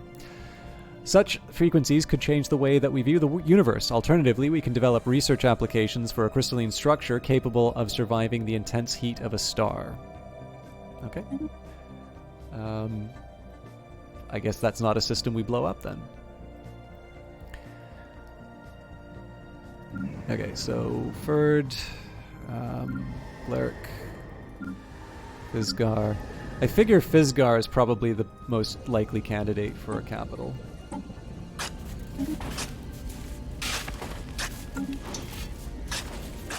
Okay, fossils discovered on Biden Prime. Fossilized remains from several different species that do not appear to have been indigenous to Baldan Prime have been found in a large and secluded valley on the moon.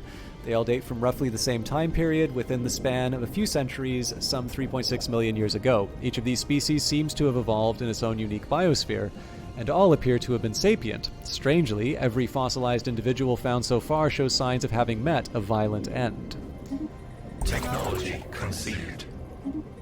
Discovery of antimatter powers. Antimatter power allows for highly advanced reactor boosters that can greatly enhance ship reactors. All right, what are we looking at here?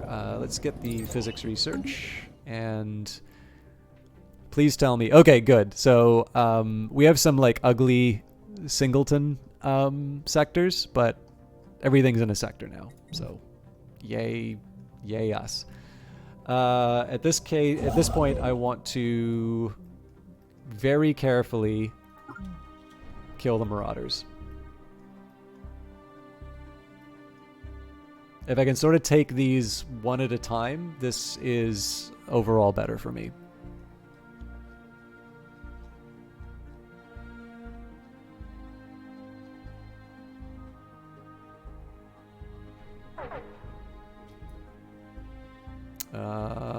Where's the black tide?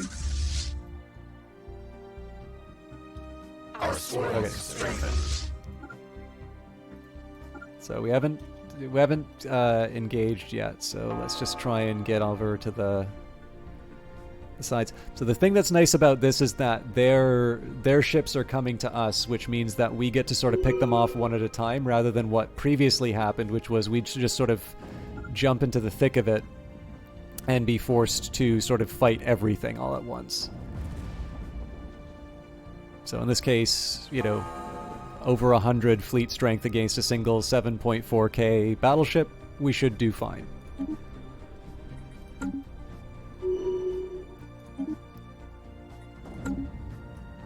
Oh, looks like, yeah. Technology conceived. So again, where we can, we just want to be a little gentle, take them apart one at a time, and then we can have a big engagement once everything else is taken care of. Restructuring the chain of command and deciding what interdependencies are set between officers makes fleet more responsive and more effective. Maybe we do starbase capacity here?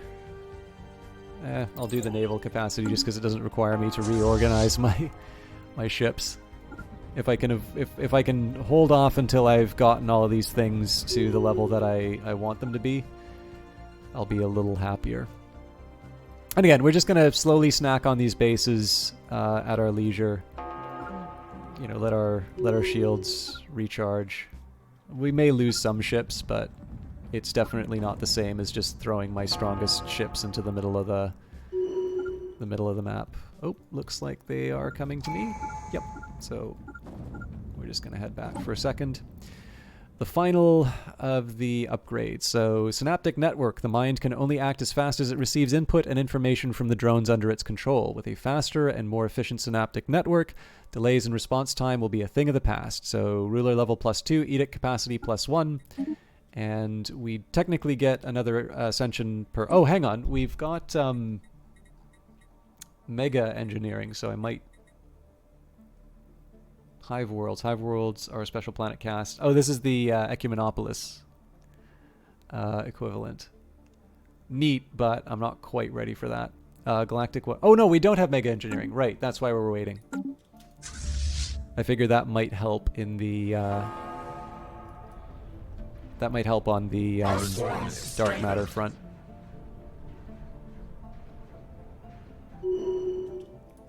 It's going to take a second here and upgrade everything that is at Ita.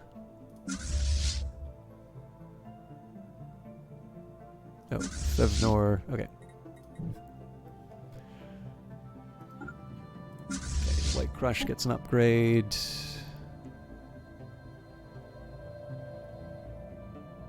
Yeah, rest of them all are already upgraded.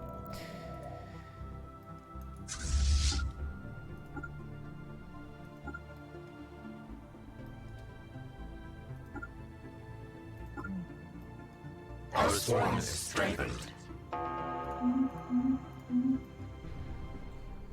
So see, if you just leave the food alone, it eventually figures itself out. This is one of the reasons why, you know, again, even though I may have shortfalls every once in a while, I do kind of like just letting the planets handle themselves. Our swarm is strengthened.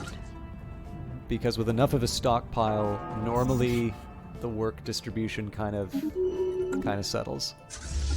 It's not necessarily the most efficient way of thinking of things. I will be the first to admit that, but it does, because I'm already kind of inclined towards a lot of micromanagement. It saves me from my worst impulses. Okay, I think we're committed to a pretty serious fight here.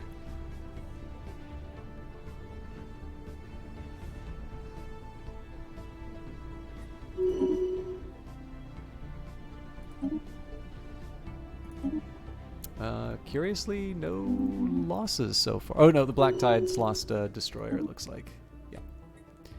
Still, I mean, you know, compare that to the last couple of rounds we've had. This pretty much did the trick. So we'll take out the last Void Dwelling, but at this point, the Marauders are effectively done. We might take out the Mercenaries too. I don't know if they go away when the last of the... Alright, the once proud nomadic warrior cultures of the Calaxian is no more. Forces from the Fear have destroyed the last of the massive space stations that house the majority of their population. Refugees from the surviving civilian population have scattered across the galaxy. Although some Calaxian pirate and mercenary fleets may still be unaccounted for, the loss of their space dwellings is a devastating blow that they cannot recover from. This puts a definite end to their raiding. Okay, so we are going to need to... Oh, we can't destroy them. Fair enough. So we're going to send them to wherever they can upgrade. We are going to crack the star without even looking at it. Our swarm is strengthened. And we're going to do the same to this one.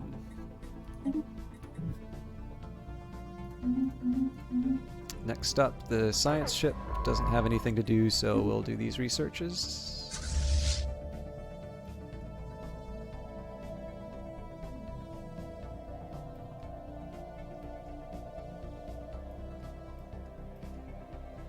Yeah, so I mean, at this point, this is all just me trying to grab the last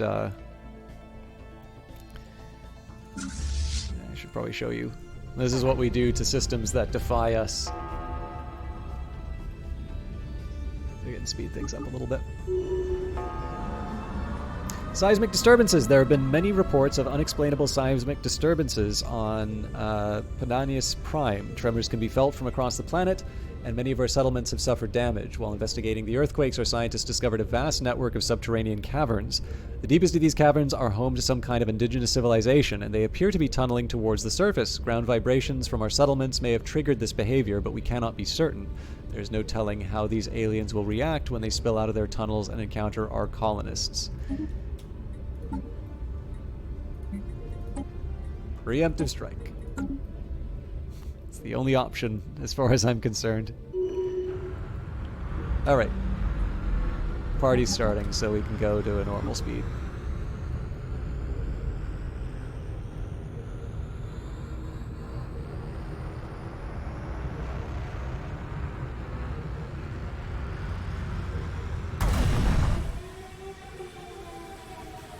And that's how you get a free 3K dark matter.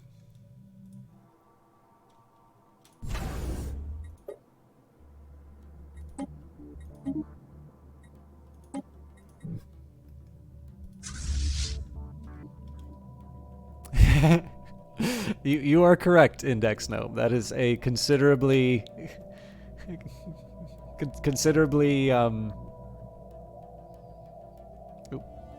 unsafe practice. It is nice to have the science, but dark matter's even nicer.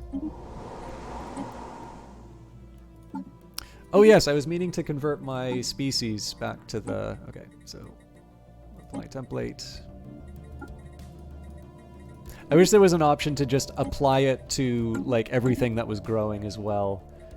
It's always a pain to chase down the last few, but that's life.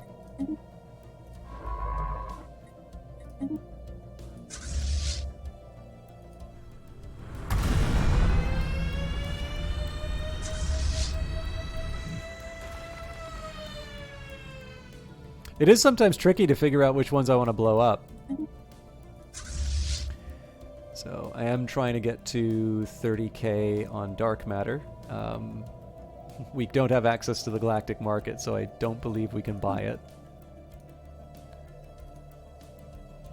Holy crap, we can. Our search project is complete. Our efforts to destroy the subterranean aliens on Palladius Prime have been met with success. We managed to collapse several of their tunnels on top of their workers, and the caverns that house their cities have been flooded with nerve gas. Casualty projections are close to 100%, and our security forces are confident they will be able to deal with any surviving stragglers. So I do still need to remember to check my worlds. 3 dimensions, inextricable from the 4th. So that's our physics research. We can get code breaking and code making, you know, from the surviving empires, right? Okay. Again, I'm mostly building star bases because I can.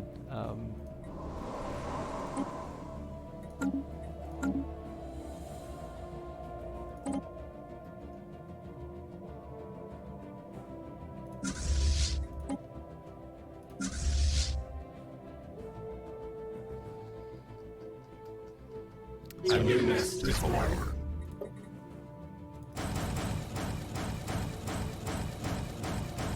Okay, so we got another 11 down. Sorry, I'm just We gonna have assimilated knowledge. make a marker. So 19 more battleships. Our swarm is strengthened. We have adapted a species to suit our needs. Our construction is complete. Stars indeed are optional. I mean, we could even blow up the Kasora system, but those are technically our people, so... I think what I'm going to do is just look at relatively inexpensive systems to destroy, so things like the Askela system, Kazoo isn't anything special.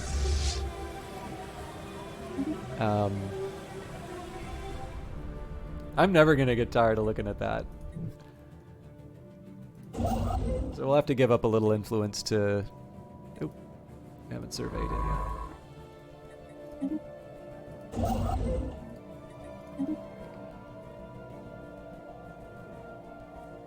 I do think it's a little funny that I couldn't attack that raiding fleet. We have assimilated knowledge. So yeah, this nebula might be a good candidate for cracking. We do, I believe, at some point get the option to... Oh man, we've had colossal assembly yards this whole time? I had no idea.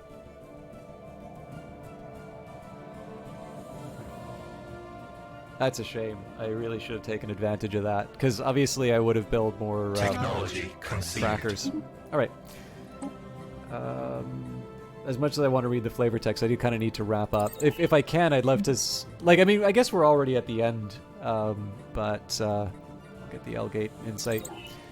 The L cluster will give us more stars to blow up. I don't know, it'd just be kind of nice to get to the end of this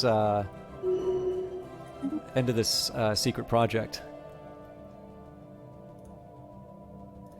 Oh yeah, the one thing I do want to do is find these infuriating consumer goods factories and shut them down for good. So, okay, so Desert World again. I'm gonna look at a few things here. So I want to make sure I have Desert Worlds. I want to make sure I have a decent amount of slack on the number of jobs available.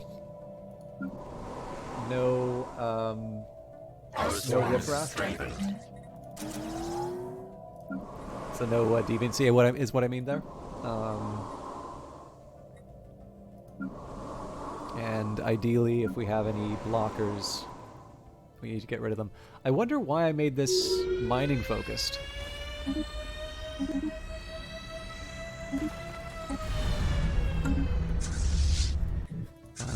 Okay. Kazoo's already going to get blown up, so...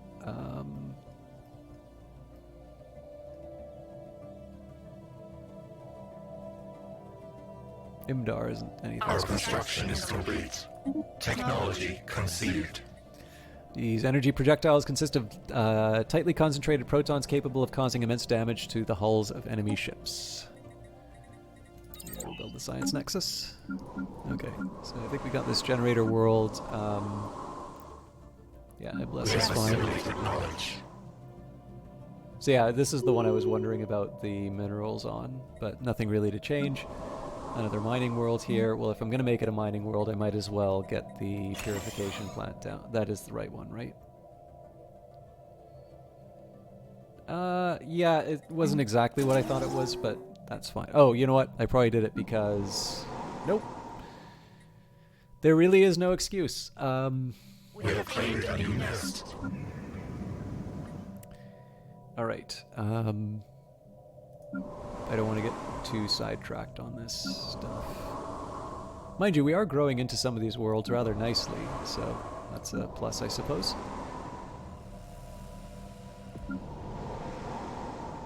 Technology conceived.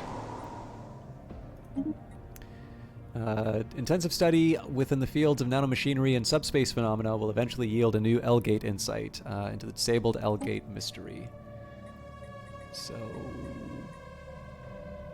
Gauss cannon it is. We have assimilated knowledge. Again, not a whole lot to go on with most of these. You know, deviancy is where it needs to be. We've got lots of jobs. Crystalline caverns, so I need to make sure we exploit that. Ostensibly, this is a hunt for the consumer goods factories, but being able to just take advantage of small efficiencies are kind of nice about these audits, too. So this one... Okay, another crystalline cavern that's currently being unused.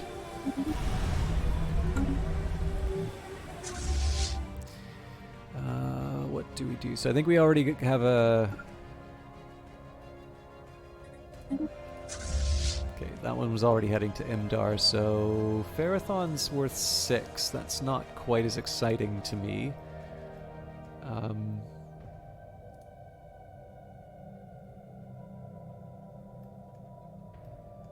Or sorry, that is a little more exciting to me. I'm really looking for like the knowledge. 3 points that don't really get me anything. Okay, I'll take some of the 3 and 3s, I think.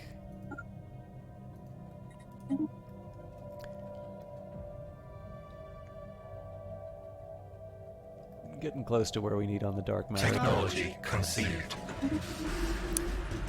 We finished cleaning out the nerve gas in the dead alien bodies from a tunnel network on Pedanius Prime. It should now be safe for our colonists to move in. The primitive cities the aliens left behind will be demolished, of course, and replaced with our own advanced architecture.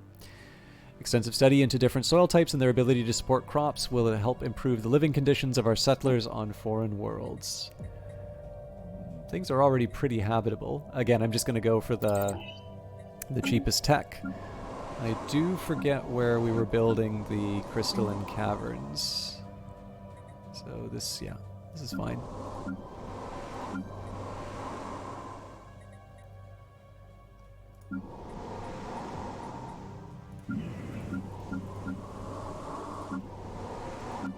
I just find one.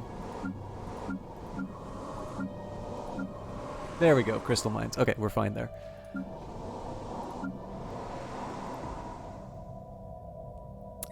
Again, wonderful opportunity for gas extraction wells, which I passed up. This is crystal mine, right? Yep.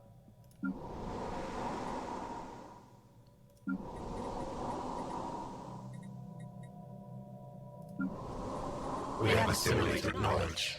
Okay, titanic life form is not something I can exploit. We should just be able to eat them, but...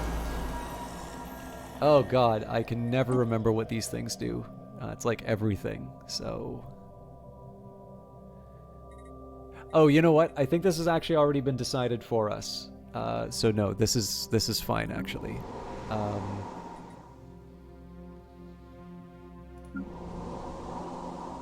Okay, dust desert and bubbling swamp, not chemical plant. Wow, okay. We might actually need to give up some of this tech then.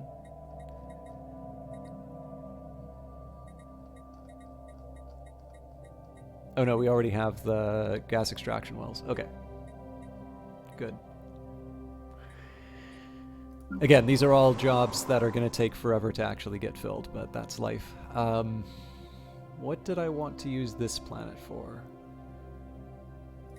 We don't really need minerals right now, so I'm going to convert these into generators. Technology conceived. And we'll build an energy grid. These upgraded rotary autocannons feature improved tracking and fire control systems. This allows them to maintain an even higher rate of fire. Let's go for the, you know what, synthetic crystal plants. It's only going to take like a couple months, but...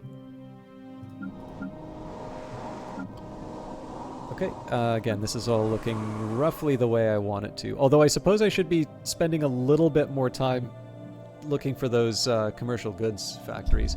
If I could, I'd actually really like to make this more generator-oriented. So let's do an embiggening. The doorway, what can only be described as a dimensional portal, has been discovered in a remote location on Kasora Prime. Weather prediction algorithms noticed a strange air current, which was eventually determined to be caused by the slight leakage of atmosphere into the portal. The rate of loss is far too small for it to make any difference in life on Kasora Prime, but the very existence of this portal raises some disturbing questions, such as where does it lead to, and could something come through the portal from the other side?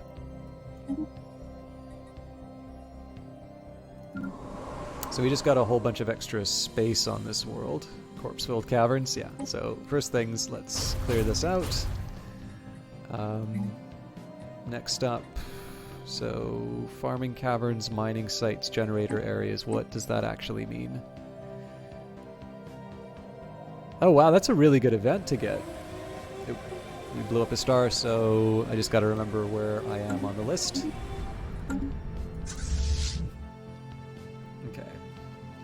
I prefer not to destroy the energy generators unless it's an absolute last resort.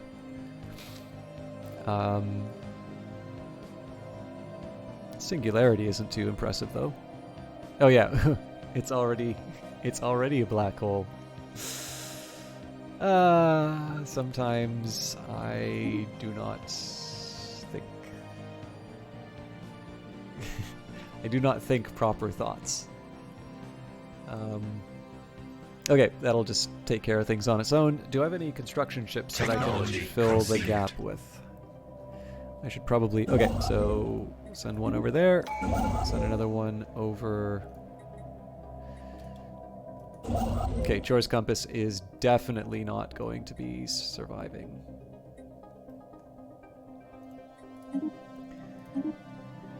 Okay, new kinetic batteries. Technology Oh wow, conceived. lots of stuff. Get the L gate in sight, and we will... Okay, Xenomorph on me, even though I'm not going to use it.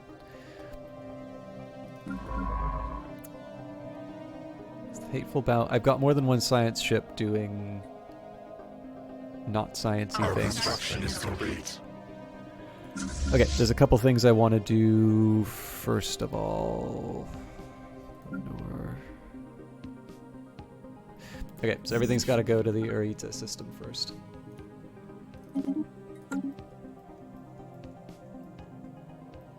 Unless it's a Star Eater, in that case it's fine. Okay, next up. What do I want to do? Oh, go back to auditing my worlds because I still haven't dealt with the tomb worlds. Okay, so Trainius Prime, again, no... This definitely should be a tech world when the time comes.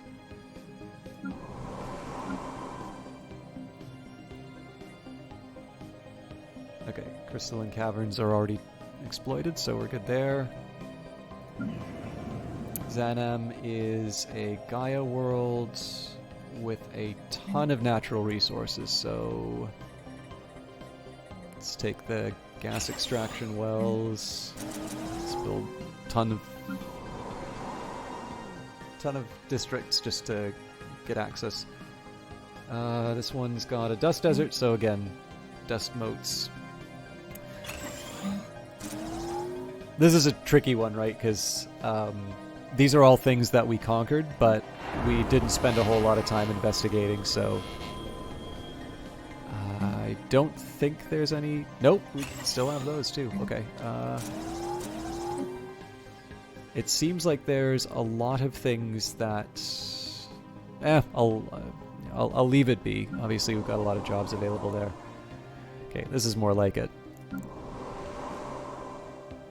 Okay, dust caverns and bubbling swamp. The swamp's already taken care of, but we probably should be able to get the dusts. There we go. Who would have known there was nothing in there? Okay, nothing for me to...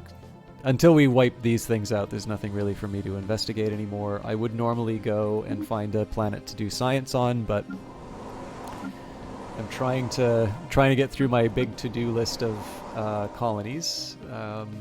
Most harvesting we've got. It's fine. Okay. It's actually not a whole lot within my border. Menship will work.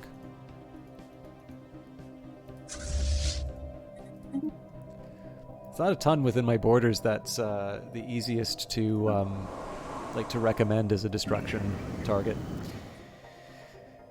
Okay, again, so many jobs available. I don't think...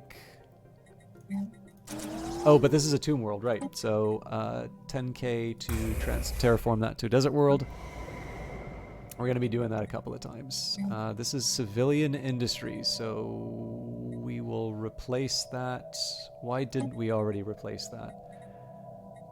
Oh wow, I must have lost interest in this one. There's a ton of stuff I want to do to this. Okay. So, first things first. Synaptic node, strongholds. There's no need for a sentinel. Obviously terraform to desert world. And... So this is a bunch of junk stuff. Yeah, okay. That's fine, I'll leave the rest of it. Oh, okay, yeah, this explains a lot. So, Ruinous Core. Conceived.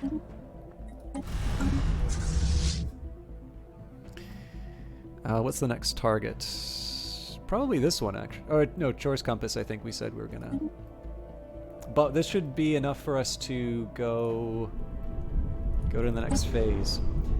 Alright, the etherophagic engine, which will rip apart the barriers that exist between this world and the Shroud, is partially complete. Fully upgrade this structure to win the game.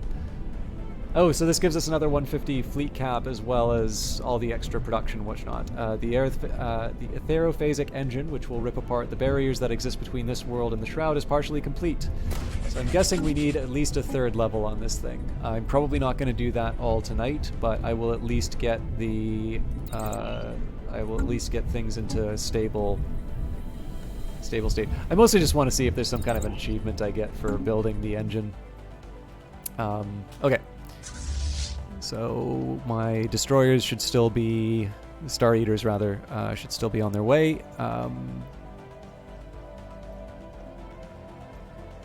Right, we're on Ruinous Core, I believe. So terraform that one, and we're going to make a ton of changes here. So first up, spawning pools.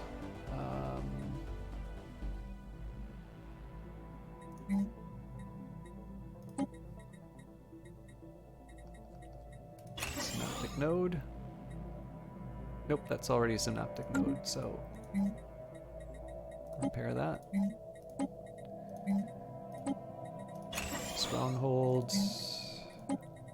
Sentinel posts.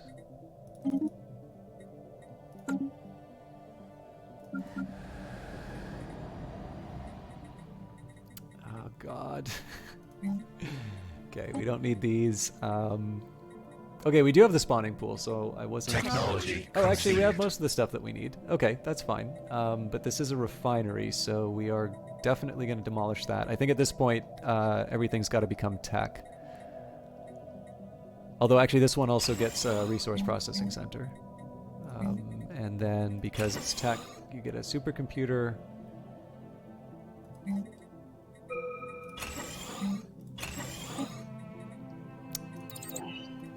Definitely going for the Titans. I normally like to keep cash in reserve, but I don't expect too many. I don't expect too many emergencies to crop up now. Our These junk construction is things. complete. Okay, yeah, it just boosts the number of districts we get of each time. That's fine.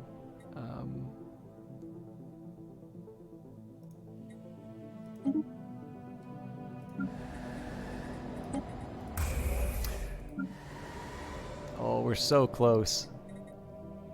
Technology conceived. This definitely needs spawning pool. No, actually we got everything we needed.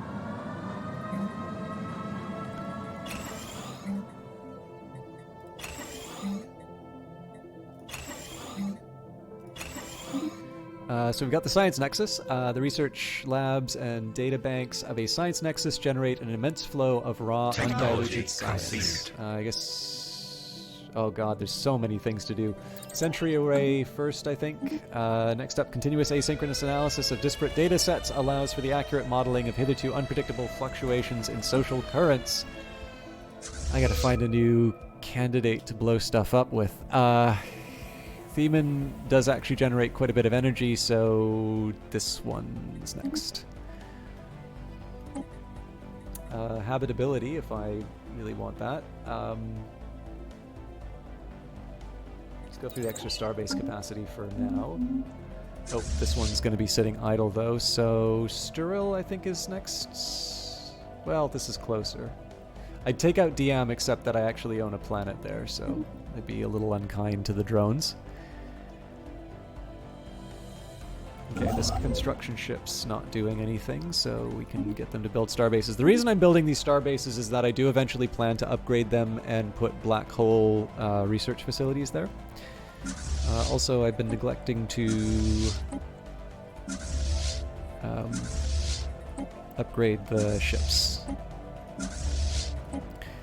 So there is quite a bit that I still need to do to get these things like ready to go, but we've been building towards a wave of battleships. Speaking of, we should be able to afford. How many do I owe?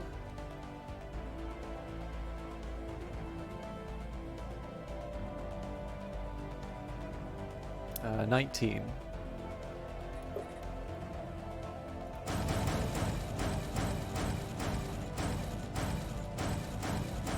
Our swarm is strengthened. Okay, so I just need to build 3 more.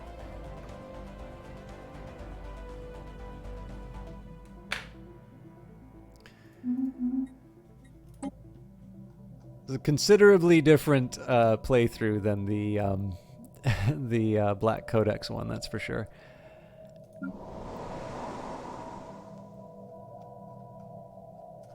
I may have to wrap it up though. Our swarm is strengthened. Yeah, we're not gonna get that energy quite. I'm one more. I'm one terraforming job off, but I don't think. Well, you know what? Ooh, that's gonna be. Yeah, we can afford it. Our swarm is strengthened.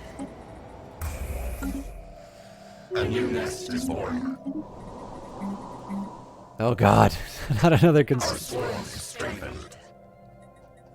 I thought I got rid of these things. All right, spawning pool. Obviously, we wiped out the population on that one before we could colonize it. I think we're ready to go there. All right, so here is where I think we're going to be leaving this hive mind. So I don't think people are going to want. Let me know if you'd like to see this, but I think on my own time, what I'm going to do, I am going to fill in the gaps of the map just because I don't know. It seems kind of fun. Gotta find a new place to blow up. Yeah, again, it's unkind to take out DM as much as I want to. Oh, these are, yeah, we got some really obvious candidates the more I look.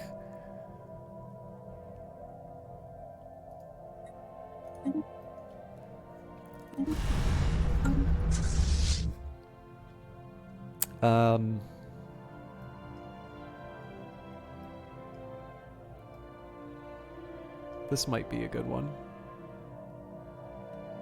Xerak is even better.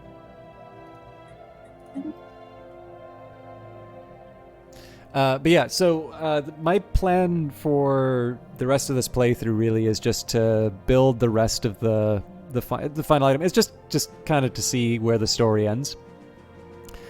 I am definitely going to upgrade and sort of fill in the rest of the ships. I wonder why this one still says that it's moving in.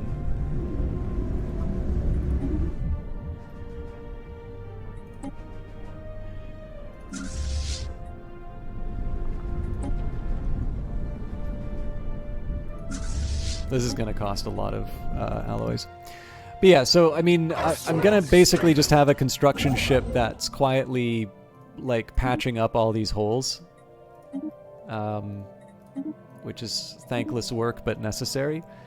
I should probably figure out what I'm doing with my science ships. I should get them.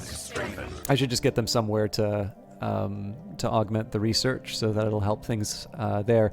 And then eventually, like once I've finally figured out what I'm doing with these fleets, because obviously we have a lot of slack in terms of our command limit. We're just going to go in and do a little. Like, basically, I just want to do a cleanup job down here. These are also some prime candidates for blowing up some stars, just because we don't own these yet. Earthquakes on Podeus Prime. Podeus Prime has been racked by another wave of earthquakes recently. It seems that some of the deeper parts of the underground tunnel network have collapsed without the subterranean aliens to maintain it. Many of our settlements have suffered damage. Unfortunate. But, again, unless there's particular interest in seeing me kind of do the cleanup, I figure I can do that achievement hunting and such on my own time. I am definitely warm to doing more Stellaris if there's interest in that. For those of you who are maybe new to the channel, I probably talked myself out of those people kind of staying and hanging out. But the plan is to usually play this game every Monday. This is actually one of the rare times I've been able to like finish a playthrough well in advance of the kind of the next DLC kind of coming out. Sometimes they struggle to get these things done on time, but this was definitely a bit of a stomp, which I wasn't expecting going in. We came off of a pretty embarrassing loss, and not just to like tough enemies, but there was going to be a crisis that absolutely dominated us as well. Thank you, Blargasaur. Yeah, it was fun. Again, on my own time, I definitely want to see where the Doomsday Machine goes, just because how can you not want to see how this thing turns out? But I don't see a lot of value in making people wait for what will probably be 20 years game time. And then as far as the rest of the stream is concerned, so heads up that it's a weird schedule this week, and I wish I could manage it so that it was not the way it's going to be, but I am going to be going to Vancouver on Wednesday, and I will be returning Sunday morning once all the time zones are accounted for. So this doesn't just mean that I'm going to not be here for my usual Wednesday and Friday streams, but it also means that I'm not going to be able to record my usual sort of VOD type of things. Now that's okay because I actually recorded those well in advance, but just a heads up, tomorrow there should be another Elder Scrolls pre-recorded episode. I should be like able to manually handle that. But if there's something on YouTube that stops the scheduling from properly coming through or whatever, I am likely going to be on a plane at the time that all of that happens, and I'm not going to be... Like, I don't have a working laptop right now.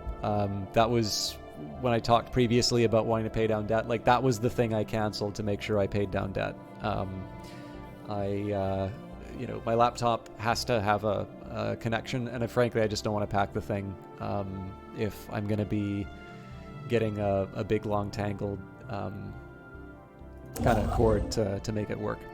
So it's not an ideal circumstance, I'll be the first to admit that, but I'm going to I'll do my best. I will try and keep on top of things like Twitter, but it's not just a vacation, it's the first time I've been to Vancouver in years, like 5 years, and I've got a lot of people I'm hanging out with. Actually, I'm really excited to hang out with some of the people. There's the original people who kind of invited me to a special Halloween thing. I'm really looking forward to that. There is one of my old classics profs. We're gonna meet up, and there's a few people from the games industry that I get a chance to sort of meet up and hang out with. So I'm, one, looking forward to talking with friends, but number two, like, they are sort of related to some of the streaming stuff I'm interested in. So, I'll be able to talk. Well, I don't know. I'd be a very boring person if I only talked about like work stuff with them. Yeah, I'm looking forward to it for sure. But I did want to acknowledge, like, especially off of the Steam stream on Thursday, there's been a lot of attention that came not just to this channel but also to the YouTube channel. So if you are one of the people who came in off of that, particularly with the really nice comments I got, thank you. It actually means a lot to me to have that kind of encouragement that came through. And of course, if you're a longtime viewer, it makes me feel good that people are still watching, right? I never take that for granted, but I know this month has been a little weird in terms of just getting all the times properly lined up. So I'm gonna have to ask your patience one more time, and then, assuming that I'm not feeling too worn out from my trip, there should be more Stellaris on Monday. Wednesday we'll be back to streaming the regular, regular Brace Yourself games. I'll probably be doing Phantom Brigade at that point because I've sort of been shirking on that in favor of doing Industries of Titan, and then our regular Friday game lately has been Boyfriend Dungeon. But when we wrap that up, I actually have some specific ideas about some of the other things that we will be playing.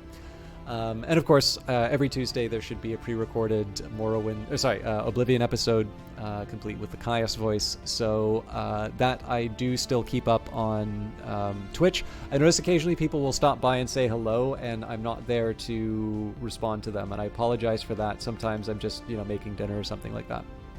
But that will be as a vodcast on Twitch or as a like a video you can watch at higher resolution on YouTube. YouTube is a little bit better for storing high quality videos. But I have really been taking my time to wrap up tonight, and we've had some wonderful new faces, so let me try and find somebody to host, either a Stellaris streamer if I know someone, or the Muse moves me, or we do have a streamer I like.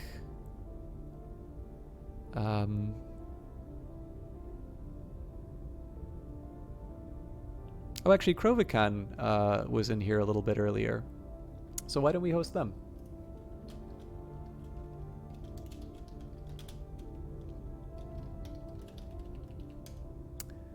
So, I think Krovikan's got a BRB screen up right now.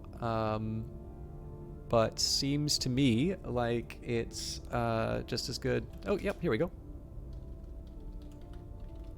But yeah, so I think some of you maybe even have come from this streamer, but it's a it seems to be as good of a choice as anyone else. So they are actually playing. Oh, they're Canadian too. Cool.